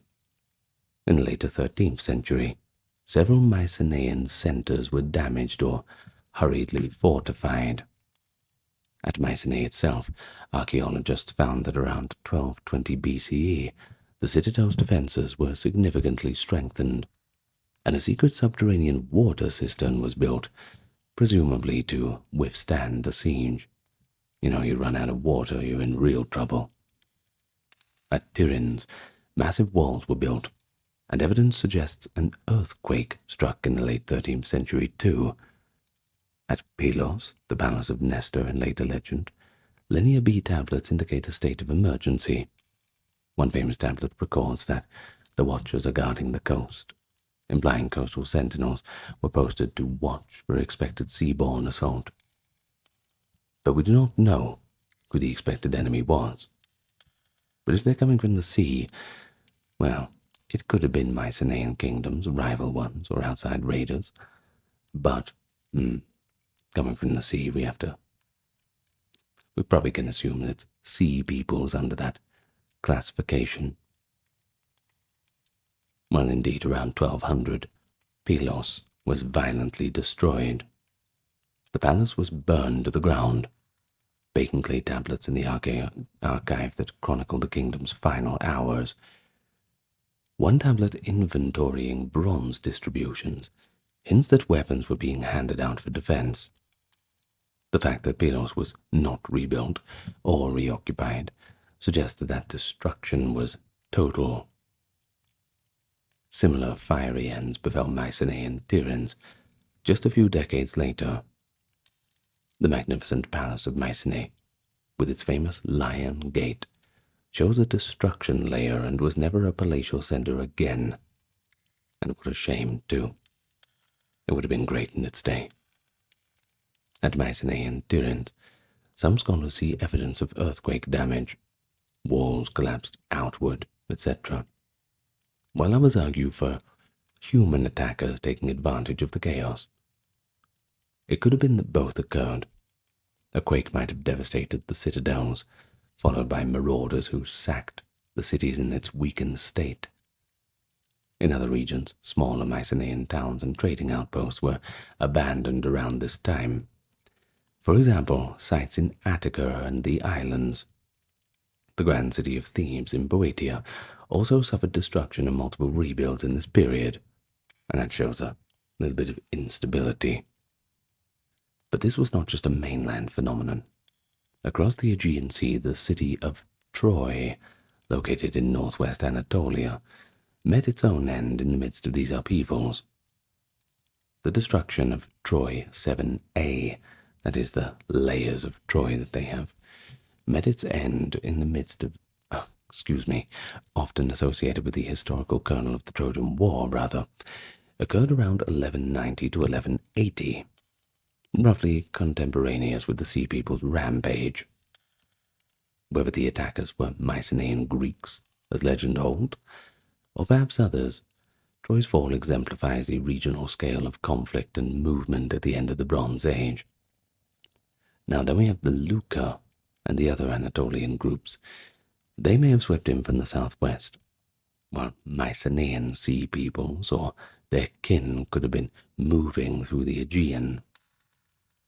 Either way, within a generation or two after 1200, the entire palace system of Greece had collapsed. The Linear B script, used for bureaucratic record-keeping, completely disappeared, indicating the administrative class was all gone. Many people likely fled. We see new Greek settlements in coastal Anatolia and Cyprus, hinting at migrations. This is the period Greek legend calls the Dorian invasion, or the migration of new tribes into a Greece largely emptied of its old rulers. But some of these migrants might have actually been the very sea peoples that troubled others. The Denyen or Danuna, they could have been Mycenaeans, who ended up in Cilicia or Syria. The Equesh could have been those who stayed behind in Greece, but were later labeled as part of the Sea People Confederations. Of course, it's still debated to what extent external invaders versus internal strife caused the Mycenaean downfall. Evidence of thick destruction layers and arrowheads suggest violent ends at some sites. But signs of earthquake and fire also exist at others. So who really knows? It's likely not one or the other, but a combination of factors. Earthquakes, famines, peasant uprisings, raiders, all those factors converging. The Sea People's phenomenon ties in when we consider that the collapse was nearly simultaneous across the eastern Mediterranean. The Mycenaeans, as part of that world, succumbed to the same cascade of disaster. As one layer of evidence, a study of ancient pollen and climate suggests a severe drought struck around 1200, affecting Greece and the Near East. It could have spurred migrations, hungry war bands, setting sail in search of a new land. And there we have it in 1150, where Greece enters its dark age. It is the backdrop for later Greek memory, tales of the Trojan War, wanderings of peoples, all that. In these legends, we might hear echoes of real events, Greek warriors sacking cities across the sea, and newcomers, the Dorians, settling in the old lands. The collapse of Mycenaean Greece both contributed to, and was exacerbated by, the wider upheaval involving the Sea Peoples. But now, let's go a little to the south. And we find ourselves in Egypt now, the great surviving superpower of the Bronze Age, but it faced its gravest threat around 1177, when the Sea People showed up and launched a massive invasion of the Nile Delta. It was the pharaoh, Ramesses III of the 20th dynasty, who fought what were arguably the world's first coordinated land-sea battles to repel the invaders, and thanks to detailed inscriptions and elaborate reliefs on the walls of Ramesses' mortuary temple at Medinet Habu, we have a pretty vivid account of the clash. It's pretty much the climax of the Sea People's migrations. So let's have a look at that. By Ramesses III's 8th year, that is around 1175, the Sea Peoples had already carved a swath of destruction through the eastern Mediterranean. The Medinet Habu inscription famously recounts, quote, "The foreign countries made a conspiracy in their isles. All at once, the lands were on the move, scattered in war. No land could stand before their arms. From Hatti, Kod, Karkemish, Arzawa, Aliasha, all cut off, destroyed at one time. They set up camp in Amuru and desolated its people." This is an Egyptian view of the apocalypse unfolding, basically, and a clear statement that the Sea Peoples had already completely wrecked the Hittites and others, effectively turned them upside down and mopped the floor with their heads. I'm going to put it that way. Well, Ramesses III then describes the enemy turning its sights on Egypt itself. Quote, "They come forward toward Egypt. Their confederation was the Peliset, Jeker, Shekelesh, Denyen, and Weshesh, lands united." Bit of a paraphrase, but you get what I mean. Well, in other words, the Sea People coalition composed of those tribes advanced by land and sea into the Egyptian realm of Syria-Palestine in the Delta. Ramesses III prepared a two-pronged defense. He was not going to let them just march in like what happened to the Hittites. Knowing the invaders were approaching both over land, that is through Canaan, and by the sea, he fortified the frontier and positioned his fleet at the Nile mouth in ambush. When the Sea People's land army tried to enter the Egyptian territory, Ramesses III engaged them on the frontier, perhaps in southern Canaan or Sinai. Egyptian reliefs show chaotic battle scenes of hand-to-hand combat with foreign warriors. Well, the scenes that are shown have those foreign warriors being trampled, and they are identified as Peliset and Jeker by their feathered headdresses. At the same time, the Sea People's fleet sailed into the mouth of the Nile, likely aiming to land troops behind Egyptian lines. There, it was where Ramesses III had sprung his trap. The Egyptian navy, concealed in river channels, fell upon the Sea People's ships in a furious naval battle.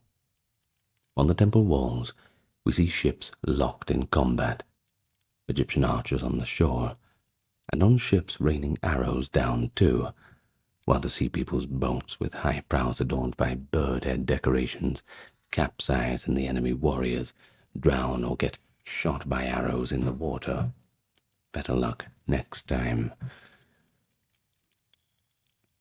Well, Ramesses III claims total victory, of course. There's another stela, quoting, "I caused the great green to swallow them up. Their ships were capsized and sunk." It's from the Papyrus Harris account. The great green is referring to the sea as well, by the way. And of course he goes on to say those who crawled ashore were slain right there on the beach. Now this Battle of the Delta was a defining moment. The Egyptians had never before invaded an invasion on such scale, involving whole families of migrants, and indeed the Medinet Habu reliefs depict not only warriors but also ox carts carrying women and children in the Sea People's camp, indicating that this was a migration, not just a raid. But despite the ferocity of the fighting, many Sea Peoples were not killed. Ramesses took large numbers of captives, and in the aftermath he claims to have resettled them.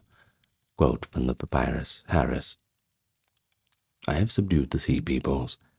I have made them as my captives, and settled them in strongholds bound in my name." End of quote. And specifically Ramesses states that he slew the Denyen in their isles, burned the Jeker and Peliset, and brought the Shoden and Weshesh as captives to Egypt. Well, this suggests that after the battle, in year 8, Ramesses might have dispatched part of his fleet to punish the Sea People at their home front, and then settled the prisoners. But it is likely that the Philistines, that being Peliset and the Jeker, were settled in southern Canaan as vassals or mercenaries of Egypt, laying the foundations for the Philistine cities like Ashdod and Jeker presence at Dor. As for the Shoden and Weshesh, they may have been given land or integrated into Egypt's military colonies. Some evidence even hints that Shoden were used to garrison Egyptian outposts. And so Ramesses went on to fight further campaigns in year 5 and 12 of his reign against the Libyans and any residual Sea People forces. But after year 8, the main threat had passed. Egypt, uniquely among the Bronze Age powers, survived the onslaught, albeit not scathed. The war exhausted Egypt's treasury. The huge mortuary temple and the Harris Papyrus listing donations suggest enormous resources were mobilized. And as for their Asiatic empire, that was largely lost. The Philistines and others settled along the coast, became de facto independent shortly after.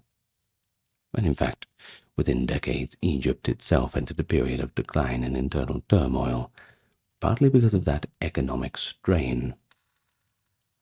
Workers at Deir el-Medina famously went on strike too in Ramesses III's later years, and that hints at a shortage. So, while Ramesses III could boast of being the victor over the Sea Peoples, the victory was Pyrrhic. The old order of the late Bronze Age was all gone. A new Iron Age order was taking shape, one in which Egypt would never again reach the heights of international empire. But let's go a little bit beyond the written records, because archaeology has been pretty important in tracing the Sea People's footprint. And not just that, but the broader pattern of migrations at the Bronze Age, Iron Age transition. And bloody well done to any archaeologists out there doing it. It's not an easy job, especially in that sun. Anyway.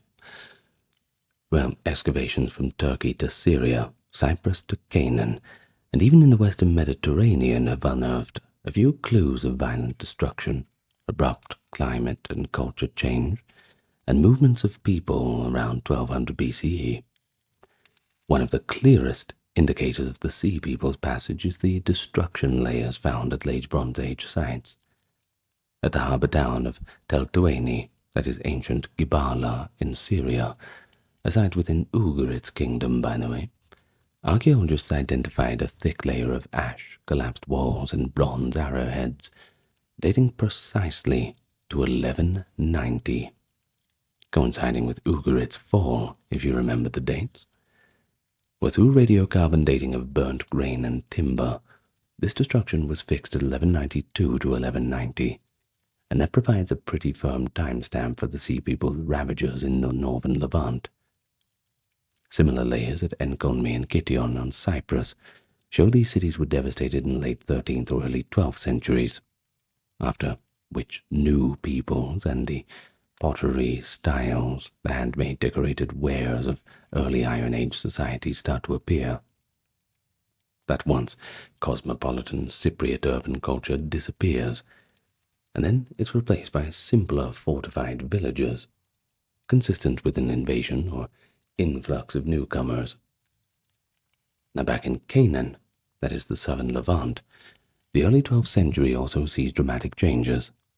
Several coastal cities, such as Ashdod, Lachish, Megiddo, Akko, etc., were destroyed or abandoned at this time, and shortly thereafter we find the emergence of the Philistine culture in the coastal plain of what is today Israel-Palestine. This is a prime example of the Sea People's resettlement. At sites like Ashkelon, Ekron, Ashdod, and Gath, early Iron Age strata, that is the 12th to 11th century BCE, reveal a distinctive assemblage. Aegean-style pottery, notably Philistine monochrome ware, decorated with geometric patterns in the Mycenaean technique, followed by Philistine bichrome pottery appear in abundance. These styles are clearly derived from the Mycenaean Greek ceramic traditions, indicating the presence of potters, and thus populations, because there has to be someone around to make the pottery, surely it doesn't just fall out of the sky. While alongside this, we see new architectural styles, hearths, and buildings reminiscent of Cypriot and Aegean designs, and even new foods. Pork consumption was much higher among early Philistines, aligning with European diet patterns. All evidence points to an intrusive population establishing itself. The Peliset, or the Philistines, whom we know from texts were the Sea People settled by Ramesses III. And here's a fascinating thing. DNA analysis of skeletons from an early Iron Age Philistine cemetery at Ashkelon supports this narrative too. It detected a component of southern European ancestry in the 12th century individuals that was absent in earlier Canaanite burials. What a good discovery that is, Or this genetic influx which dissipated on succeeding generations due to the intermarriage with locals, and it suggests a migration of people from the Aegean or Cyprus into Philistine cities around 1200. Other Sea People groups left more subtle traces. For instance, the Sherden and Shekelesh are thought to have origins in the central Mediterranean. In those regions around the end of the Bronze Age, we see sudden changes too.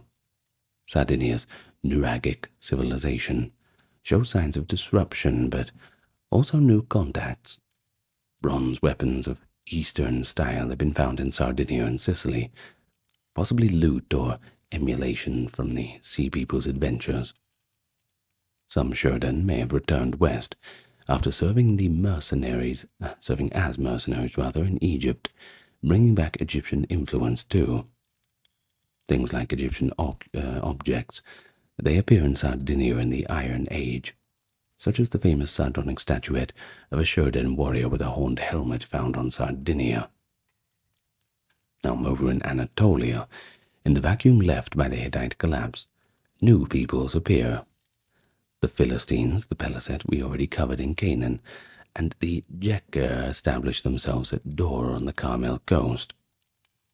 At Dor, archaeology finds a break in material culture around 1150, and then an eclectic mix of the Aegean, Cypriot, and local traits in the early Iron Age, consistent with the Sea People ruling class over a local population. Farther north, a group called the Palestine show up in 12th century Syria, in text from Tiglath-Pileser I of Assyria, possibly referring to those same Philistines who moved further north, or another branch of the Sea Peoples perhaps.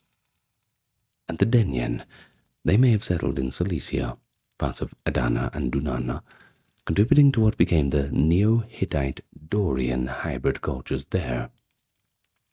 Migration patterns of the Sea Peoples likely followed the great circular route of the Mediterranean, and many scholars indeed think that they originated in the western or central Med, possibly displaced from collapsing Mycenaean Greece, others from Italy or islands around it, and then island hopped via Sicily, Crete, and Cyprus, gathering momentum and picking up other uprooted groups along the way. They hit the Levantine coast, Ugarit, Cyprus, some turning inland, devastating cities, maybe even traveling overland into Anatolia or Syria, others continuing to the ultimate prize, Egypt, the richest land. But we know how that went. When Egypt halted them, the survivors did not, however, simply vanish, but instead settled along the Levant. That is, the ones who didn't have their throats cut on the beach, I suppose. The widespread destructions, followed by the evidence of new people settling, suggest a sequence of rapid mobility, followed by local settlement. And interestingly, not all movements were one-directional or uniform. It's possible that as cities were destroyed and trade networks collapsed, local populations also fled or migrated. Some might have joined the Sea People confederations out of either opportunism or just necessity. For example, we know that the Luca, that being the Lycians, were native to southwest Anatolia, but they're listed among the Sea Peoples by the Egyptians. They might have been both victims and participants in the turmoil. And similarly, the collapse of Mycenaean palaces could have created roving bands of warriors, those Homeric heroes perhaps, who ended up raiding foreign lands, essentially becoming Sea Peoples abroad. And archaeology also highlights a continuity in some places. Not every site was destroyed. For instance, the city of Carchemish on the Euphrates survived the Sea People's passage, perhaps due to strong fortifications and help from Assyria, but that's just a bit of imagination on that. It would make sense, though. In any case, it became a refuge for Hittite elites. In such places, we find later layers showing new pottery styles and mixed cultural influences, hinting at refugees and foreign settlers integrating with one another. And thus, the early Iron Age was a bit of a melting pot in the Levant and Aegean. But despite all we know, the Late Bronze Age collapse still remains one of history's greatest puzzles. Why did these advanced civilizations fall so suddenly, and what role did the Sea Peoples play versus other factors? Well, most people think it's more of a multiple interconnected cause, a perfect storm of a catastrophe. One category of exploration is the invasion theory, that the Sea Peoples and other invaders were the primary cause for the collapse. And this was the traditional view for many, many years. Wave after wave of ferocious barbarians, ravaging cities and toppling kingdoms, bring an end to that old world civilization. And indeed, the Egyptian accounts explicitly blame the foreign invaders for the destruction of Hatti, Ugarit, and other states, and there's no doubt that these invasions did wreak havoc. However, a critical question is why? Why did the Sea Peoples migrate and attack in the first place? What drove entire populations to take up arms and move en masse? Well, that's a question that leads to the broader causes. One widely supported factor is climate change and drought.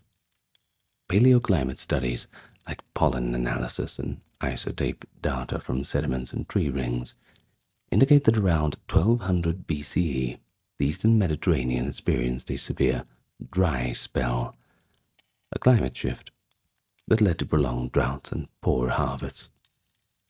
For example, pollen cores from the Sea of Galilee and the Dead Sea show a sharp decrease in rainfall around this time, and a study of pollen in Cyprus at a site called Halassultanteke revealed a drought spanning 1197 to 1195. Well, this would correlate with letters from Hittites begging for grain and Egyptian records of their own famines. A drought could, of course, have a domino effect. The crops fail, everyone's starving, everyone gets angry, people leave, and when they find their new place, and, well, they need to take the food somehow, so there's the conflict. But closely linked is the idea of system collapse, or at least an overload of complexity. The late Bronze Age world was highly interconnected, and perhaps fragilely balanced. If one key node, say the Hittite grain supply system, failed, it could cascade into a whole bunch of other problems. Trade disruptions, possibly caused by initial raids or internal war, could break the supply of tin, and if you don't have tin, you don't have bronze. But also food, too. Either way, economies would be crippled, and some scholars have suggested that the collapse was not due to one culprit, but that synergy of interdependent failures. Climate change, rebellions, invasions, earthquakes, and the breakdown of trade, all reinforcing each other until the entire system fell to pieces. Well, another angle is internal rebellion and societal change. I suppose it's possible that long-running social tensions in these states led to uprisings too. For example, some historians have suggested that oppressed peasants or disaffected mercenaries in Mycenaean Greece or Canaan might have seized their opportunity to revolt, burning the palaces from within. The destruction of the house of the oil merchant in Mycenae around 1250, with deliberate arson hints at internal sabotages, by the way. We have archaeologists to thank for that discovery, too. Well, in the Hittite realm, there were certainly dynastic conflicts and civil wars shortly before the end. In a letter to Tadalia IV, there is a reference of a rebellion near the homeland's frontiers. So if central authority faltered, due to famine or war, these resentments could boil over, contributing to the chaos. So, in weighing up these theories, it's best that we adopt a multi-causal explanation. We can't just smack the label of sea peoples on the Bronze Age collapse. We just can't do it. And not every region, of course, experienced all different factors equally. Remember, we said that Egypt was less affected by drought. The Nile's inundation is a lot more stable. And they also had a well-organized military, so it survived the invasions, albeit barely. Well, in conclusion, I suppose we can say that the Sea People certainly played a central role in the Bronze Age collapse. But they were more the nail in the coffin, the hammer that shattered those last cities. But the anvil, that may have been environmental and systematic weaknesses that made those cities so fragile in the first place. And so the collapse should be seen as a convergence of human decisions, war and migration, along with natural forces, seismic events, climate, and then structural problems too, dependence on trade and over-centralization. And that is why such complexity of the end of the Bronze Age is sometimes compared to the fall of the Roman Empire, a perfect combination of factors rather than a single invasion. And just like Rome's fall, it ushered in a dark age in which we're left with a very, very different world. But we must remember that archaeology is always evolving. And as far as written records, who knows what we're going to find? Who knows what other cities and places were destroyed? You think of it this way, use your imagination. What if some official thought that, well, the writing's on the wall now, we have to go out into the desert and bury all of the royal records? And then that official got caught up and, well, the mystery is still out there. I use my imagination a little bit, but I think that's okay. When it comes to this mystery of the old world, I think that there's still a lot more to be told. I really hope that in 10 years' time, this video needs to be redone because of all of the new information we have. Perhaps the story will be completely rewritten. Who knows? But in any case, that is what we have as of 2025. And I hope you enjoyed your time. Mesopotamia, located between the Tigris and Euphrates River, in what is now modern-day Iraq, a home to a rich tapestry of cultures. No doubt you've heard of the Sumerians, Akkadians, Babylonians, and the Assyrians, and of course, the home to a fascinating pantheon of deities. Now, in this episode, we are going to have a look into the 10 principal deities, spending a good amount of time, probably 4 to 5 minutes on each one, just to briefly explain their roles, attributes, and significance within Mesopotamian mythology and daily life. Of course, due to time constraints, we're not going to be going through every detail and eccentricity. This is more to just give you a bit of an introduction on who the deities are within the pantheon. So, with that in mind, as usual, we're going to start with our stretches.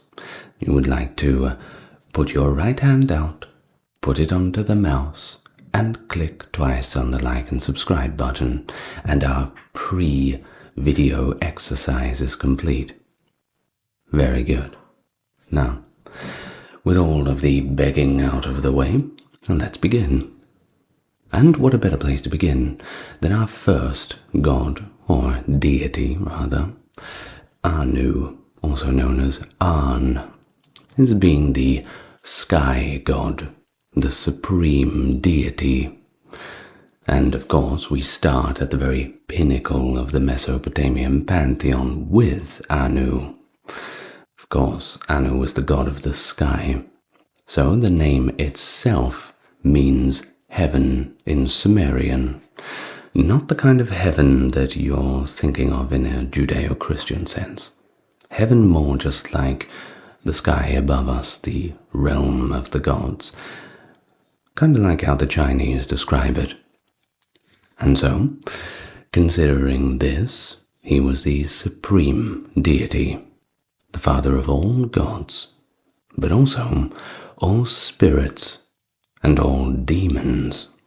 That's right, we got plenty of them too.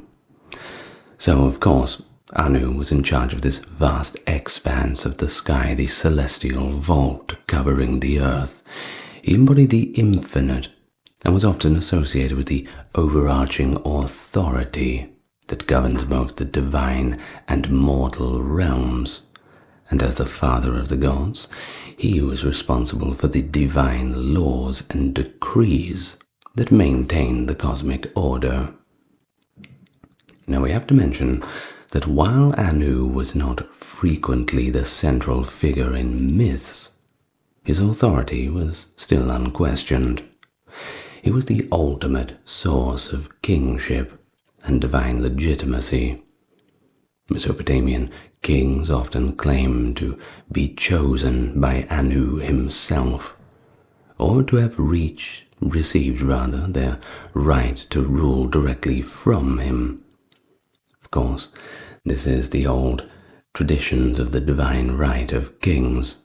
How could you refuse it when the gods themselves have chosen them? Now, in terms of Anu's primary place of worship, there was the ancient city of Uruk, which I'm sure you've heard of if you've studied a little bit into Mesopotamia, as the oldest and arguably the most significant urban center in Mesopotamia, depending on which archaeological record you're going to judge it upon. but regardless, still quite formidable. Now, the Anu ziggurat and the White Temple atop it were dedicated to him. Ziggurats, by the way, were these huge terraced structures serving as temples believed to bridge the gap between the heavens and the earth. Think of them somewhat like a pyramid, but in a more terraced formation. Somewhat more reminiscent of what we see in South America, but still quite different. You'll certainly see from some of the visual mediums in this video what a ziggurat looks like. Fortunately, we still have a few of them left for now.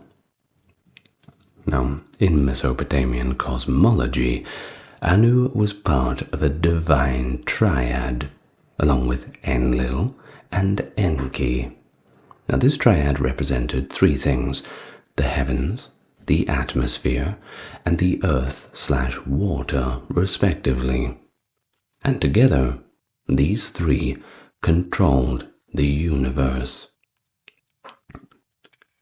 And one of the most notable myths involving Anu is the Epic of Gilgamesh. I'm sure you've heard of that one. We've fortunately got it in a pretty good surviving state up until now.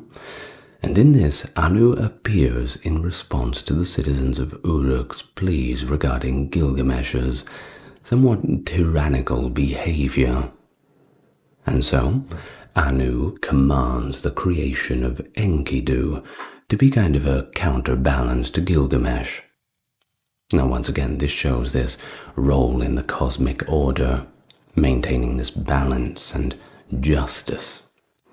And so Anu is featured in myths concerning the distribution of the meh, divine decrees or powers that govern the aspects of civilization and nature, and his decisions in these matters show once again his position as the ultimate authority. Now, as far as his symbolism and legacy, well, he's often symbolized by the horned cap. And you might have seen this in lots of Mesopotamian artworks as a symbol of this divinity. It was a headdress representing his supreme status among the gods, a crown fit for a king, if we put it that way. Now, despite his somewhat distant presence in myths, his influence permeated Mesopotamian religion. Everywhere leads back to Anu. His role as the progenitor of gods and dispenser of divine authority makes him a central figure in this understanding of the old mythology. And so with that, we arrive to our second deity of the Mesopotamian Pantheon, Enlil. That is the god of the wind, the air, and the storms. So, next we turn to him, one of the most powerful and equally complex deities in the Mesopotamian tradition. He played this pivotal role in the myths and religious practices of the Sumerians and Akkadians mainly. Of course, the Akkadians were having their namesake, the great Sargon of Akkad, one of our, what traditionally believed to be the first conqueror. But that's a video for another time. Now, of course, the actual name itself, Enlil, is generally translated as Lord of Wind or Lord of Air, and he was seen as this force that separates heaven and earth, a necessary act that allowed for the creation of the world, at least the world as us mere mortals exist upon it. Of course, Enlil was associated with the breath of life and considered essential for existence, often regarded as the executive authority among the gods and holding the tablets of destiny, which gave him control over the fates of gods and humans alike. Of course, this makes him a deity of immense power, but also immense responsibility, just as Spider-Man's dad would say. Now, his principal cult center was not that of Uruk like Anu's. Remember that every city in Mesopotamia had its own patron deity, and for Enlil, his city was Nippur, which was considered the religious heart of Sumer, despite not being a political capital. Now, the Ekur temple, meaning mountain house, was dedicated to him especially, and was one of the most revered sanctuaries. In terms of his actual worship, well, that of course involved elaborate rituals and festivals, and the more, the better. Of course, within your city, you want to make the god feel welcome. Now, as a god who could bring both prosperity and also destruction, he was revered and appeased, but also a little bit of fear. Now, farmers in particular sought his favor for beneficial winds and rains that would ensure good harvests, while also praying for protection against destructive storms. Of course, we find Enlil prominently in several Mesopotamian myths. The first one, bearing his name, Enlil and Ninlil. This myth explains the origins of the other deities and emphasizes themes of love and duty and the cycles of life and death. Enlil's relationship with the goddess Ninlil leads to the birth of the moon god Nana, or Sin. We'll get to her later.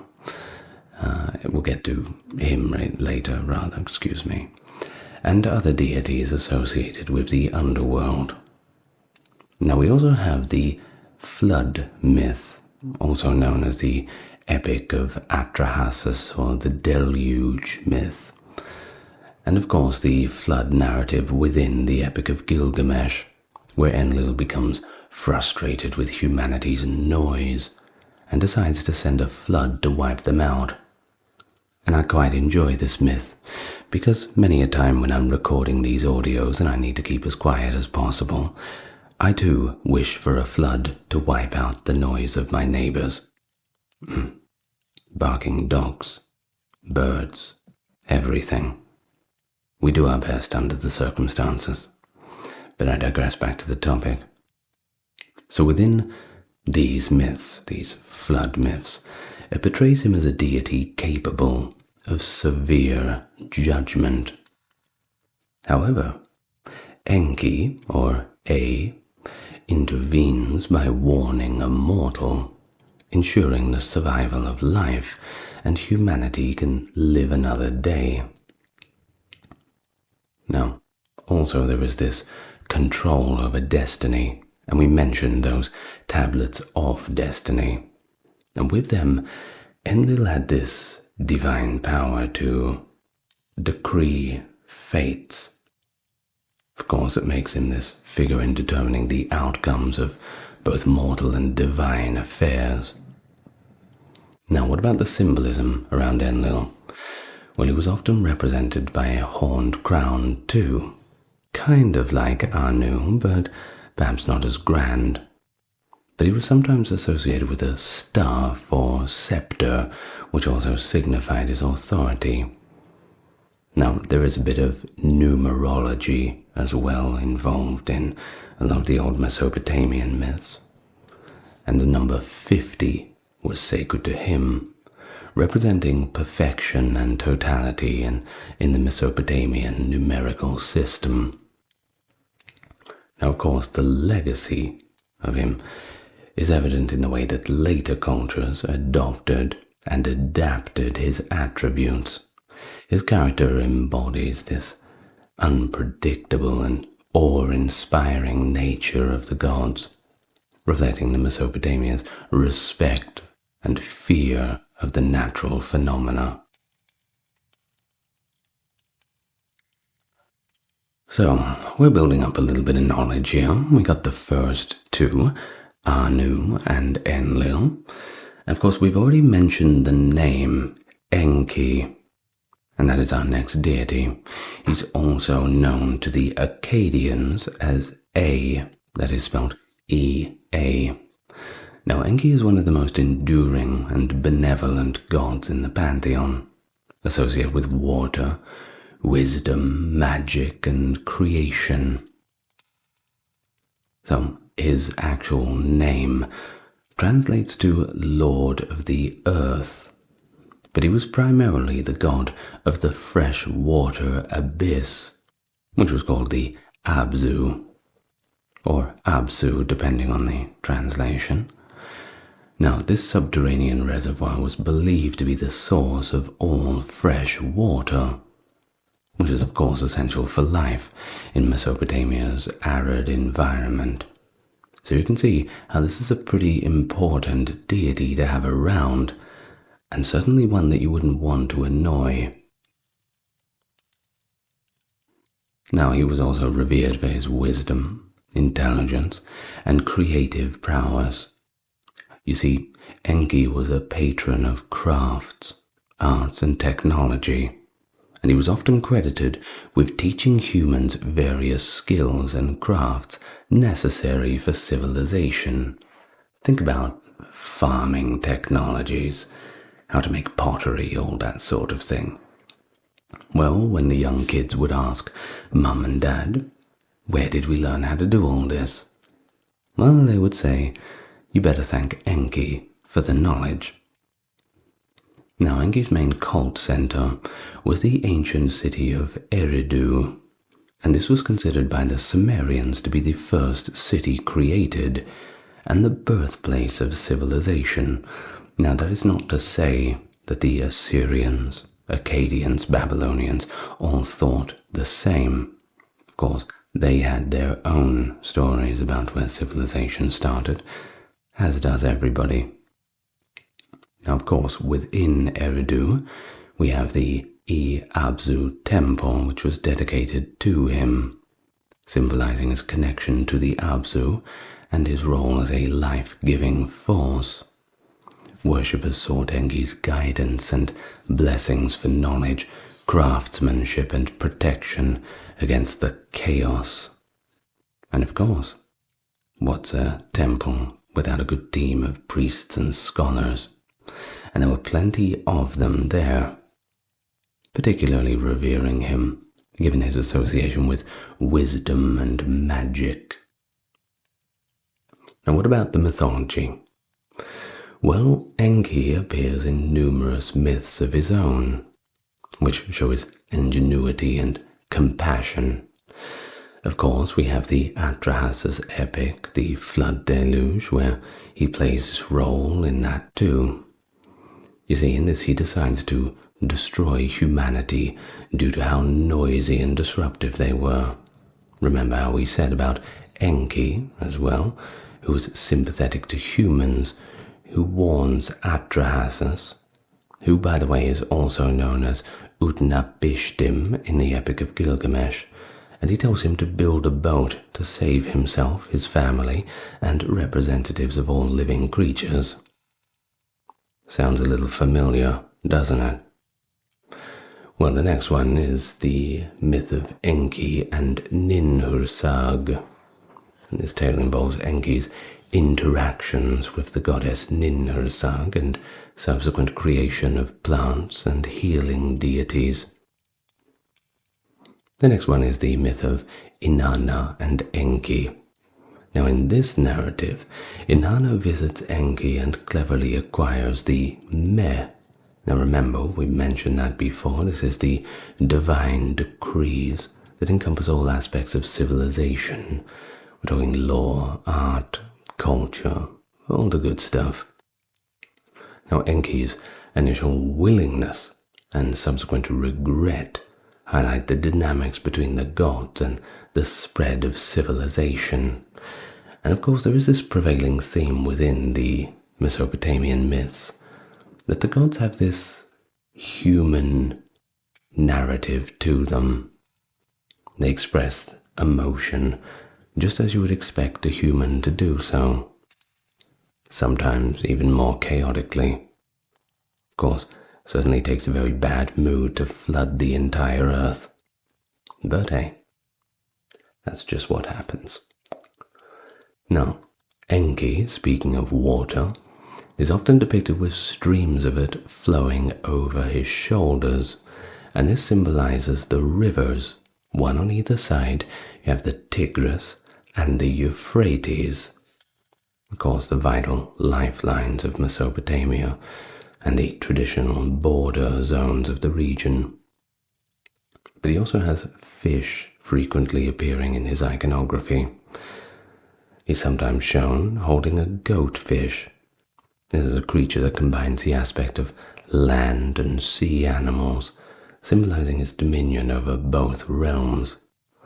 Of course, his legacy, in terms of his myth and worship, lies in his representation of wisdom and kindness. He embodies the idea that knowledge and creativity are actually divine gifts, and they should be used for the betterment of humanity.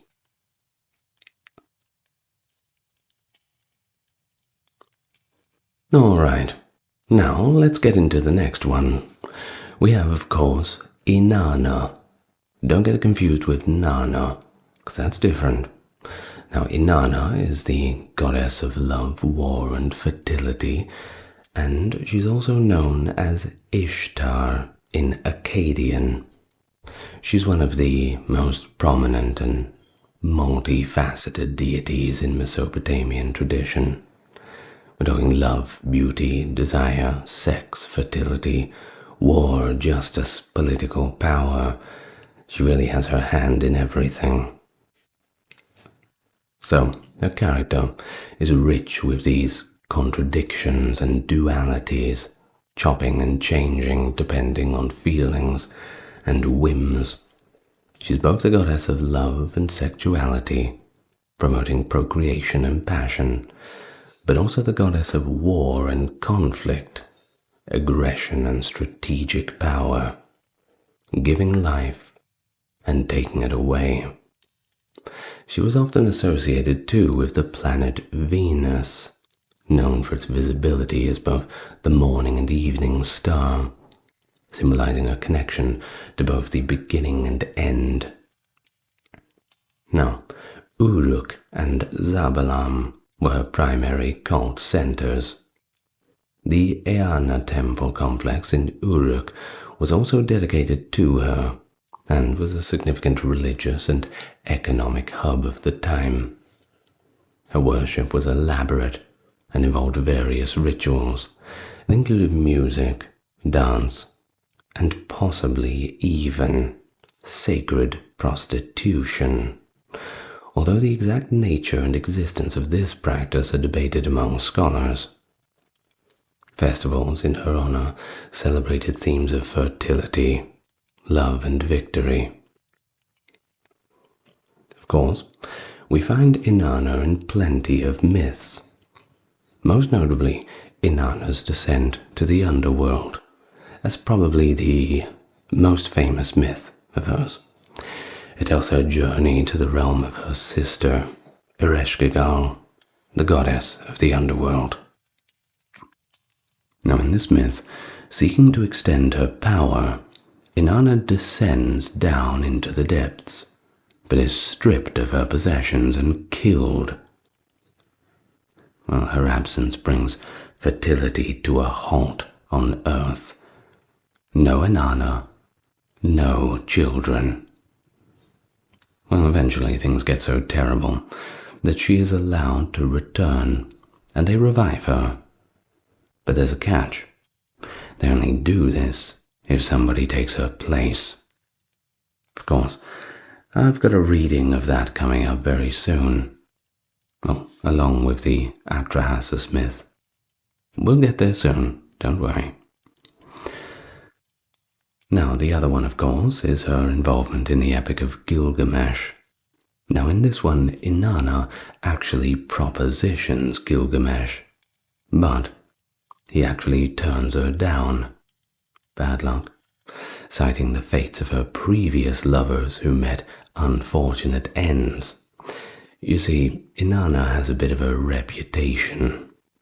Being an immortal goddess, she basically finds some young little toy boy, play around with them for a while, and after she's had her fun, well, tosses them aside. And nobody likes that, don't they? Be careful about your reputation. Of course, Gilgamesh heard about this as much as everybody else and wasn't keen on the idea of becoming number 547 of Inanna's boyfriends. Well, Inanna was not too pleased with this. Does not take rejection very well. So she sends the Bull of Heaven to basically punish him, try and maul him, leading to further conflicts and highlighting her volatile nature. Now there's also another fragmentary myth called Inanna and the Hulupu tree. This myth involves Inanna nurturing a sacred tree that, after time, becomes infested with these strange creatures. Now she calls upon Gilgamesh for help, and he obliges, and they actually do remove them. Now, shows her connection to growth and the challenges of fostering life. Now, in terms of her symbolism, she's often depicted as a beautiful woman, of course, sometimes winged with a headdress featuring horns and stars, and she's associated with lions, symbolizing courage and strength, but also doves for the love and feminine aspect. She has her own emblem too, an 8-pointed star, or perhaps a rosette, symbolizing her association with Venus, that is the planet Venus, not the goddess, and her all-encompassing nature.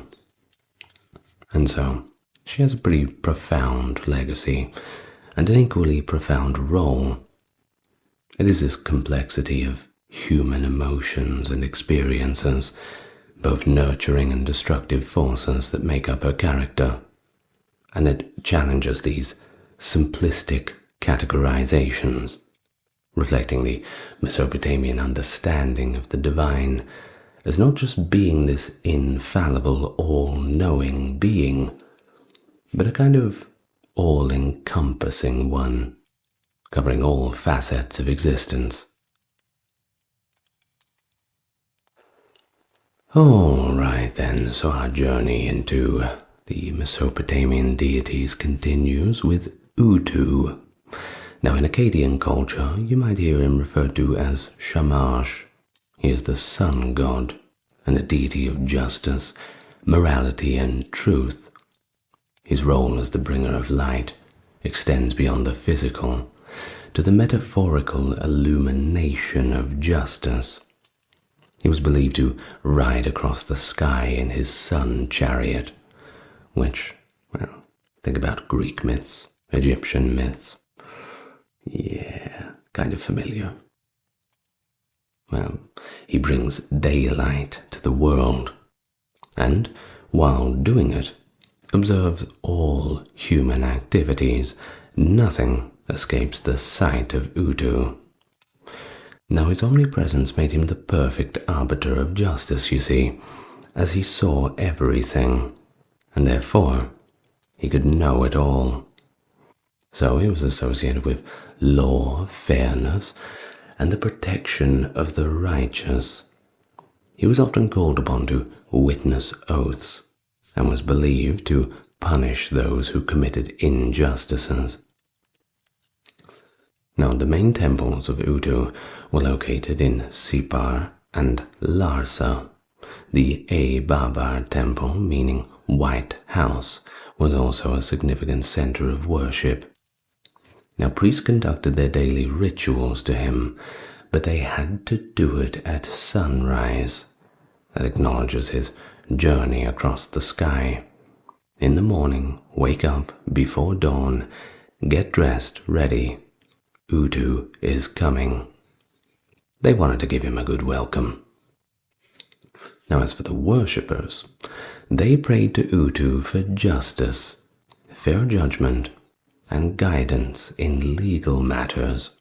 His influence extended to the administration of law, with judges and officials seeking his favor to uphold fairness. And that's right. All those years ago, they still had law courts. Of course they did. Someone had to decide which was fair or not. I'm sure you've watched my video about the Babylonian law system. If you have, you would have known that by now. Now, Utu appears in several myths that emphasize his role as a just and benevolent deity. Of course, he appears in the Epic of Gilgamesh, where Utu aids Gilgamesh and Enkidu in their quest to defeat the demon Humbaba in the cedar forest. He provides them with favorable conditions, just kind of giving them a bit of a push in the right direction. It demonstrates his support for their heroic endeavors. Now we also have the story of Etana, where Utu assists King Etana in his quest to find the plant of birth to produce an heir. Now this story also shows his role in promoting life and the continuation of just dynasties.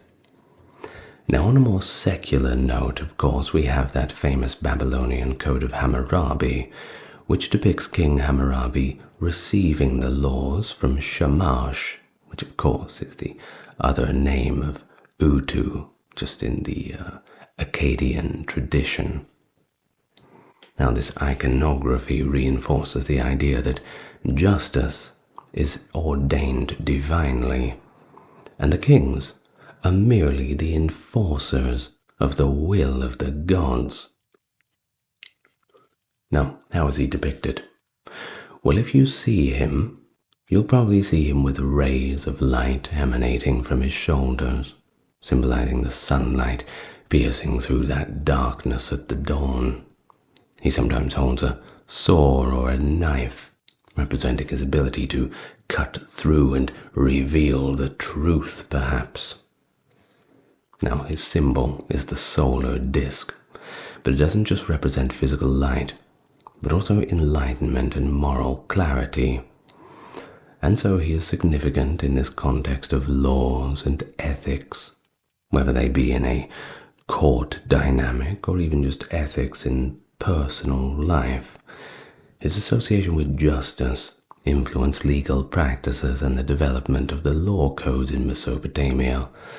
Of course, the belief that justice had divine backing added quite a bit of moral weight to the legal proceedings. Okay, so we have the sun deities. We gotta have a moon deity, don't we? So we turn to Nana, who is also known as Sin in Akkadian.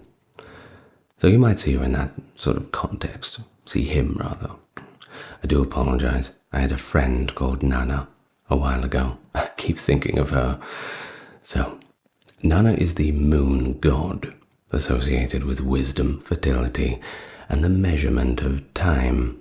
His cyclical journey across the heavens was crucial for the calendrical calculations in Mesopotamia.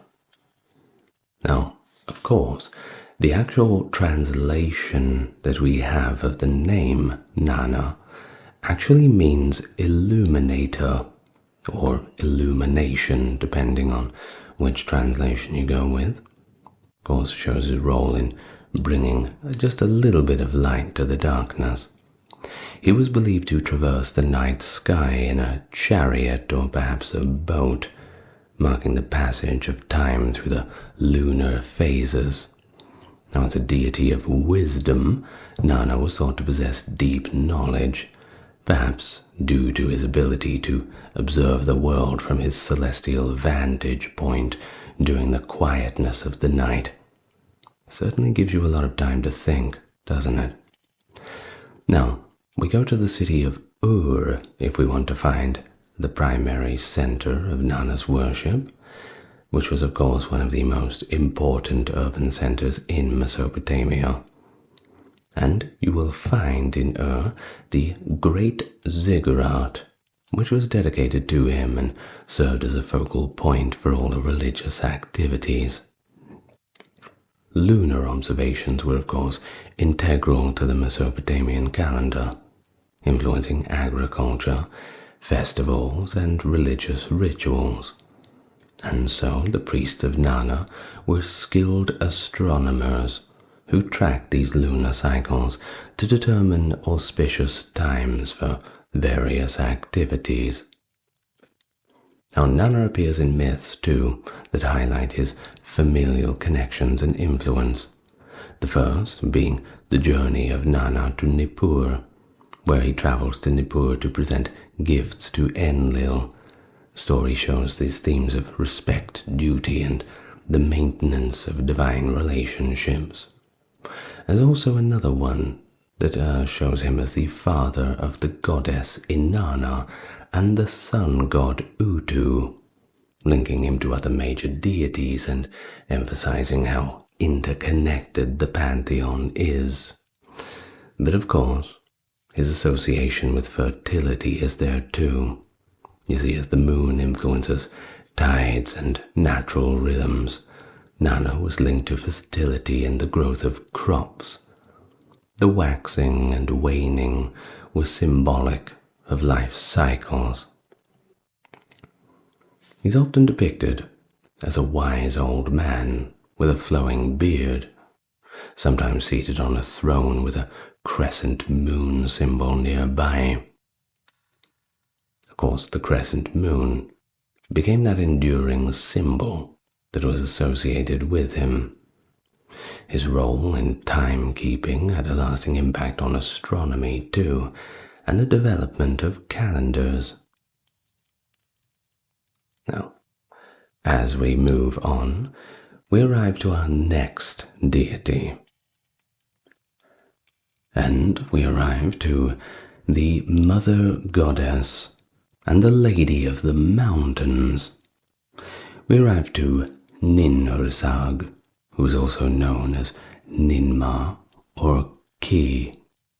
She embodies the nurturing aspects of the earth, is associated with fertility, childbirth, and sustenance of life.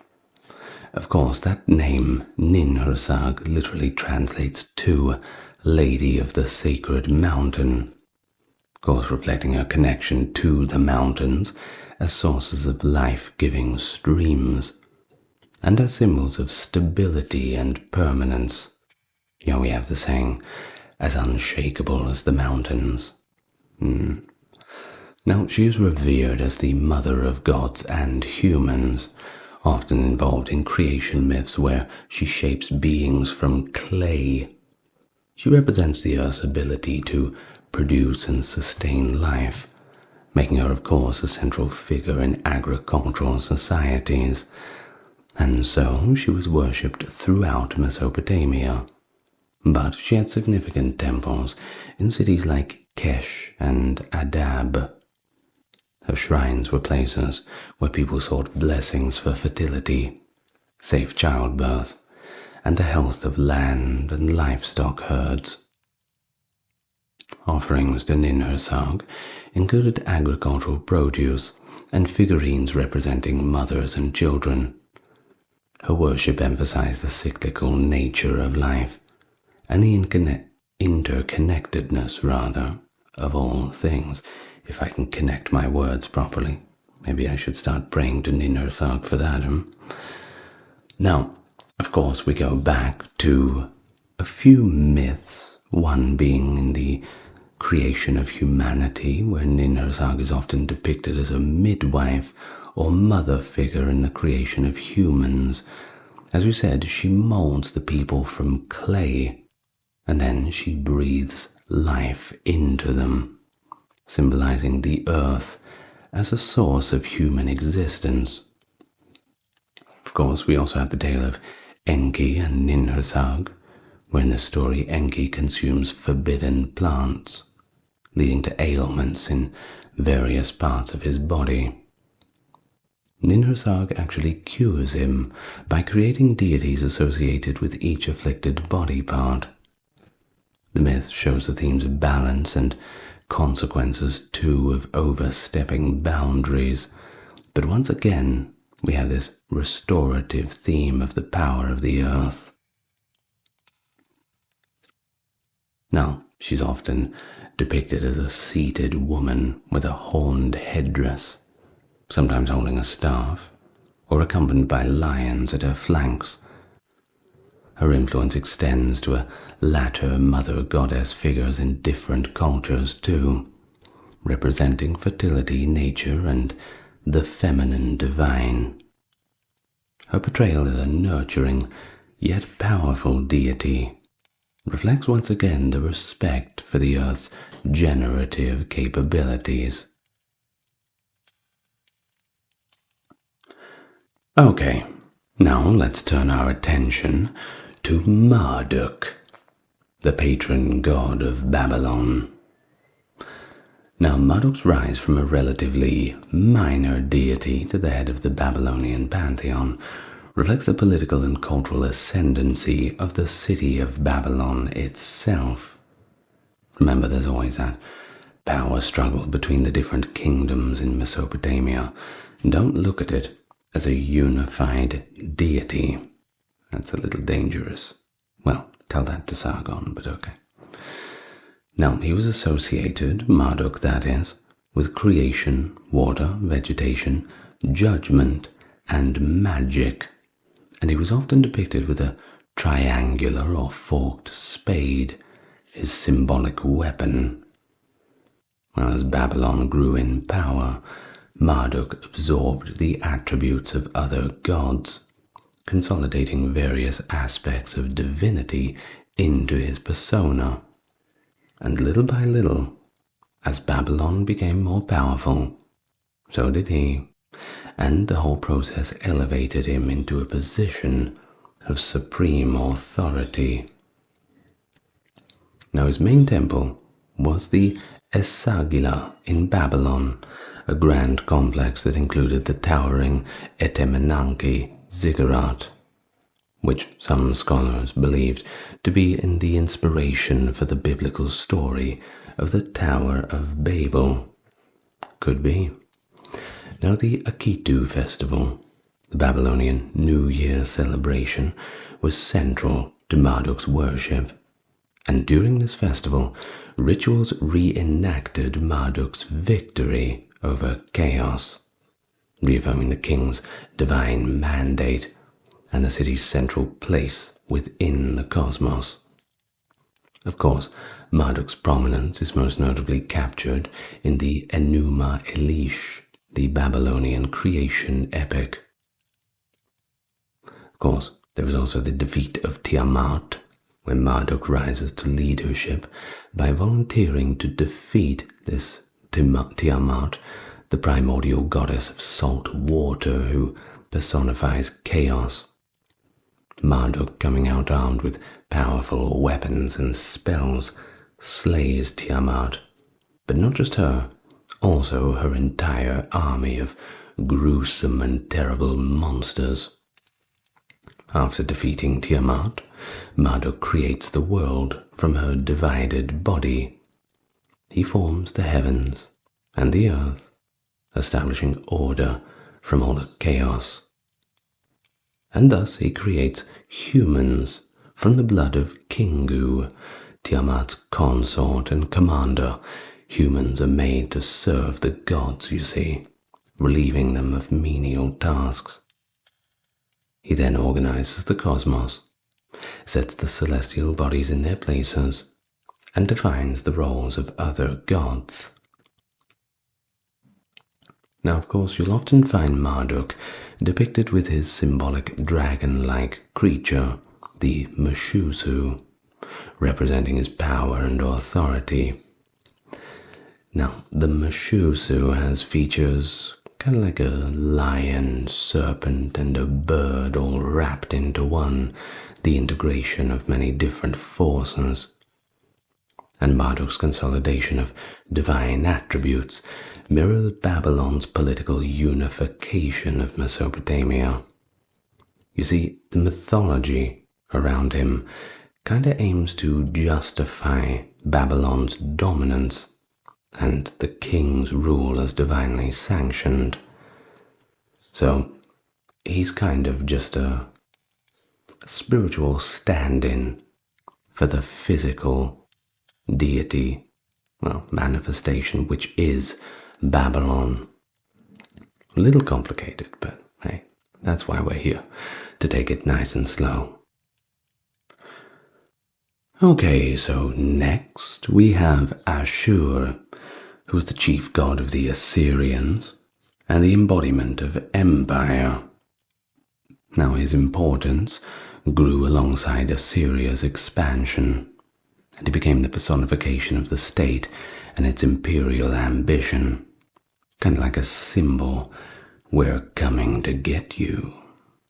Now Ashur is associated with war, kingship, and empire, and unlike the other gods with rich mythologies, Ashur's creation was closely tied to the Assyrian nation's identity and the divine justification for its conquest.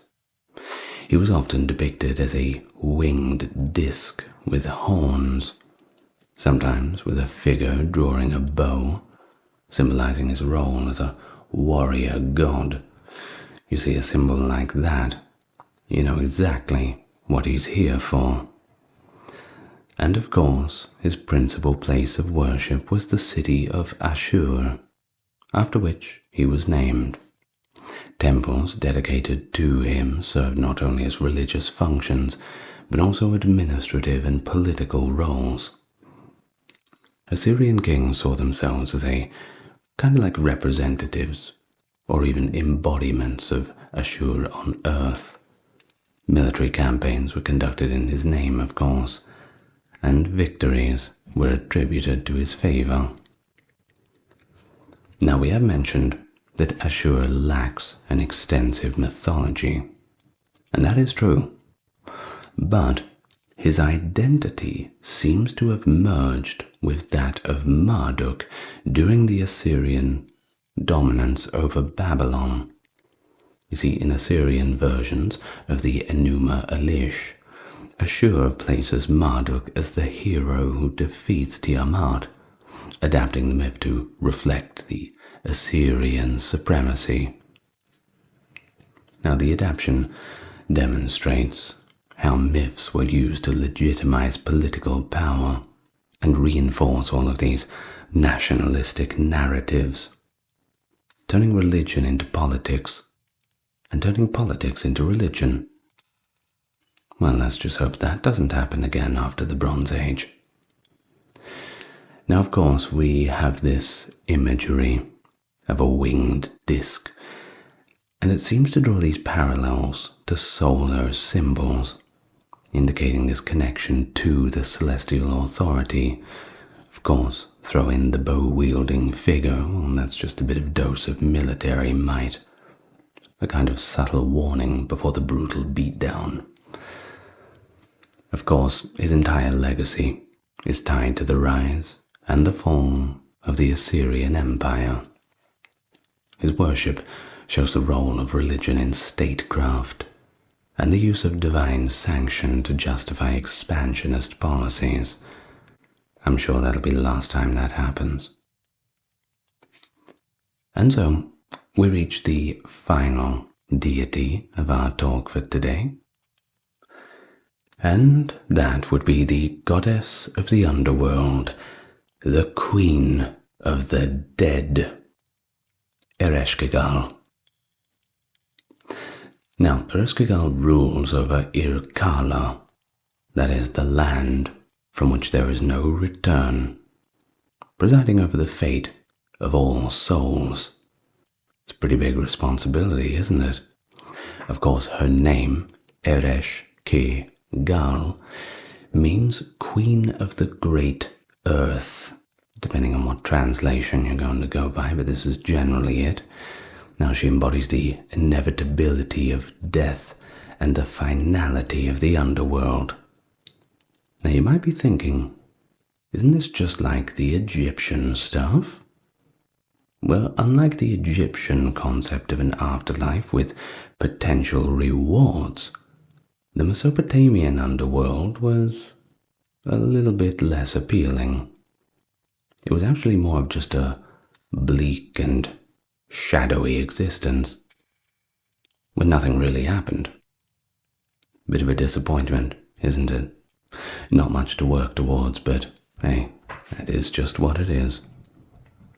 Of course, to rule over a place like this, you would need quite a character, and Ereshkigal was certainly a stern and formidable one, ensuring that the dead remained in her realm and that natural order was maintained.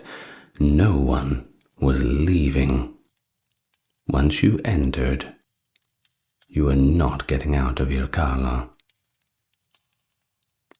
Now, does this sound like a fun person to worship? I don't know. Perhaps fear. There certainly weren't any major temples dedicated solely to her, that's for sure. There were more pleasing deities to dedicate your time to, but she was acknowledged in rituals related to death and burial practices. When the time comes, I suppose eventually you have to confront the reality. The funerary rites aimed to appease her, ensuring that the deceased had at least relatively peaceful existence in the afterlife, whatever that could be down to. Offerings to Ereshkigal might include food and drink left at grave sites, acknowledging her dominion over the dead. Of course, you'll find her in the myth of Inanna's descent to the underworld.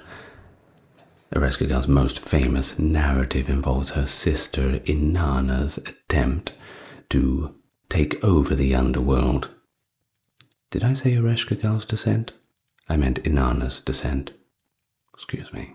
Of course, Ereshkigal enforces the laws of her realm, which actually leads to Inanna's death.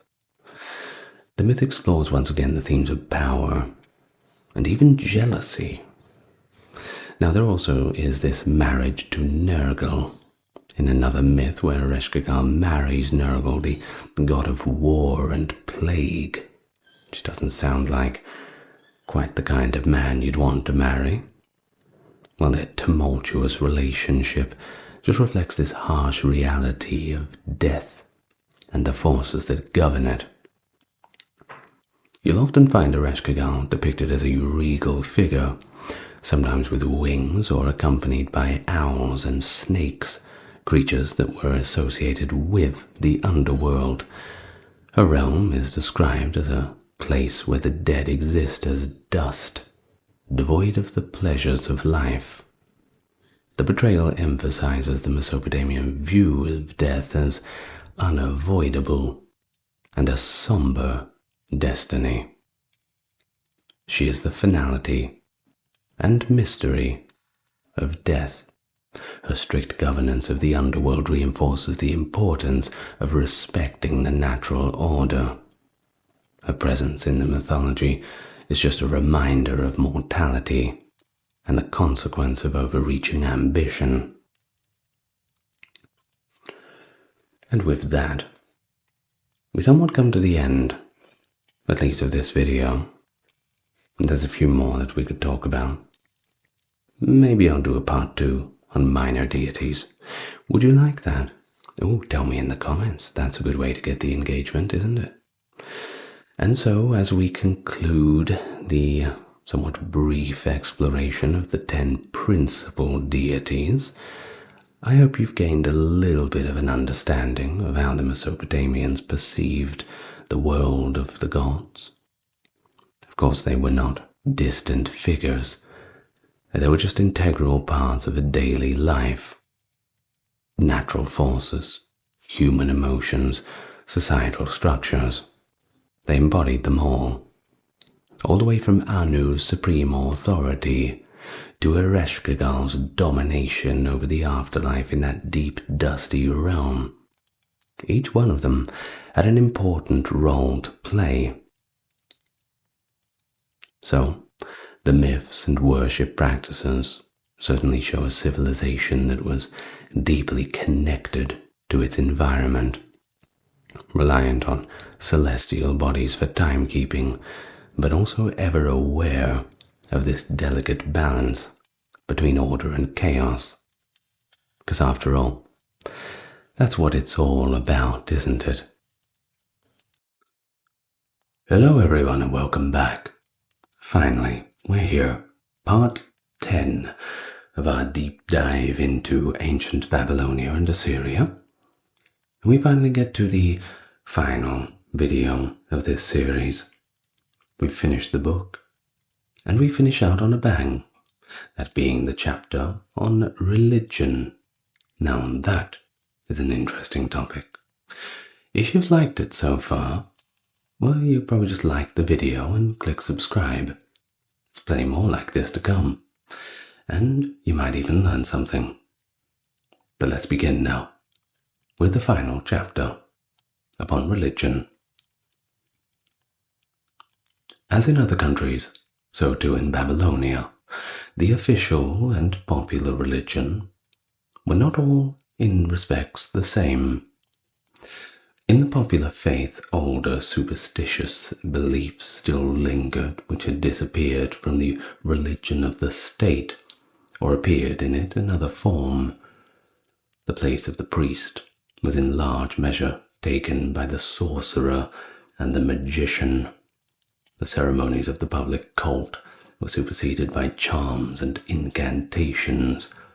The deities of the official creed were overshadowed by a crowd of subordinate spirits, whose very existence was hardly recognized among the more cultured classes. The Babylonian was inordinately superstitious, and superstition naturally flourished most where education flourished least. The official creed itself was an artificial amalgamation of two different currents of belief. The Babylonian race was mixed. Sumerian and Semite had gone to form it in the days before history had begun. Its religion, therefore, was equally mixed. The religious conceptions of the Sumerian and Semite differed widely, and it was the absorption of the Sumerian element by the Semitic which created the religion of the latter days. It is Semitic in its general character, but in its general character alone. In details, it resembles the religions of the other Semitic nations of Western Asia, only insofar as they have been influenced by it. The Sumerian had no conception of what we mean by a god. The supernatural powers that he worshipped or feared were spirits of material nature. Every object had its Z, or spirit, which accompanied it like a shadow. But unlike a shadow, it could act independently of the object to which it belonged. The forces of phenomena of nature were themselves spirits. The lightning which struck the temple, or the heat which parched up the vegetation of spring, were as much spirits as the Z, or spirit, which enabled the arrow to reach its mark and to slay its victim. When contact with these Semites had introduced the idea of a god among the Sumerians, it was still under the form of a spirit that their powers and attributes were conceived. The Sumerian, who had been unaffected by the Semitic teaching, spoke of their spirit of heaven rather than of the good, or the god rather, or goddess of the sky, of the spirit of A, rather than A himself, the god of the deep. Man, too, had a spirit, a Z attached to him.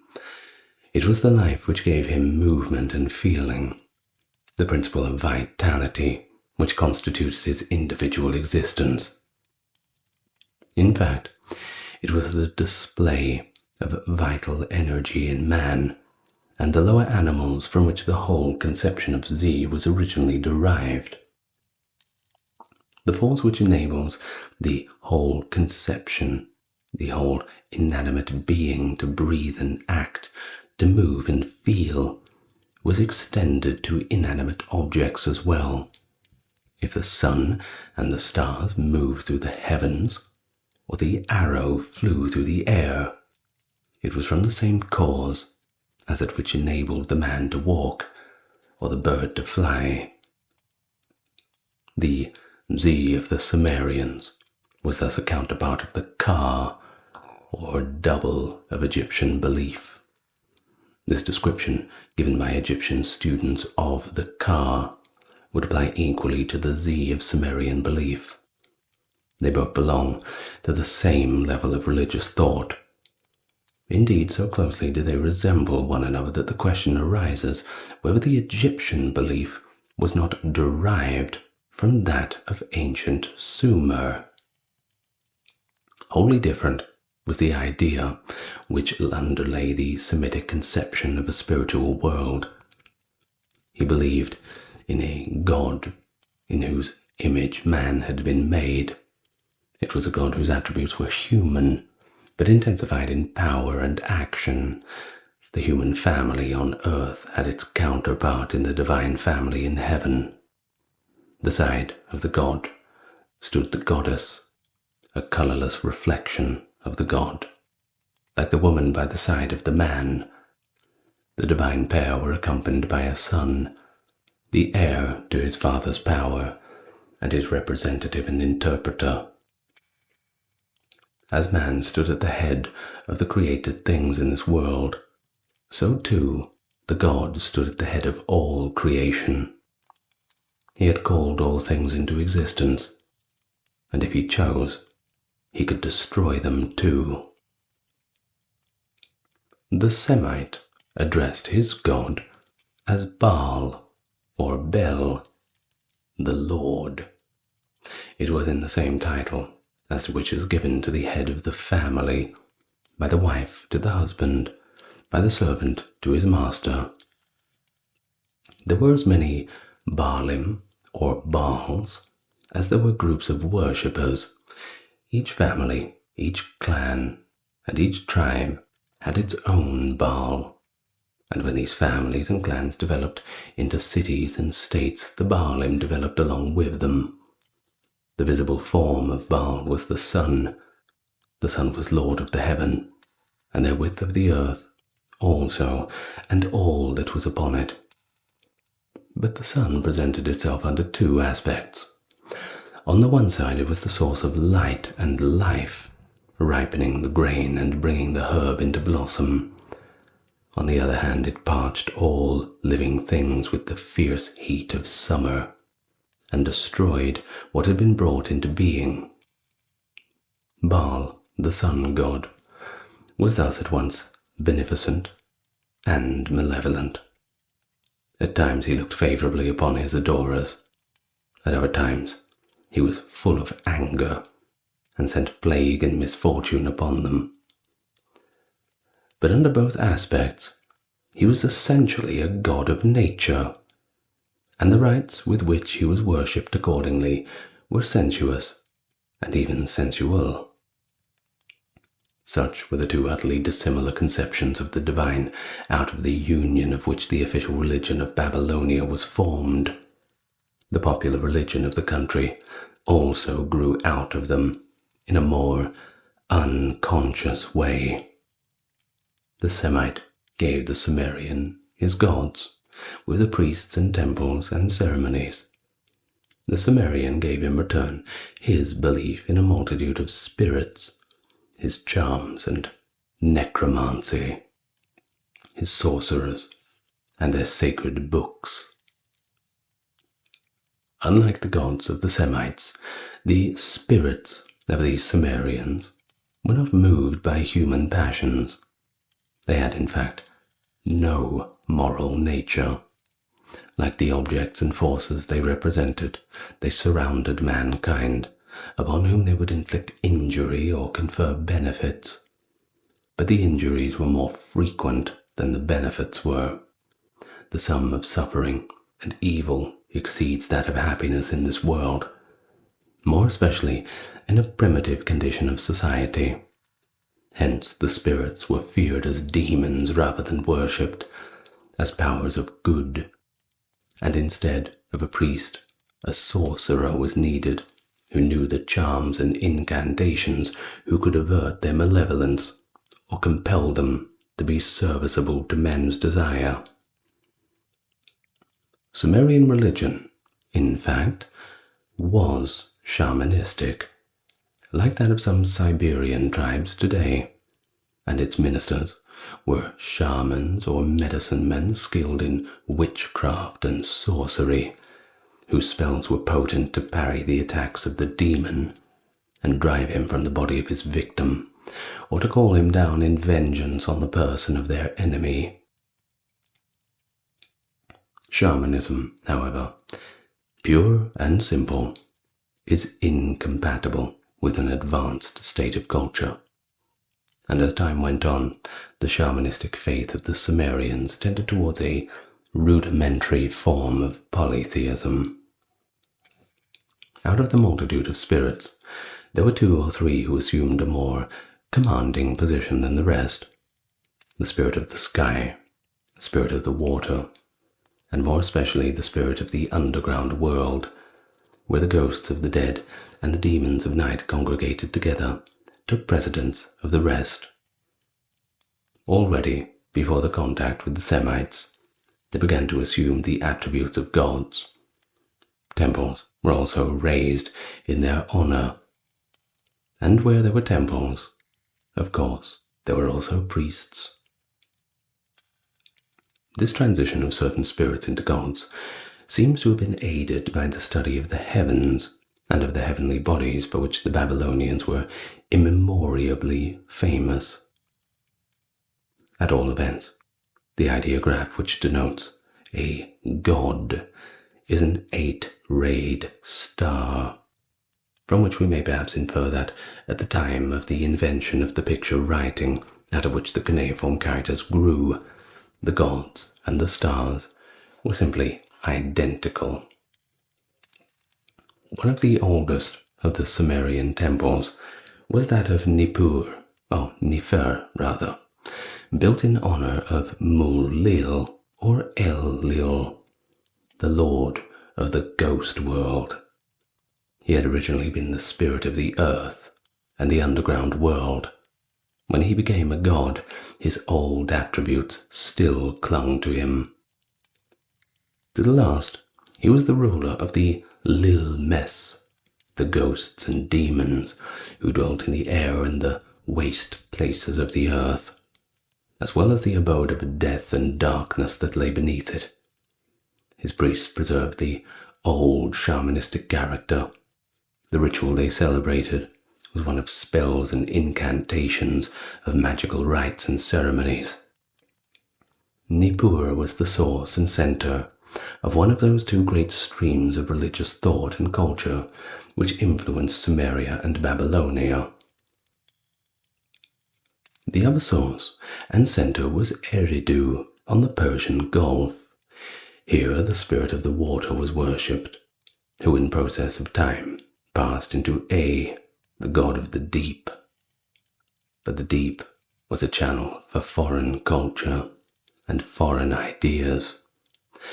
Maritime trade brought the natives of Eridu into contact with the population of other lands, and introduced new religious conceptions which intermingled with those of the Sumerians. A, the patron deity of Eridu, became the god of culture and light, who delighted in doing good to mankind and in bestowing upon them the gifts of civilization. In this he was aided by his son, Asari, who was at once the interpreter of his will and the healer of men. His office was declared in the title that was given to him of the god who benefits mankind. 2 strongly contrasted streams of religious influence thus flowed from Nippur in the north of Babylonia and from Eridu in the south. The one brought with it a belief in the powers of darkness and evil, in sorcery and magic, and a religion of fear. The other spoke of light and culture, of gods who poured blessings upon men and healed the diseases that afflicted them. Asari was addressed as he who raises the dead to life, and A was held to be the first legislator and creator of civilized society. How far the foreign influence which molded the creed of Eridu was of Semitic origin is impossible to say. Semitic influences, however, began to work upon the Sumerian religion at a very early date. The Semite and the Sumerian intermingled with each other. At first, the Semite received the elements of culture from his more civilized neighbor, but a time came when he began to give something in return. The result of this introduction of Semitic and Sumerian beliefs and ideas was the official religion of later Babylonia.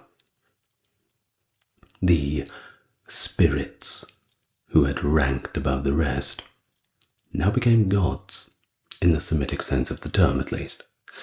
Mul-Lil of Nippur became the Semitic Baal or Bel, the supreme lord of the world, who governs all the world below, as well as all the world above. He it was who conferred empire over mankind upon his worshippers, and whose ministers and angels were the spirits of popular belief. He wanted but little to become a true god. His name remained unchanged, and his dominion extended to all waters, whatever, wherever they may be. His son, Asari, passed into Merodach, the patron deity of Babylon, who, when his city became the capital of Babylonia, took the place of Bel-Nippur as the supreme Bel. As in Greek mythology, the younger Zeus dethroned his father. So in Babylonia, the younger Bel of Babylonia dethroned the older Bel of Nippur. Similarly, Anu, the spirit of the sky, became the Semitic sky god Anu, whose temple stood at Erech. Ur, on the western bank of the Euphrates, was dedicated to the moon god under the name of Sin, like Haram in Mesopotamia. Larsa was dedicated to the sun god.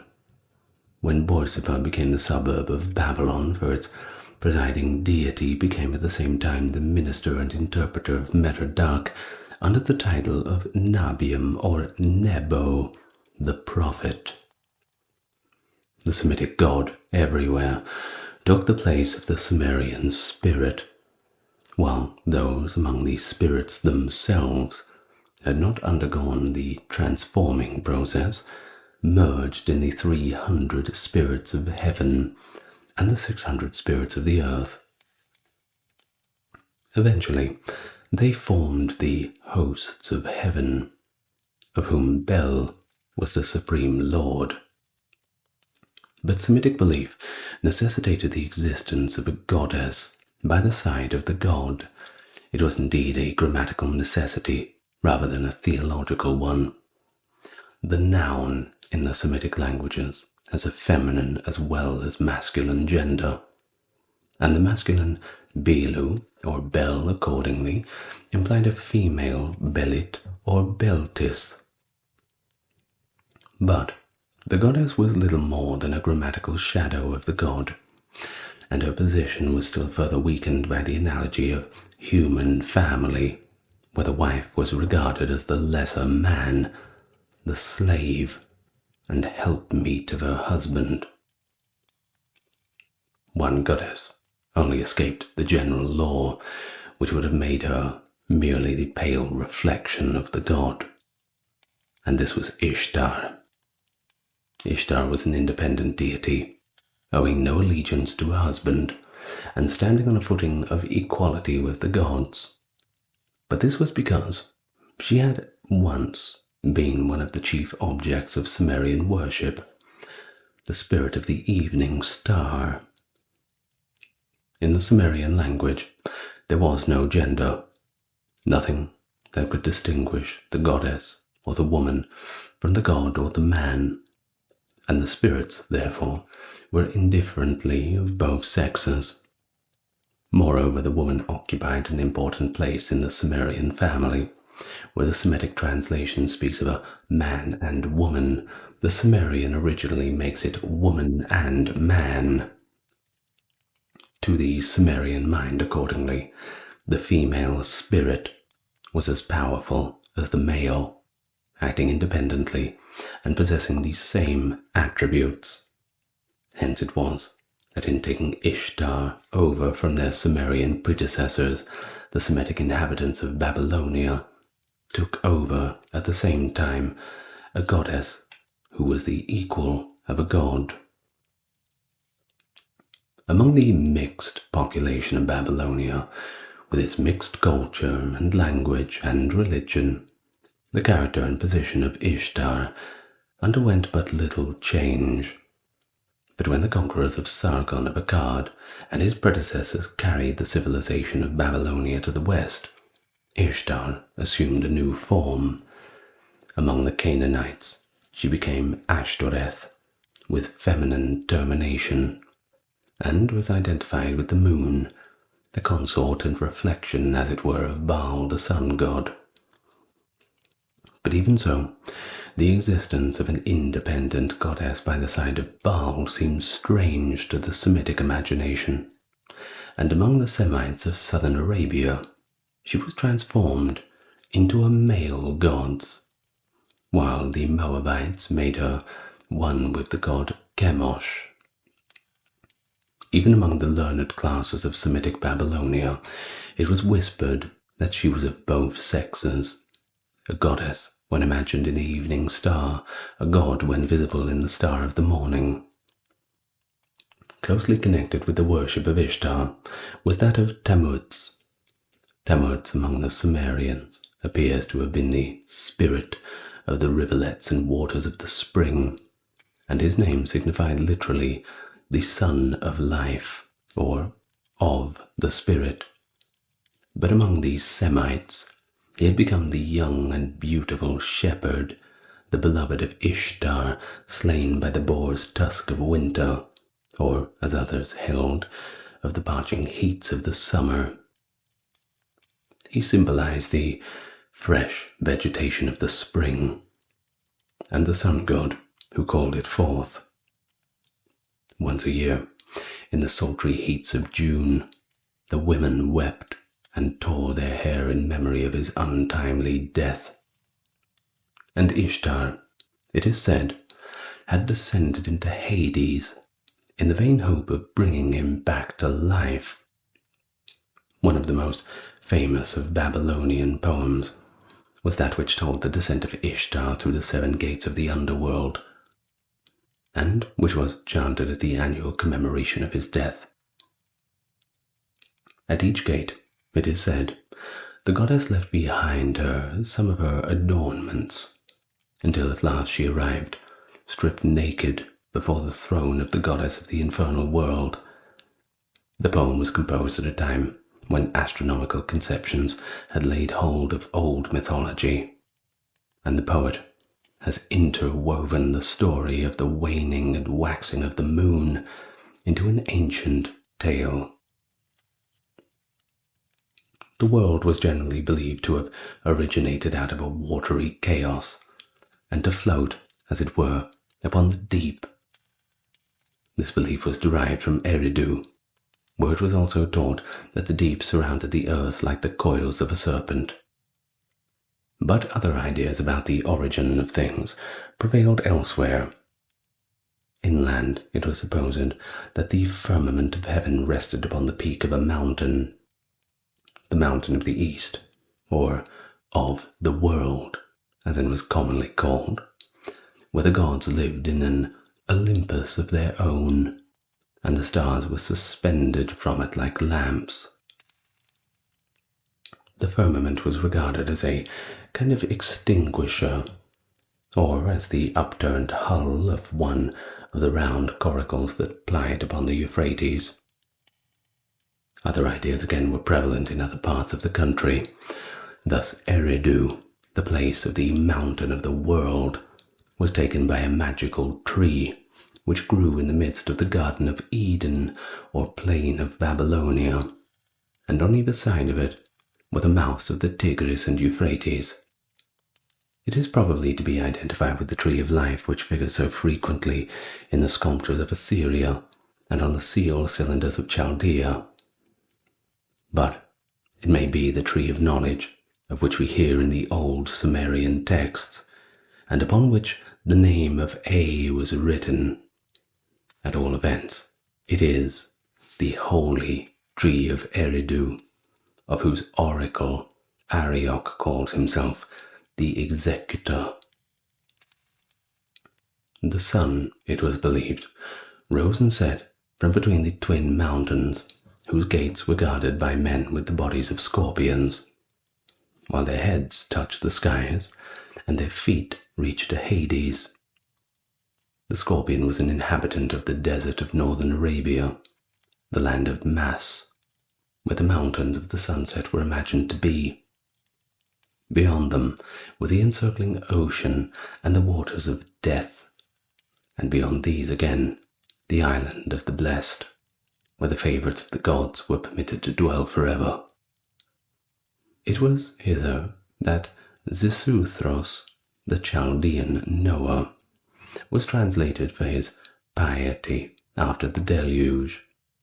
It was here, too, that the flower of immortality had blossomed. For the ordinary mortal, a very different fate was reserved.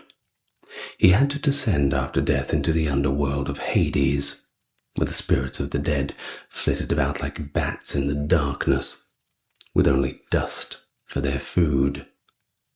It was a land of gloom and forgetfulness, defended by 7 gates and 7 wardens who prevented the dead from breaking forth from their prison and devouring the living under the form of vampires. The goddess Alat presided over it, keeping watch over the waters of life that bubbled under her golden throne. Before her sat the shade of heroes of old, each crowned with a shadowy crown, and seated on a shadowy throne, rising up only that they might salute the ghost of some human potentate that came to join them from the upper world. In latter days, it is true, brighter and higher conceptions of the afterlife came to prevail, and an Assyrian poet prays that his king, when he dies, may pass away to the land of the silver sky. The various cosmological speculations and beliefs of ancient Chaldea were collected together in later times in an attempt to combine them into a philosophical system. What this was like, we learn from the opening lines of the epic, which recounted the story of creation. In the beginning, we are told, was the chaos of the deep, which was the mother of all things. Out of it came the first primeval gods, Lakum and Lakamu, whose names had been handed down from the Sumerian age. And then came Ansar and Kisar, the upper and lower firmaments, and lastly, the great gods of the Semitic faith, Anu, Bel of Nippur, and Ea. All was ready at last for the creation of the present heavens and the earth.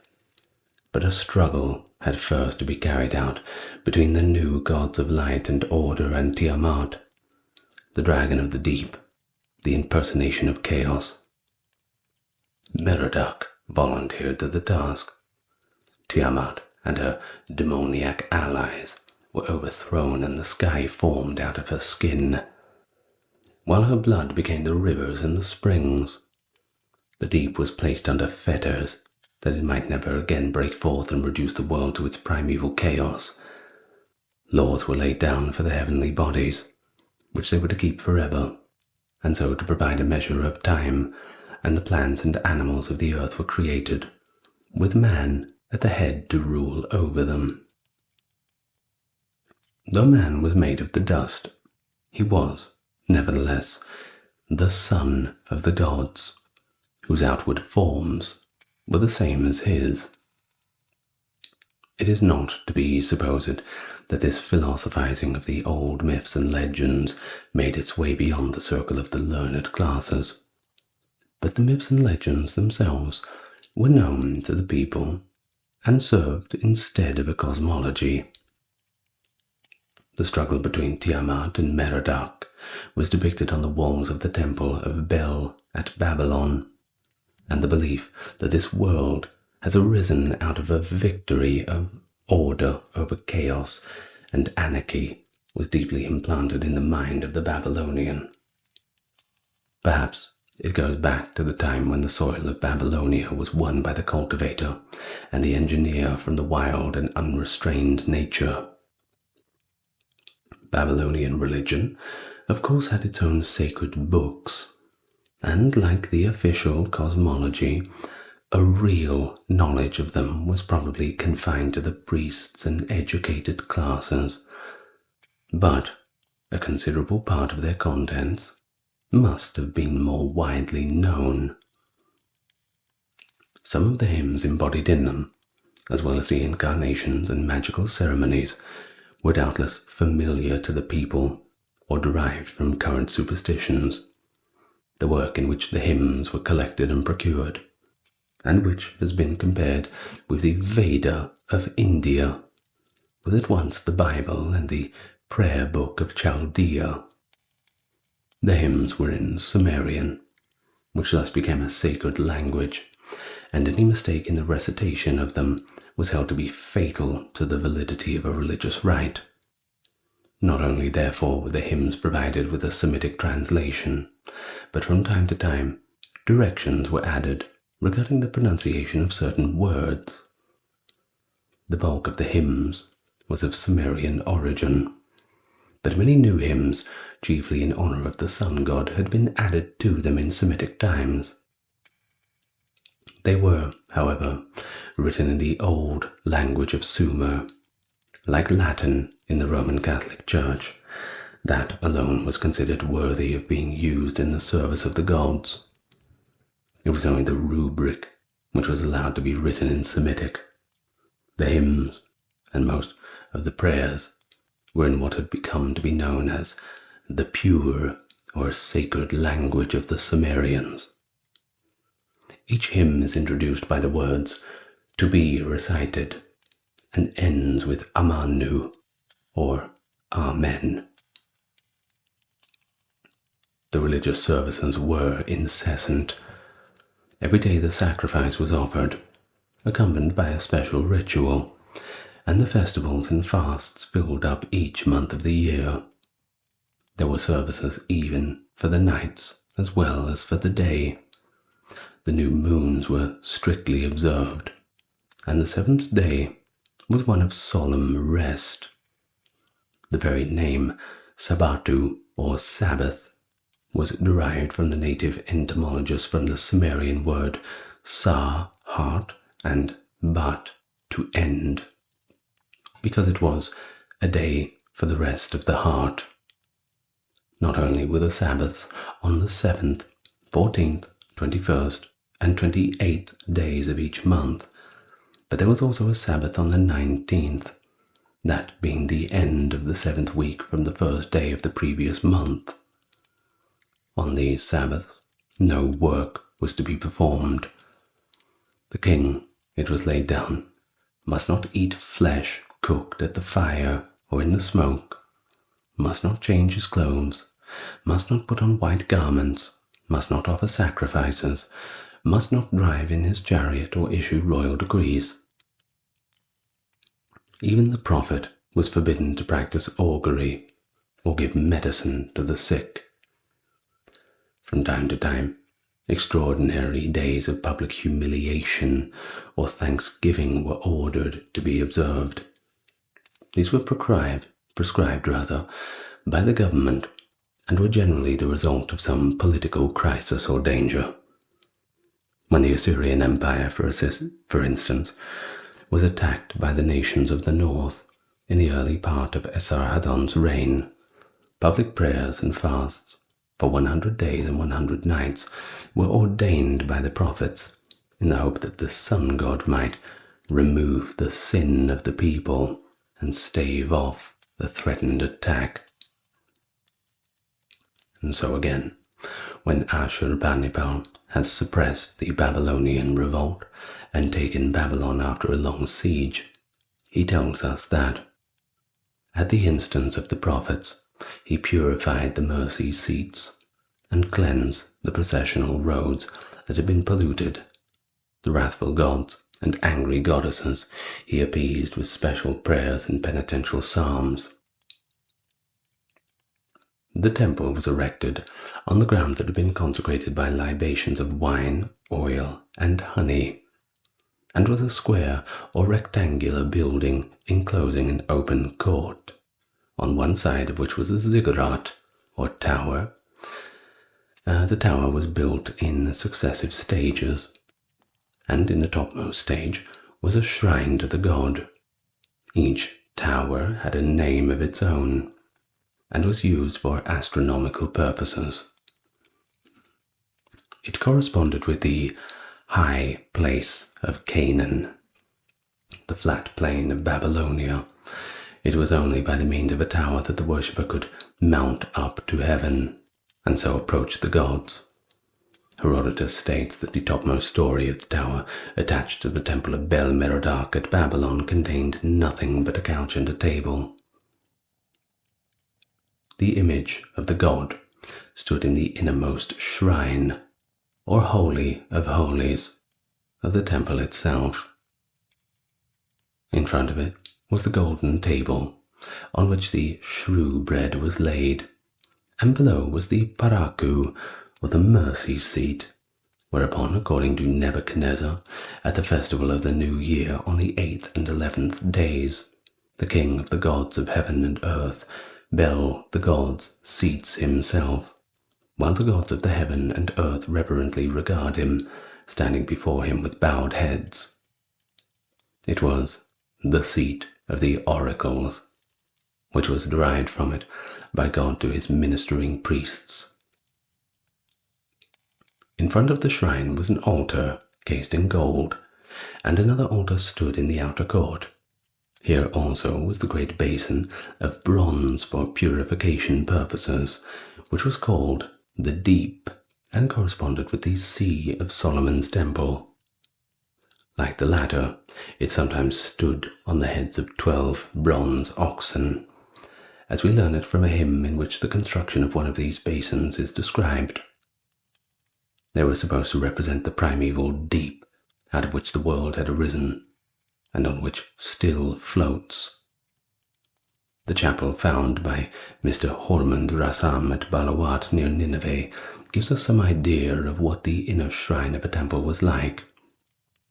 At its northwest end was an altar approached by steps, while in front of the latter and near the entrance was a coffer or ark in which 2 small slabs of marble were deposited, 12 1/2 inches long and 8 wide, on which the Assyrian king Assur-Nazir-Pal, in a duplicate text, records his erection of the sanctuary.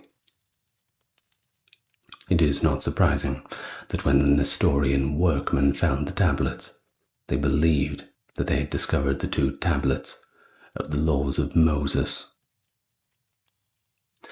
The temple sometimes enclosed a Bit Eli or Beth El. This was originally an upright stone consecrated by oil and believed to be the inanimation of a divine spirit. The black stone in the Kaaba of the Temple of Mecca is still a surviving example of the veneration paid by the Semitic nations to sacred stones. Whether, however, the Bel-Els of later Babylonian days were like the black stone of Mecca, really the consecrated stones that once served as temples, well, we do not know. In any case, they were anchored within the walls of the temples, which had taken their place as the seats of worship of the gods. Offerings were still made to them in the age of Nebuchadnezzar and his successors. Thus we hear of the 765 measures of grain, which were paid as dues to the Beth El, by the serfs of one of the Babylonian temples. The measure, it may be stated, was an old measure of capacity, retained among the peasantry, and only approximately exact. It was calculated to contain from 41 to 43 cars. The offerings of the gods were divided into sacrifices and meal offerings. The sheep, ox, lamb, and dove were offered in sacrifice. Fruit, vegetables, bread, wine, oil, and spices, where no blood was required to be shed. There were also sin offerings and heave offerings. When the offering was first lifted up before the gods, a contract dated in the 32nd year of Nebuchadnezzar tells something about the parts of the animals which were sacrificed, though unfortunately the meaning of many of the technical words is still unknown. It goes thus.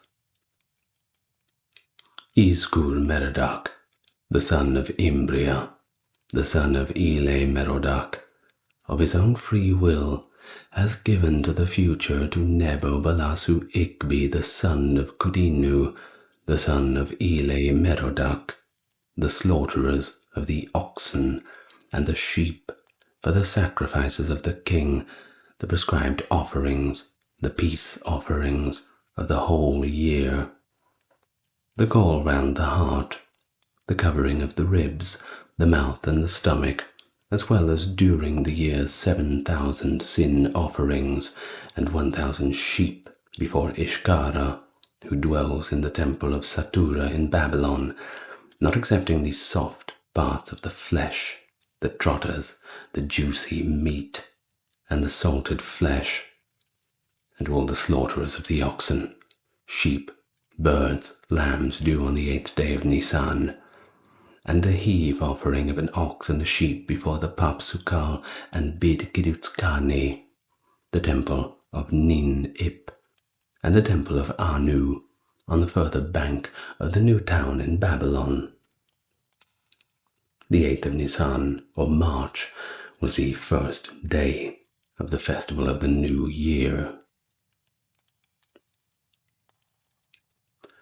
The hierarchy of priests was large. At its head was the patesi, or high priest, who in the early days of Babylonian history was a civil as well as an ecclesiastical ruler.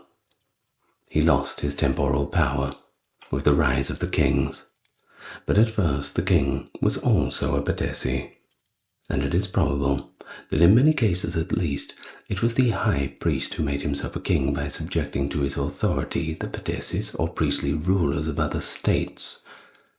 In Assyria, the change of the high priest into a king was accompanied by revolt from the supremacy of Babylonia.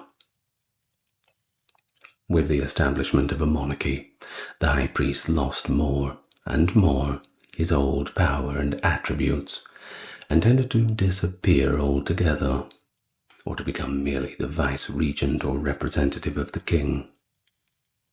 The king himself, mindful of his origin, still claimed semi-priestly powers, but he now called himself a sangu, or chief priest, rather than a patesi. In fact, the latter name was retained only from antiquarian motives. The individual high priest passed away and was succeeded by the class of chief priests. Under them were several subordinate classes of temple servants.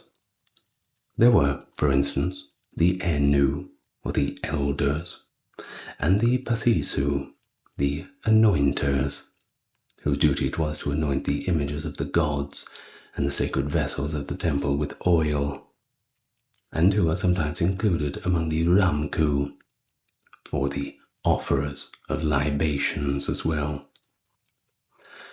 By the side of them stood Asipu, or prophet, who interpreted the will of heaven, and even accompanied the army on its march, deciding when it might attack the enemy with success, or when the gods refused to grant it victory.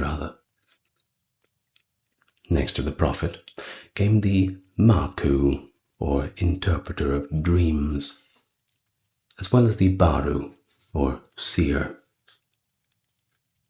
A very important class of temple servants were the Kali, or eunuch priests, the Gali of the religions of Asia Minor.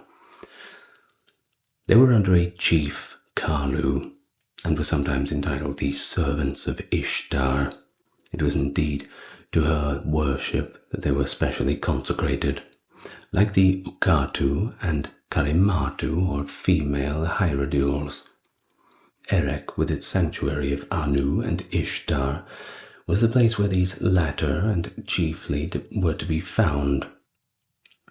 Here they performed their dances in honor of the goddess and mourned over the death of Tammuz.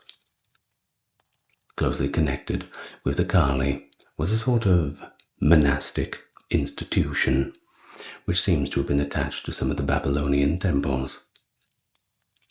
The Zikari who belonged to it were forbidden to marry, and it is possible that they were eunuchs just like the Kali. They too were under a chief or president, and their main duty was to attend to the daily sacrifice and to minister to the higher order of priests. In this respect, they resembled the Levites at Jerusalem. Indeed, they are frequently termed servants in their inscriptions, though they were neither serfs nor slaves. They could be dedicated to the service of the sun god from childhood. A parallel to the dedication of Samuel is to be found in a deed dated at Sippara on the 21st of Nisan in the 5th year of Cambyses, in which Dabat, the daughter of Nebo-bel-Uzur, whose father-in-law was the priest of the sun god, is stated to have brought her 3 sons to him, and to have made the following declaration before another priest of the same deity. My sons have not yet entered the house of males, Zikari. I have hitherto lived with them. I have grown old with them since they were small, until they have been counted among men. Then she took them into the house of the males, and gave them to the service of the god. We learn this from other documents that the Zikari lived together in a monastery or cottage within the walls of the temple, and that monthly rations of food were allotted to them from the temple revenues. The ordinary priests were married, though the wife of a priest was not herself a priestess. There were priestesses, however, as well as female recluses, who, like the Zikari, were not allowed to marry and were devoted to the service of the sun god.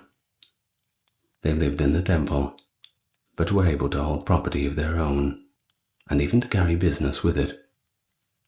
A portion of the profits, nevertheless, went to the treasury temple, out of whose revenue they were themselves supplied with food. From contracts of the time of Hammurabi, we gather that many of them not only belonged to the leading families of Babylonia, but that they might be relations with the king. Wholly distinct from these devotees of the sun god were the female hierodules, or the night workers of Ishtar, to whom reference has already been made. Distinct from them again were the prophetesses of Ishtar, who prophesied the future and interpreted the oracles of the goddess. One of the chief seats was the temple of Ishtar at Arbela, and a collection of the oracles had been delivered by them, and their broader prophets to Esarhaddon had been preserved. It is thus that he is addressed on one of them. Fear not, Esarhaddon, the breath of inspiration which speaks to thee is spoken by me. I conceal it not. Thine enemies shall melt away from before thy feet like the floods in Sivan.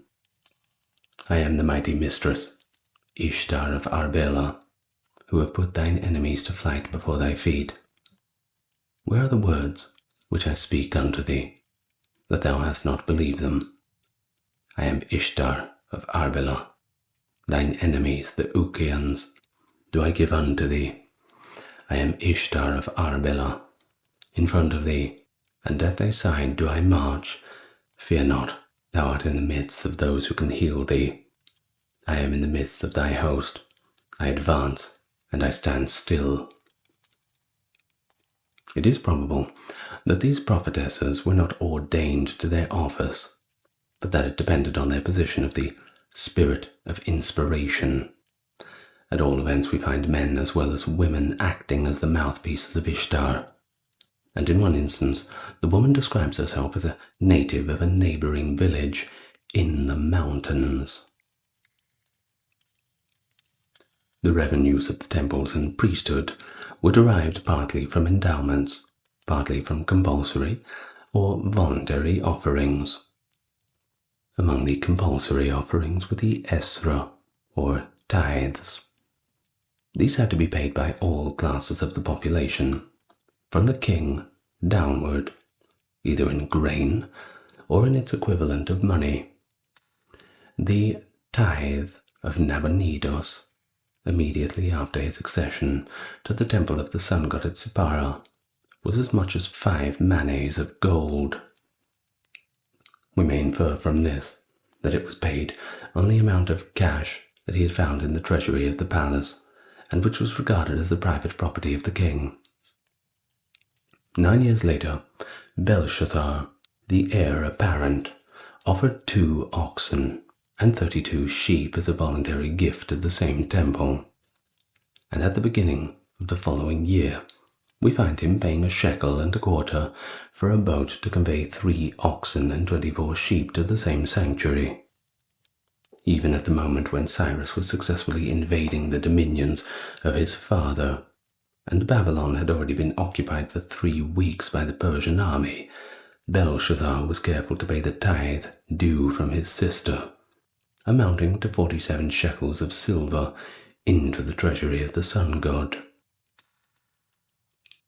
As Sippara was in the hands of the enemy, the Babylonian forces, which Belshazzar commanded, had been defeated and dispersed. The fact is very significant, and proves how thoroughly bold the invaders and invaded must have recognized the rights of the priesthood. Tithe was also indirectly paid by the temple serfs. Thus, in the first year of Nergal-Sharezer, out of 3,100 measures of grain delivered by the serfs of the sun god to his temple at Sippara, 250 were extracted as tithe. These serfs must have distinguished from the temple slaves. They were attached to the soil and could not be separated from it. When therefore a piece of land came into the possession of a temple by gift or an endowment, they went along with it, but their actual persons could not be sold. The slave, on the other hand, was as much a chattel as the furniture of the temple, which could be bought and sold. He was usually a captive taken in war, more rarely a nation who had been sold for debt, a native, rather, who had been sold for debt. All the menial work of the temple was performed by him.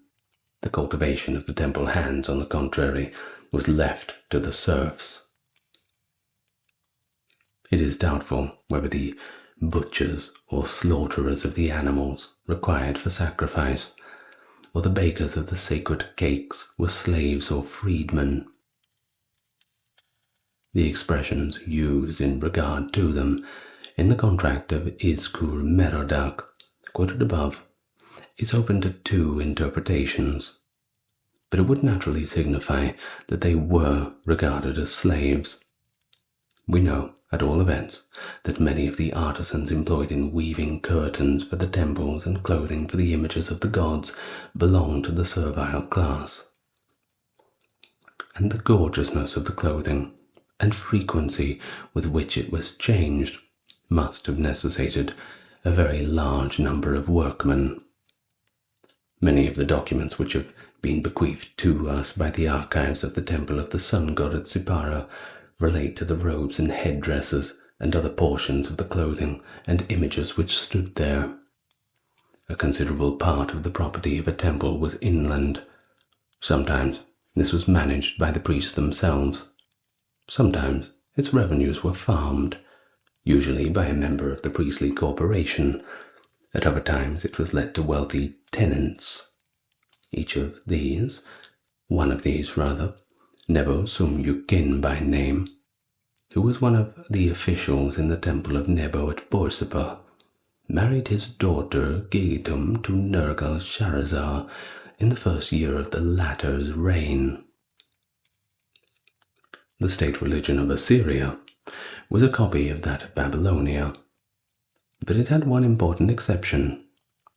The supreme god was the deified state. Assur was not a Baal any more than Yahweh was in Israel at Chemosh or Moab. He was, consequently, no father of a family. With a wife and a son, he stood alone in jealous isolation, wifeless and childless.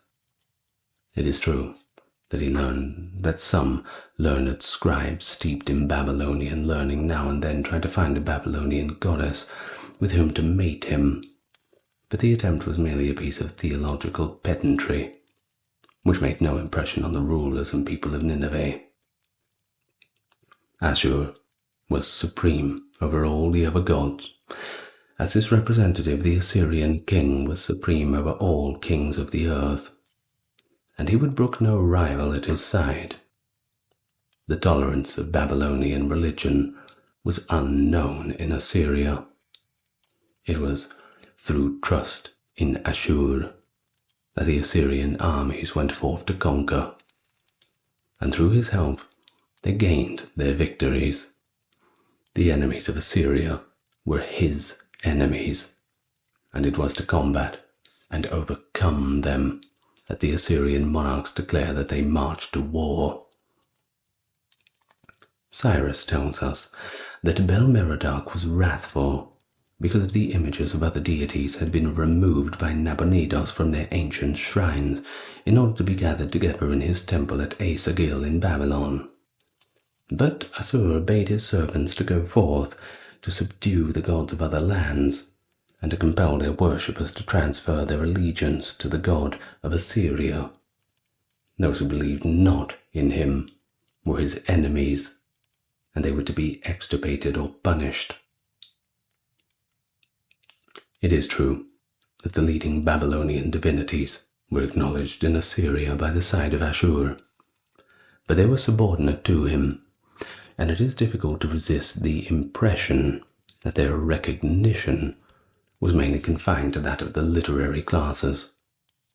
Apart from the worship of Ishtar and the use of the names of certain gods in time-honored formulas, it is impossible whether even the knowledge of the Babylonian deities went much beyond the educated members of the Assyrian community. Nebo and Merodach and Anu were the gods of literature rather than of a popular cult. But even in Babylonia, the majority of the gods of the state religion was probably little but remembered by the mass of the people. Doubtless the local divinity was well known to the inhabitants of the place over which he presided, and where his temple had stood from immemorial times. Every native of Ur was doubtless a devoted adorer of Sin, the moon god, and for the inhabitants of Babylon, Bel-Merodach was the highest object of worship. But the real religion of the bulk of the population consisted in charms and magic.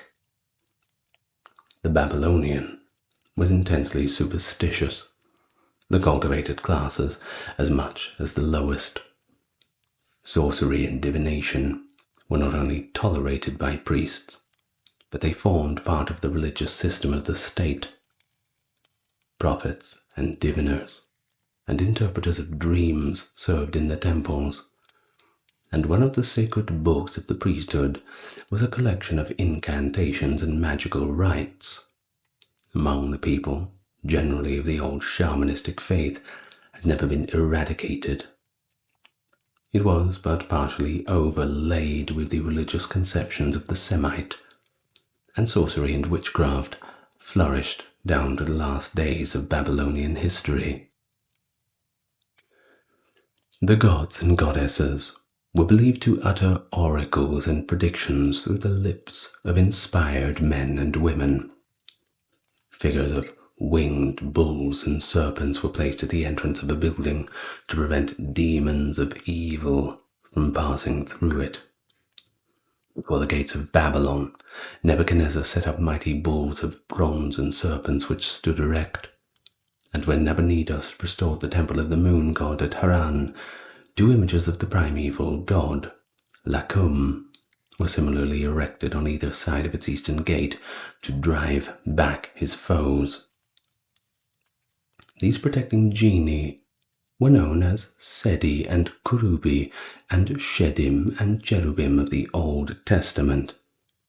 Sedi, however, was a generic term, including evil as well as beneficent genii, and the latter was more properly classed as the Lamasi or colossal forms.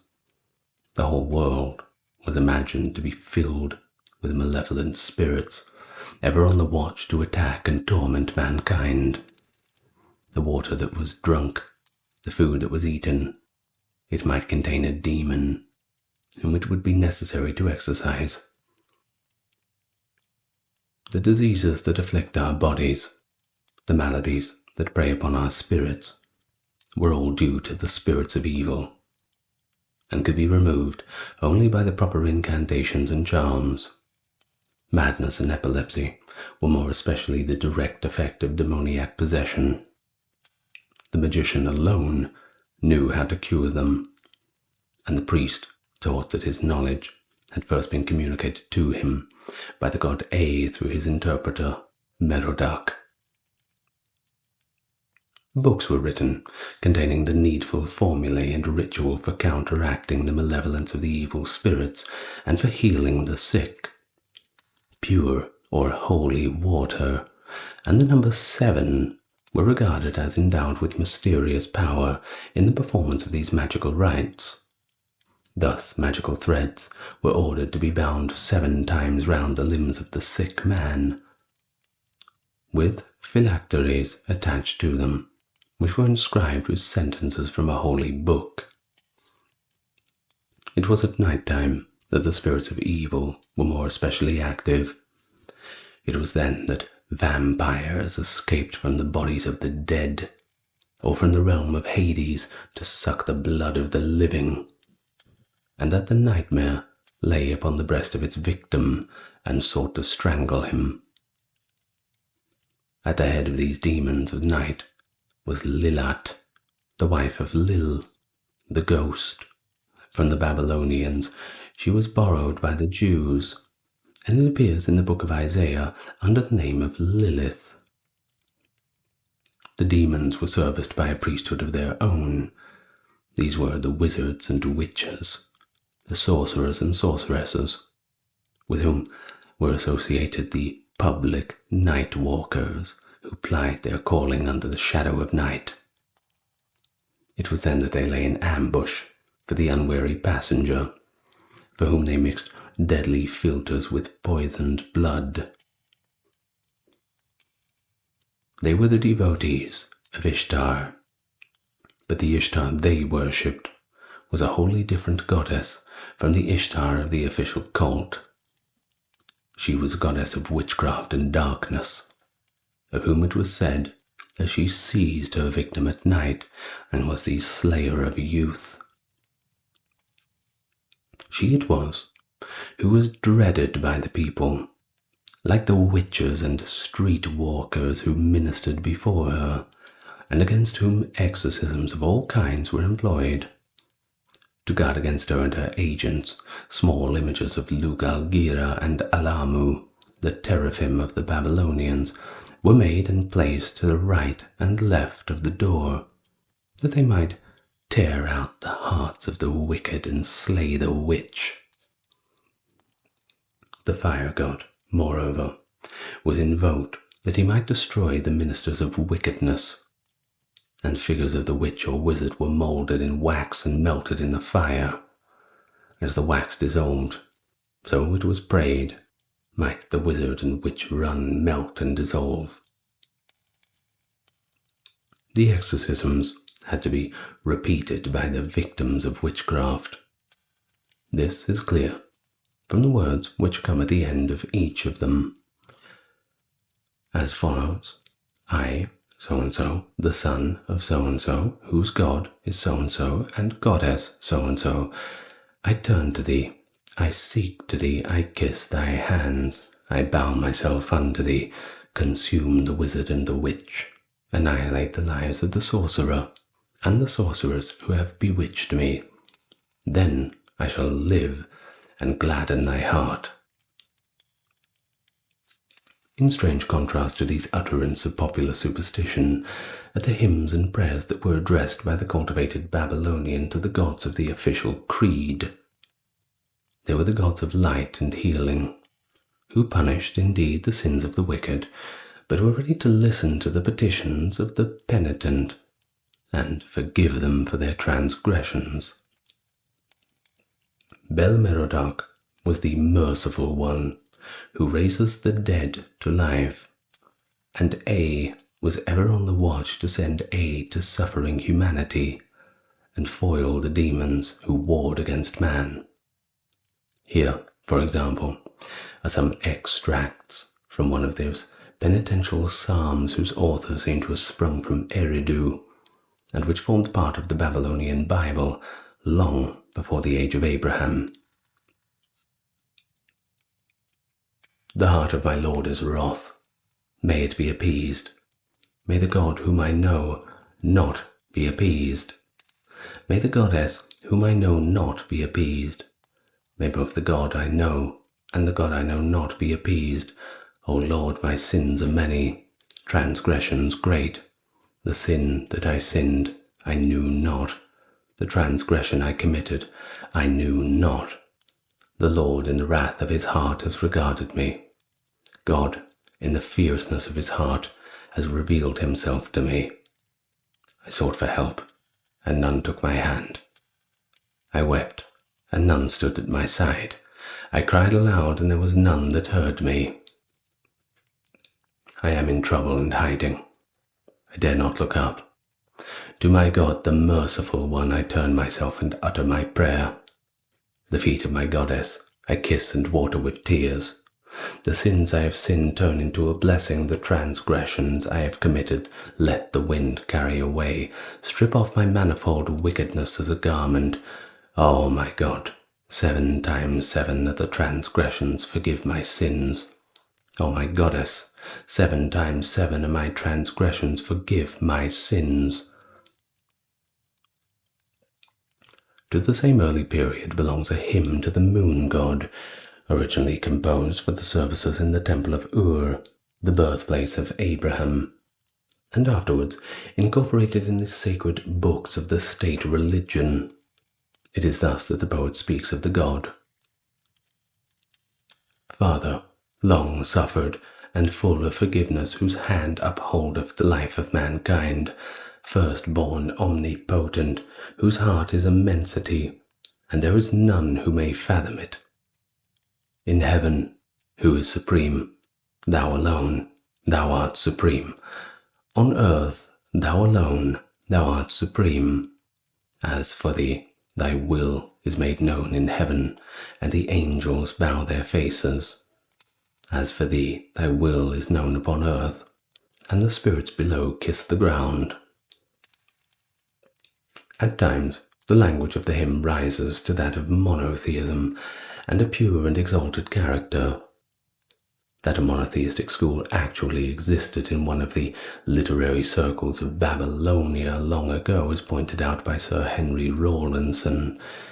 It arose at Erech, an early seat of Semitic influence, and endeavored to resolve the manifold deities of Chaldea into the forms or manifestations of the one God Anu. It never made any converts, it is true, but the tendency towards monotheism continued among the educated. And when Babylonia became the capital of the country, its god Merodach, not only Bel or Lord, but the one supreme Lord of all the other gods. Though the existence of other gods was admitted, they fell, as it were, into a background of shadow, and the worshipper of Merodach and his devotion to the god almost forgot that they existed at all. The prayers of Nebuchadnezzar are a proof of how narrow was the line to which divided his faith from that of the monotheist. To Merodach, my lord, he says, I prayed. I began to him my petition. The word of my heart sought him, and I said, O Prince, thou that art from everlasting, Lord of all that exists, for the King whom lovest, whom thou callest my name, as it seems good unto thee, thou guidest his name aright, thou watchest over him in the path of righteousness.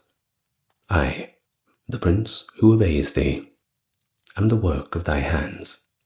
Thou hast created me, and thou hast entrusted me the sovereignty of multitudes of men, according to thy goodness. O Lord, which thou hast made to pass over them all. Let me love thy supreme lordship.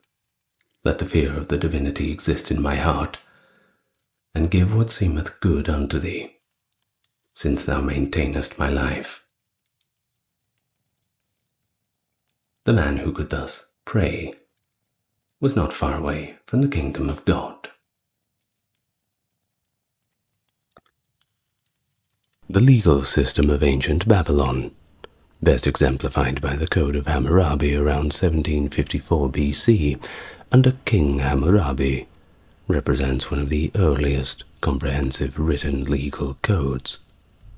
Inscribed on a stele and displayed publicly, the code's 282 laws covered various aspects of daily life, from theft and agriculture to marriage and business dealings, although it served more as a symbolic guide than a practical daily resource. The code did introduce the principle of lex talionis, the law of retaliation, advocating that punishments should match the severity of the offense, encapsulated in the well-known phrase, an eye for an eye, a tooth for a tooth. This approach not only marked a significant advancement in legal thought aimed at establishing social stability and protecting the vulnerable, but also laid foundational principles that influenced subsequent legal systems, underscoring the sophistication of early Mesopotamian civilization. Hello, welcome to the channel. Back to the Bronze Age this evening. Off we go again. As always, supporting the channel, well, you're already doing that, just by enjoying it, and I do hope that you enjoy it. But a few clicks on the like, subscribe, and perhaps leaving a comment that lets YouTube know you want more people to see it. And if you want to be a real hero, perhaps you'll take a look at the links in the description. But for now, I'd like you to get nice and comfortable. We go all the way back, a few thousand years, to ancient Babylon. Now, in terms of this initial history of Mesopotamia, it effectively revolves around this relentless, non-stop competition for dominance among the many urban centers.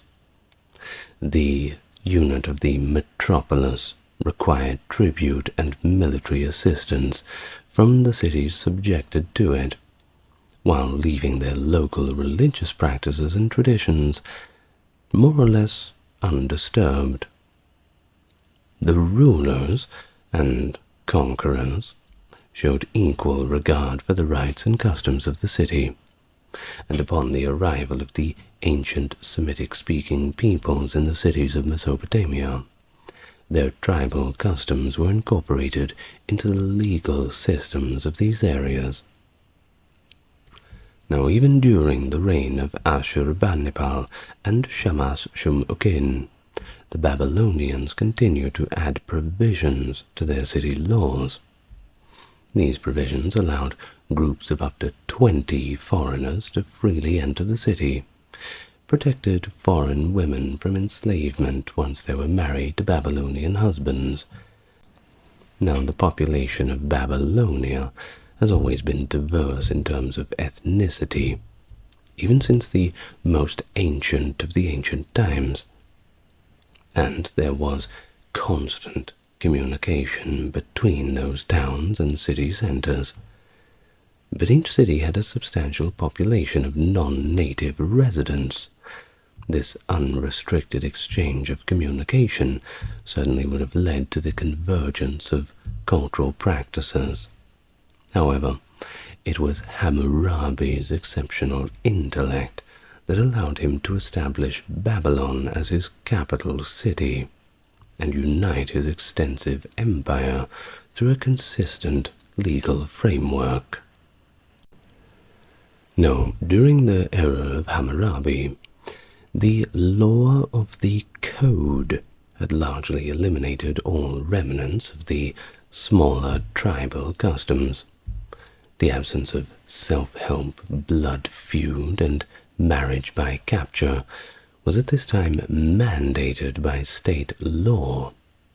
However, primordial elements such as a code of family solidarity, district responsibility, and the principle of lex talionis still persisted.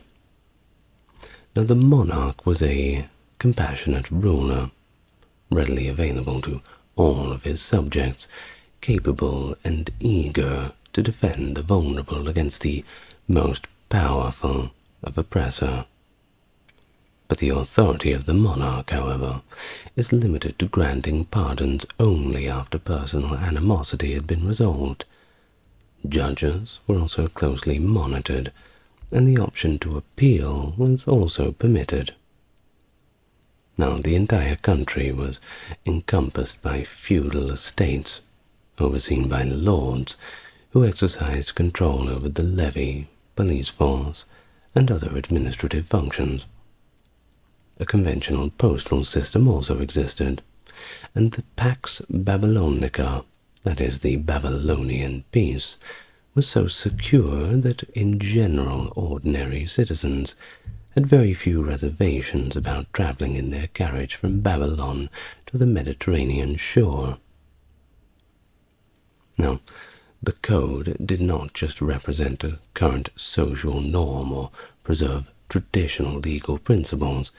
Indeed, over the course of many centuries, a consistent adherence to the law and a tendency to engage in legal disputes had resulted in the accumulation of extensive collections of past legal actions and court rulings in the archives of each city's temple. Furthermore, the interaction between cities had led to the adoption of similar customs and practices, albeit tweaked and changed a little bit to suit the specific situations, wants, and needs of each city-state.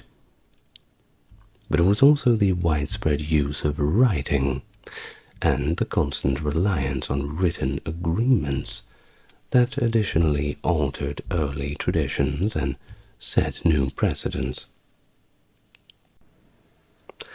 Now, there was also this class system, and the code categorized the entire population into 3 different classes, that being the Avilum, the Mushkanu, and the Ardu. I'll just briefly explain what a few of them are, but don't look at it like how we look at the old Indian caste system. It's a little bit different. Now, the Avilum, as we'll start with, was initially a patrician male member of a privileged family who had a complete legal right and whose birth, marriages, and death were often recorded officially. He possessed aristocratic advantages and duties, including the authority to seek revenge for physical harm. But there's a catch. He was also subject to more severe penalties for criminal offences and lesser wrongdoings, as well as an increased rate of fees and fines.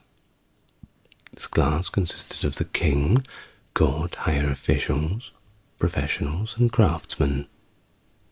And over time, the phrase gradually lost its significance, and it became more of a simple, polite title.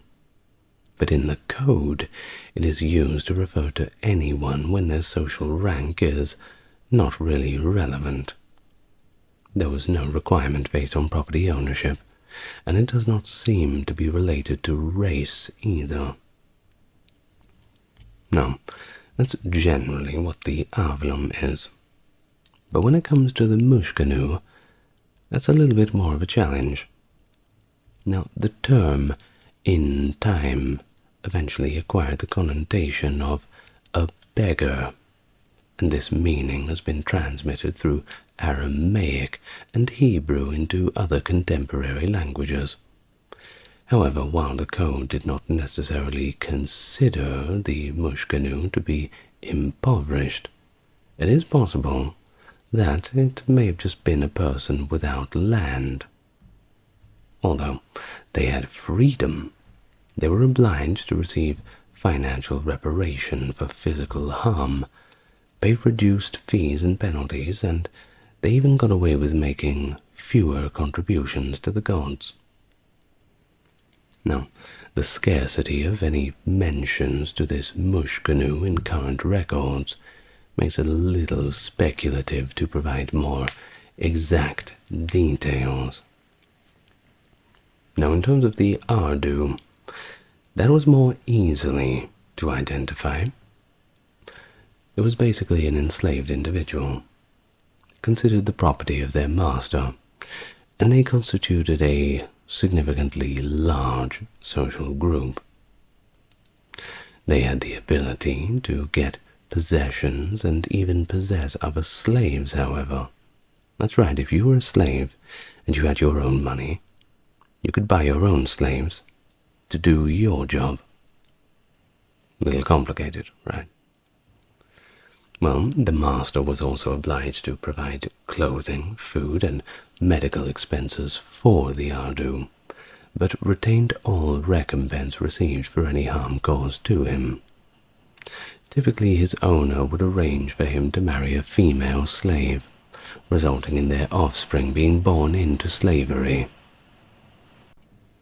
But the owner would usually provide them with a house, along with a farm or even a little business for them to run, and would only collect an annual rent from them. Alternatively, he may choose to get married, but only to a woman who was not a slave, resulting in their children being born free. And if she brought him a dowry, his owner would have no claim to it. However, upon his death, half of his estate would be inherited by the owner. Now, he also had the option to obtain freedom by buying it from his owner, or the Ardu may be emancipated and devoted to a religious institution, or even adopted, after he transitioned from being a commoner to a noble.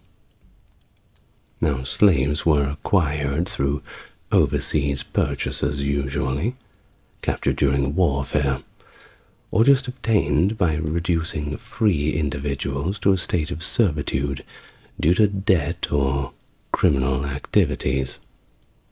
In fact, in ancient times it was very common for slaves to simply run off, so you're best to treat your slaves well. Not saying you should have slaves at all, but you know what I'm saying. Now, in terms of if a slave was caught trying to escape, well, the person who captured them was obligated to return them to their owner. Now, according to the Code of Hammurabi, the owner was required to pay a price of 2 shekels to the captor. It was around 10% of the average wage of a slave, the average value rather. Now, engaging in the act of detaining or sheltering a slave was subject to the penalty of death. And I do think you'll find that there's a lot of things in the Code of Hammurabi that are subject to the penalty of death, but we'll get to them a little bit later. Now, a slave was marked with an identity symbol that could only be removed through a very difficult surgical procedure. Now, this mark, often considered of the name of the slave's owner, either tattooed or branded onto their arm, was of course very difficult to hide. Of course, it's easy to check if you come across some kind of law enforcement or anyone who wants to check your status of a free or enslaved individual.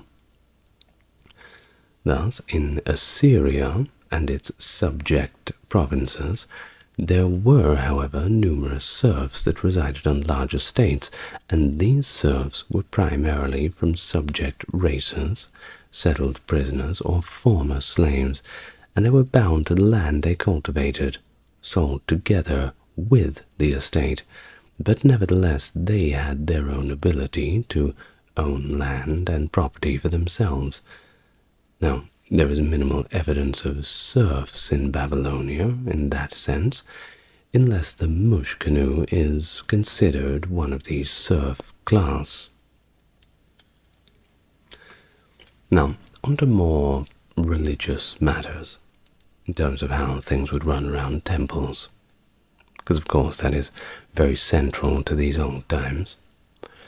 Well, generally, the deity associated with a city was believed to have dominion over its territory, consisting of a central area of cultivatable land and a surrounding region for grazing.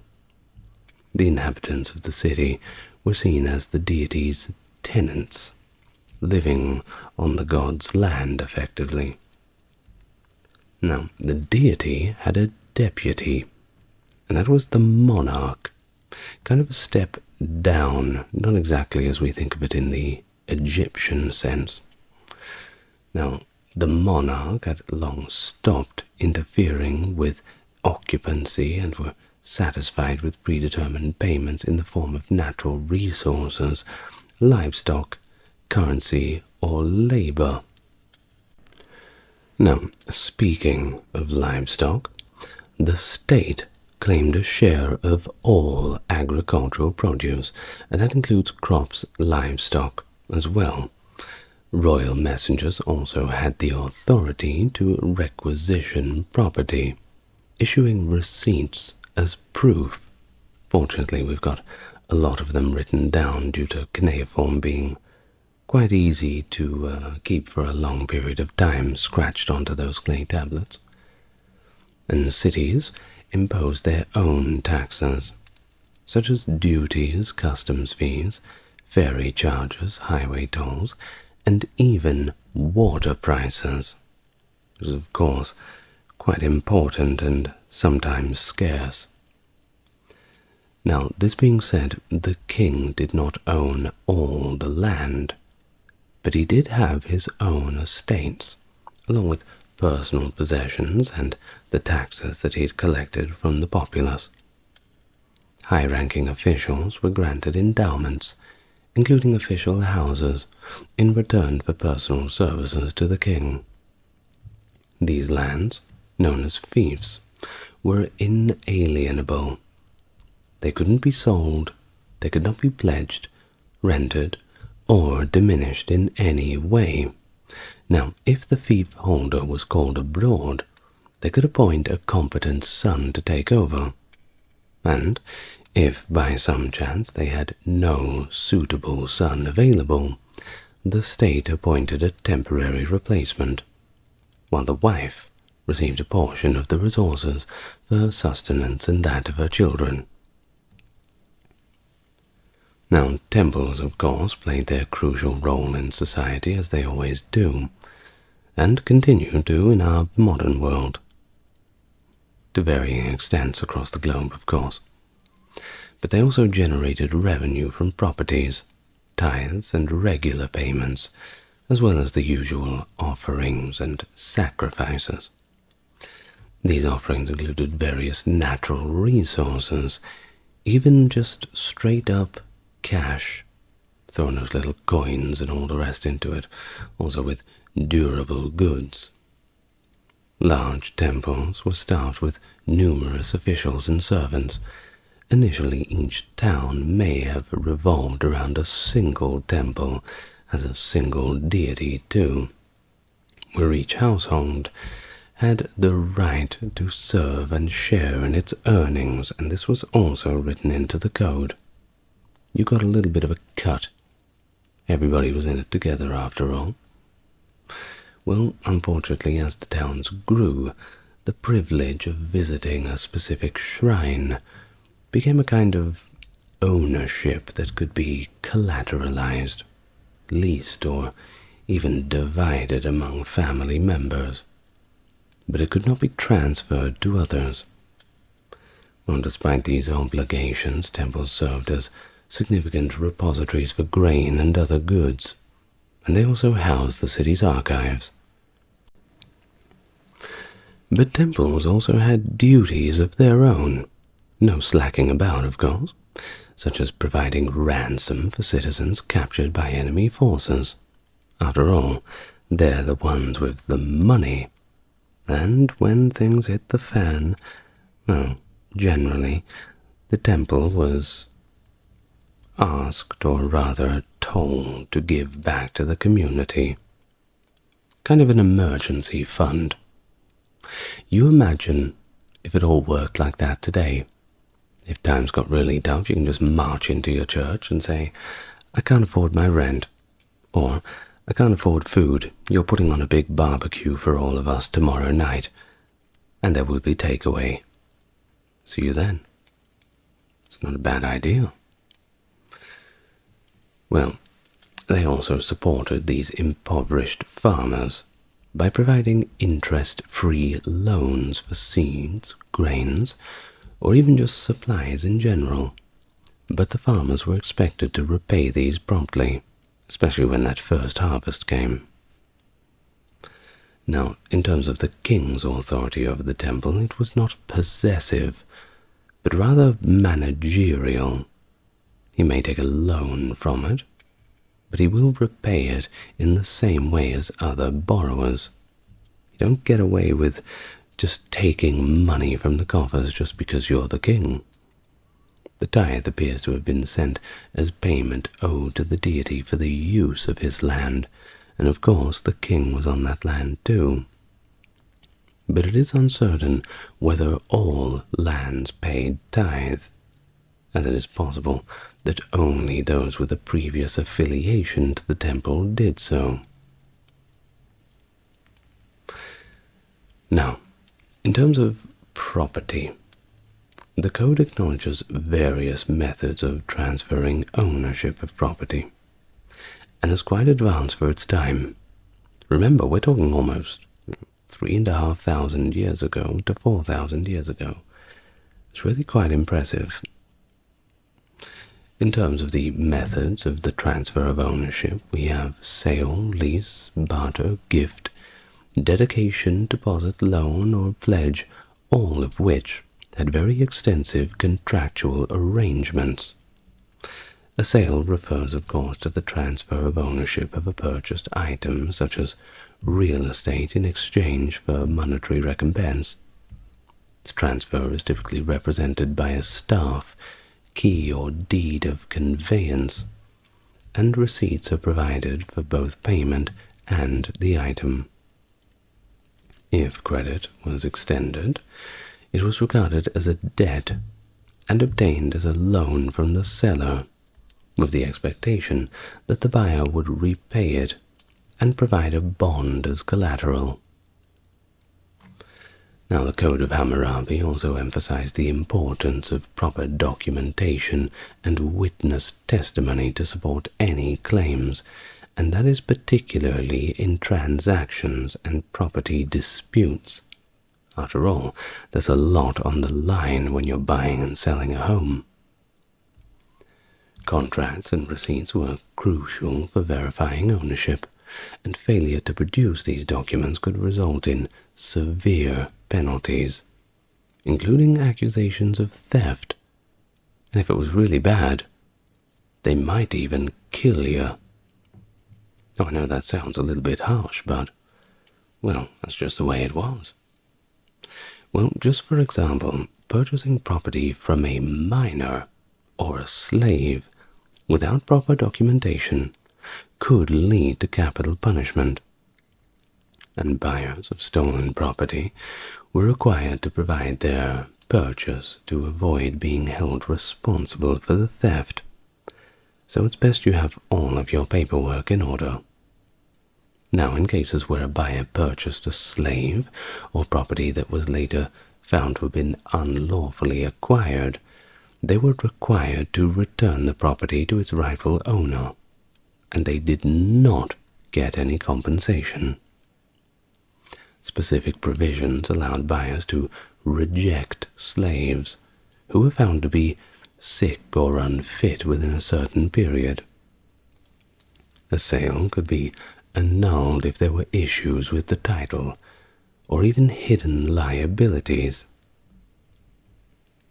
Now, in terms of agricultural practices, they were heavily regulated too, with landowners often leasing their land to tenants or farmers.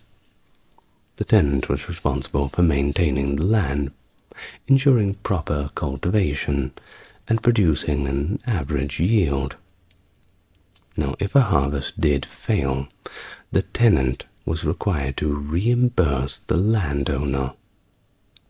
In cases of unintentional loss, tenants were still responsible for the land, and both parties would share losses according to their profit-sharing agreement. The code also allowed for barren land to be rented for restorative purposes, with tenants exempt from paying rent, at least for an initial period while they got the ball rolling. Now, in terms of housing leases, while we're talking about rents and all the rest, they were typically annual, and the rent was paid in advance. Tenants were also responsible for maintaining the property. Now, woodwork was generally removable, allowing tenants to take their belongings with them.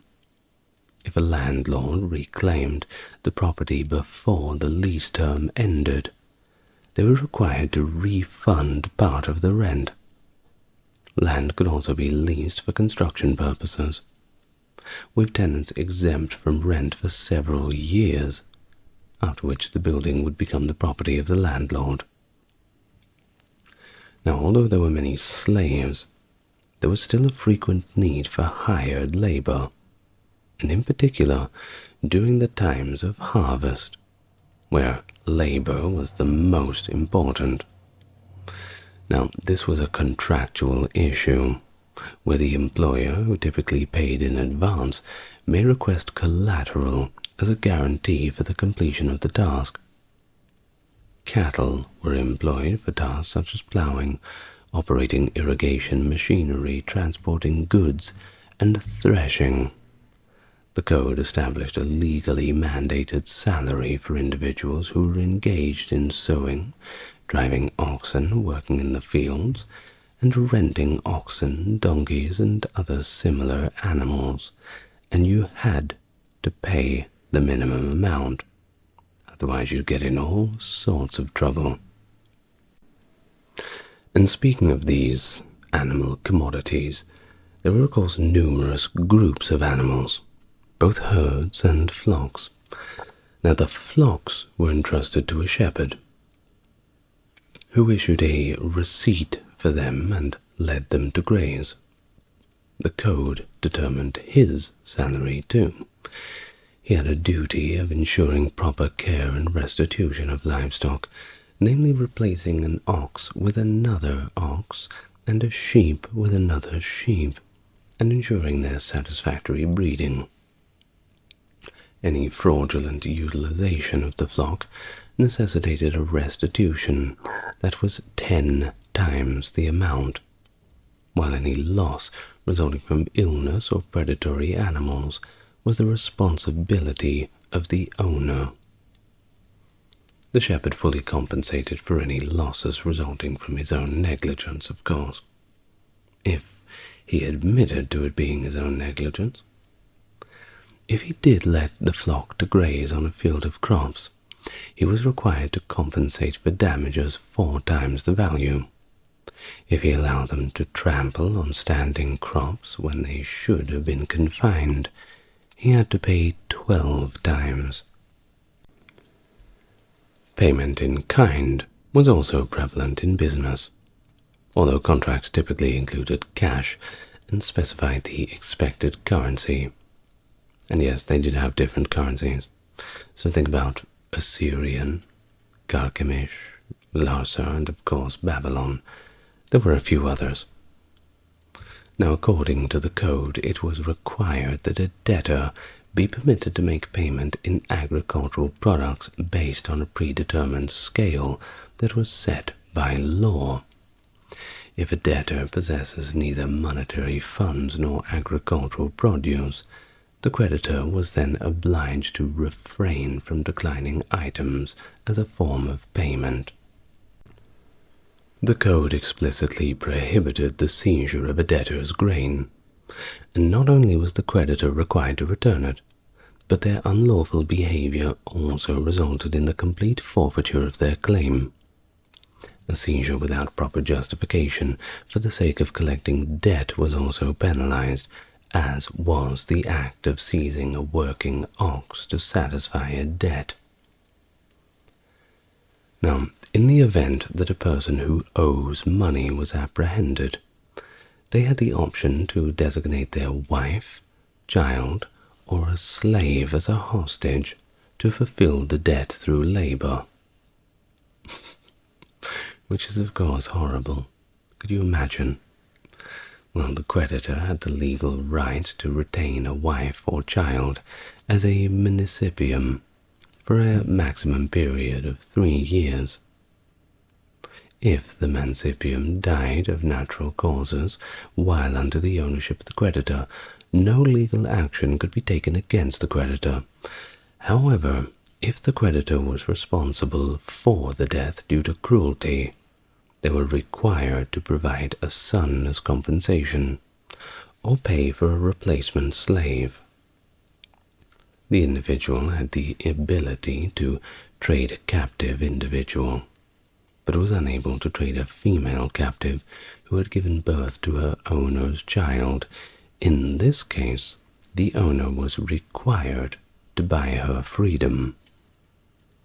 In addition to that, the debtor had the option to use his property as collateral, commonly pledging a field, house, or crop in contractual agreements. According to the code, it was also required that the debtor personally harvest the crop and use its proceeds to repay the creditor. In the event of a crop failure, payment was postponed, and no interest may be levied for that particular year.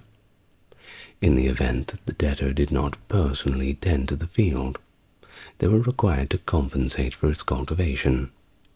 However, if the field was already being cultivated, the debtor was obliged to harvest it themselves and settle their obligation using the resulting produce. Failure to obtain a crop would not nullify the cultivator's contract. Now, frequently, pledges were established in cases when the inherent worth of an item matched the value of an obligation. However, anticritic promise was more prevalent, where, that being the earnings from the pledge, were used to offset an interest on a debt. It is possible for a debtor to use their entire property as security to repay a debt without the creditor physically receiving any of it. In Babylon, it was common for debtors to provide personal guarantees, which ensured that they would return their debts, or the guarantor would become accountable for the loan. Trade, of course, was highly extensive. A typical practice involved a merchant delegating his products or money by a mobile agent, who would then search for a suitable market to sell the commodities. The caravans ventured very much beyond the boundaries of the empire. Well, of course you couldn't just show up and buy and sell without any records. The code explicitly required that agents meticulously record and provide receipts for every single item they received, with unrecorded items ineligible for claims. They were also obligated to repay double the amount received regardless of profit. If profits were low, the agent had to make up the shortfall, but he was not held accountable for losses due to theft or extortion during travel. Now, upon the agent's return, the lending merchant was required to issue a receipt for the goods. Any fraudulent entry or claim resulted in the agent being penalized threefold, while the lending merchant faced a sixfold penalty. Profits were also typically divided according to the contract, often equally. Of course, caravans were heavily involved in forwarding, where agents received goods in advance. The carrier issued a receipt, assumed full responsibility, and required a receipt upon delivery. And we have thousands of these, by the way. They're all over the place, which is a good and bad thing. Good because we have thousands and thousands of clay tablets that have been preserved. Bad because most of them are extremely boring. Well, cost of doing business, I suppose. Well, if they fail to fulfill the obligation of providing receipts upon delivery, well, they also had a penalty of 5 times the amount owed, and payment was usually made up front. Now, in terms of storage costs, especially for grain, well, they were set at 1/60th, and the warehouse manager was liable for discrepancies, forcing him to pay double for any losses. But only if a witnessed receipt had been provided. Waterborne transport on the Euphrates River and the canal system was of course vital from a very early stage, with vessels contracted for transporting various goods. The code set fixed prices for shipbuilding and required a 1-year seaworthiness guarantee. The ship captain was responsible for both the cargo and the vessel itself, and had to compensate for any losses, even paying a fine if the ship was refloated after sinking. In collisions, the moving boat was held liable for damages, in terms of next to the stationary one. The code also regulated sales of alcohol, which they did have back then. Alcohol was a lot older than you may think. It set the prices for beer and prohibited tavern keepers, typically women by the way, from engaging in disorderly conduct or treasonous gatherings, with violations punishable by death. Tavern keepers were also required to report wrongdoers to the authority, which, if we have this written in the Code of Hammurabi, it implies that there was a well-organized police system. So there's that too. Now what about banking practices? Well, they included payment by banker or written drafts against deposits, with negotiable bonds for payments. Temples or wealthy landowners rarely charged interest on urgent advances, possibly linked to the earlier Matea system, where borrowers might have been land occupants, etc. But there were some instances of high interest rates ranging from 20 to 30%, which were applied to delinquent loans, and particularly in business dealings. Now, marriage was something that functioned as a transaction of its own, primarily an agreement for two individuals to become a single unit, typically arranged by families. The groom's father provided the bride price, which the suitor ceremonially offered to the bride's father along with other gifts. The bride price was then transferred to the bride upon marriage and returned to the groom, along with her dowry, which represented her share of the family's wealth. The bride price, of course, varied significantly, mainly based on social status, which always exceeded the value of a slave. If the father accepted the suitor's gifts, but did not deliver his daughter, he was obligated to return everything. If a marriage contract was broken due to slander by the suitor's friend or an acquaintance, the bride price had to be refunded, and the slanderer was prohibited from marrying. Conversely, if the suitor withdrew from the marriage after giving the gifts, he had effectively forfeited them, so no getting cold feet. Now, the dowry may encompass immovable property, but often comprised personal belongings and domestic furnishings. The ownership of the property stayed with the woman during her lifetime. If she had children, they would inherit the property. If she did not have any children, the property would go back to her family. In this case, the husband had the option to subtract the bride price from the property, if it had not been given to the wife, or restore it if it had been. Now, in terms of a marriage ceremony, well, that involved the bridegroom accepting the bride by joining hands and reciting a formula of acceptance, such as, "I will provide you with wealth and prosperity. You will be my wife, I will be your husband." And the wife, something along the lines of, "I will provide you children, and I will help you with all the domestic duties," this sort of thing. Doing the vows, of course. Now, the ceremony, however, must be conducted by an individual who was neither enslaved or in any sort of bondage. A freed man had to be witness. The marriage contract, which was esteemed essential by the code, determined the status of the woman as a wife. It typically outlined the repercussions that each party would face if they chose to eventually reject the other.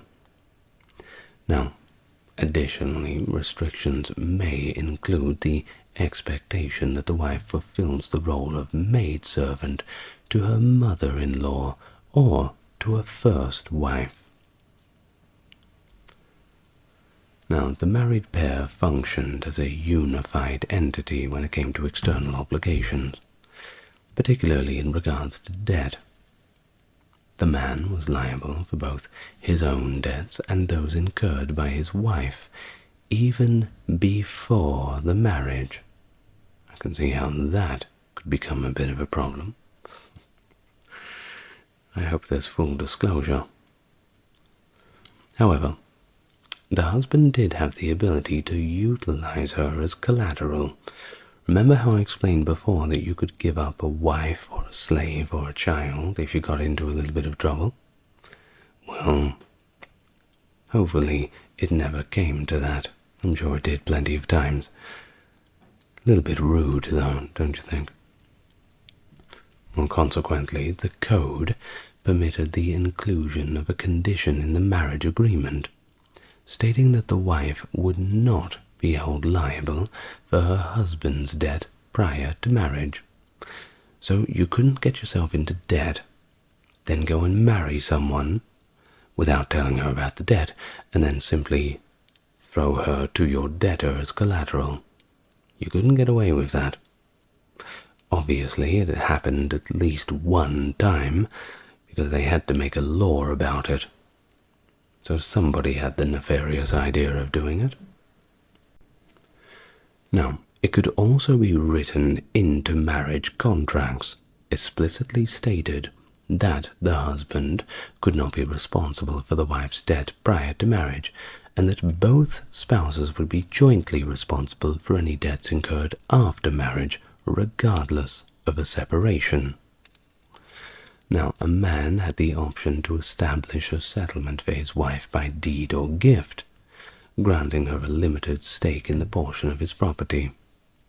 Or he may also retain the right for her to pass it on to a favored child. But the husband also had the choice to get a divorce, but he was required to return the dowry if this occurred. Additionally, if the wife had given birth to children, she would have custody of them. Subsequently, he was required to allocate to her the revenue generated from the property, together with the necessary resources to sustain herself and their children until they reached adulthood. She also received an equal portion of the allowance with the children, and apparently in his fortune upon death, and had the freedom to remarry. In the absence of children, the man would give back the dowry to the woman and compensate her with an amount equal to the bride price, or 1 mina of silver if no bride price had been established. The latter refers to the typical penalty specified in the contract for his rejection of her. But if the husband could demonstrate that his wife had been an inadequate spouse, the code permitted him to divorce her, retaining custody of the children and the dowry. Alternatively, he had the option to, demote her to the status of a servant within his own household, ensuring her provision of food and clothing. Which sounds pretty terrible, but, well, it's just the way it is. The wife also had the option to initiate legal proceedings against her husband on grounds of cruelty and neglect, and if she successfully substantiates those claims, she can receive a judicial separation and also retain her dowry. And she's taken the kids, I assume. But the man did not receive any additional form of punishment. If she failed to substantiate her case, yet was proven to be an inadequate spouse, however, she was subject to drowning.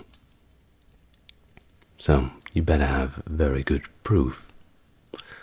Now, in the event that a husband is absent due to circumstances beyond his control, such as being conscripted into a war, the wife may actually choose to live with another man. However, it's important for her to reunite with her husband once he does get back, and any children from the second relationship would remain with their biological father. If she received financial support, any violation of the marriage bond would be considered adultery. The marriage was terminated without any consequence for the wife due to deliberate abandonment or voluntary absence of the husband. If he came back, she was neither obligated nor allowed to go back to him. Now, in terms of relationships in general, monogamy was pretty much the norm. Now, if a wife was childless, she could offer her maid to bear children, and they would be considered hers in the eyes of the law, though practically they would be somebody else's children. The wife retained control over the maid, who could be demoted to slavery for insolence, but she could not be sold if she had borne children for the wife. If the wife provided a maid, the husband could not take a concubine. If she did not, he was permitted to do so. Now, a concubine was kind of like a second wife. A co-wife, I suppose, albeit of lower status, and the first wife had no legal authority over her. Concubines were free women, by the way, not slaves, and they were often given a dowry, and their children were also legitimate heirs. They could only be divorced under the same conditions as a wife. Temple priests, though they weren't supposed to have children, could get married, and their wives might also provide a maid to bear children. Free women were also allowed to marry slaves, and their children would be free. Upon the slave's death, the wife would take her dowry and half of her couple's acquisitions, with the other half going to the master as the slave's heir. But adoption was also a common practice, particularly when parents were unable to have children, or when their children had grown up and got families of their own. But adopted children were expected to provide for their adoptive parents in old age, explicitly stated in the code, by the way, and this arrangement was formalized through a contract that detailed the obligations and expectations of both parties. If the parents had legitimate children, these children often agreed to relinquish their inheritance rights, sometimes even transferring property to the adopted child to avoid responsibility of caring for the parents. If the adopted child failed to fulfill their duties, the adoption contract could be nullified by the courts. Slaves were also frequently adopted, but if they disobeyed their adoptive families, they could simply be returned back to slavery. Adoption required the consent of the biological parents, who would legally transfer their rights to the adoptive parents, and with that sever all connections. However, certain individuals, such as vestals, palace officials, and slaves, had no rights to their children and could not contest adoptions. Orphans and illegitimate children also lacked guardians to object to their adoption. The law harshly punished ingratitude from adopted children. For example, an adopted child who returned to their biological parents could actually have their eye removed. Didn't see that coming. And the one who denied their adoptive parents could also lose their tongue. Pretty harsh, isn't it? Well, adopted children had the right to inherit their adoptive parents' estate, and could even be designated as the eldest son, which typically made them the primary beneficiary. Upon the father's death, all legitimate children were entitled to an equal share of the inheritance. Provisions were made for unmarried sons who might receive a bride price, and for daughters who might receive a dowry. The father could also bequeath land to favored children. While the eldest son did not have automatic inheritance rights, he often served as executor, ensuring an equitable distribution of the estate, sometimes contributing from his own share. But of course, in ancient times, a father had the complete freedom to disinherit his son without any limitations.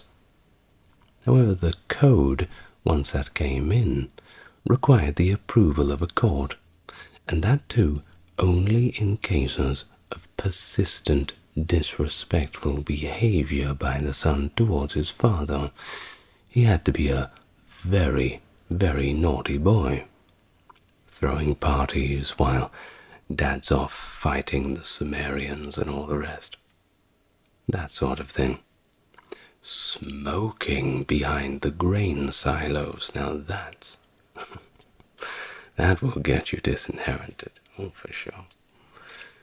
Now, but of course it could be the other way around too. You see, in the ancient times, before the code, if a son disowned his father, he would have his frontal hair cut and be marked as a slave, which made him eligible for sale. Similarly, if a son disowned his mother, he would have his frontal hair cut too, be publicly paraded around the city as a warning, and be banished from the household. But he would not be reduced to the status of a slave. Now, while we're on the topic of people being very naughty and doing things they're not meant to do, adultery was met with capital punishment for both individuals, and it was drowning. That was the punishment. However, if the husband chose to forgive his wife, the king had the authority to grant clemency to the lover. In cases of incestuous relationships between a mother and son, both individuals were subjected to death by burning. If the incestuous relationship involved a stepmother, the man was disinherited. In the case of a relationship with a daughter, the man was banished. If an incestuous relationship involved a daughter-in-law, the punishment was drowning. Lastly, if the man engaged in a relationship with his son's fiancée, he got off with a fine. That being, well, a bit of an awkward conversation with your son when you go home, I'm afraid. Now, a woman who caused her husband's death for the sake of her lover was publicly executed and displayed on a gibbet. Now, the code also introduced that unique extension of lex talionis, that punishment of equal for equal, such as punishing a creditor's son if the creditor caused the death of a debtor's son. Contracts, particularly marriage contracts, specified death by various means for a wife's repudiation of her husband. Exile was imposed for incest with a daughter, disinheritance for incest with a stepmother, and severe corporal punishment for a brutal assault on a superior. Branding was also used as a penalty for slander, and corrupt judges were permanently deprived of office. But really, fines were the most common punishments, especially for injuries, property damages, or breaches of contract, often involving multiple restitutions. But the code also recognized intent, imposing lighter penalties for unintentional harm. However, carelessness was harshly punished, such as cutting off of a physician's hand for causing the patient's death, or executing a builder whose poor workmanship led to fatal accidents. Evidence was, however, paramount, with a requirement that the criminal be caught in the act, and witness played crucial roles in the trials. In terms of lawsuits, pleas were drafted in writing, and cases involving life and death were tried by a panel of judges and elders. False witnesses, well, they faced the same penalty that the accused would have received if convicted. In cases of doubt, ordeals such as the river ordeal were used to determine guilt. Court decisions were documented, sealed, and witnessed, with copies given to the parties and stored in archives. Appeals to the king were permitted, with Babylon's judges acting the higher court. Immoral acts not prosecuted in court were also condemned in the omen tablets, with warnings of divine retribution for offenders. How divine will the retribution be? Well, I'm sure they'll find out once they meet whatever gods await them. Well, your presence up to this point has been divine as far as I'm concerned. A little segue there to lead us off. I'd like to thank my top-tier supporters and patrons. There's Dark, Gary, Kimberly, Ember, Ben, Britt, Charles, Erin, James, Jeffrey, Melissa, Scott, Stark Factory, and Wendy. Wendy. Thank you very much for watching this far. A fascinating look back into the ancient world. And I'm talking really ancient. Good night, everyone. Lots of love to you all, and get a good rest.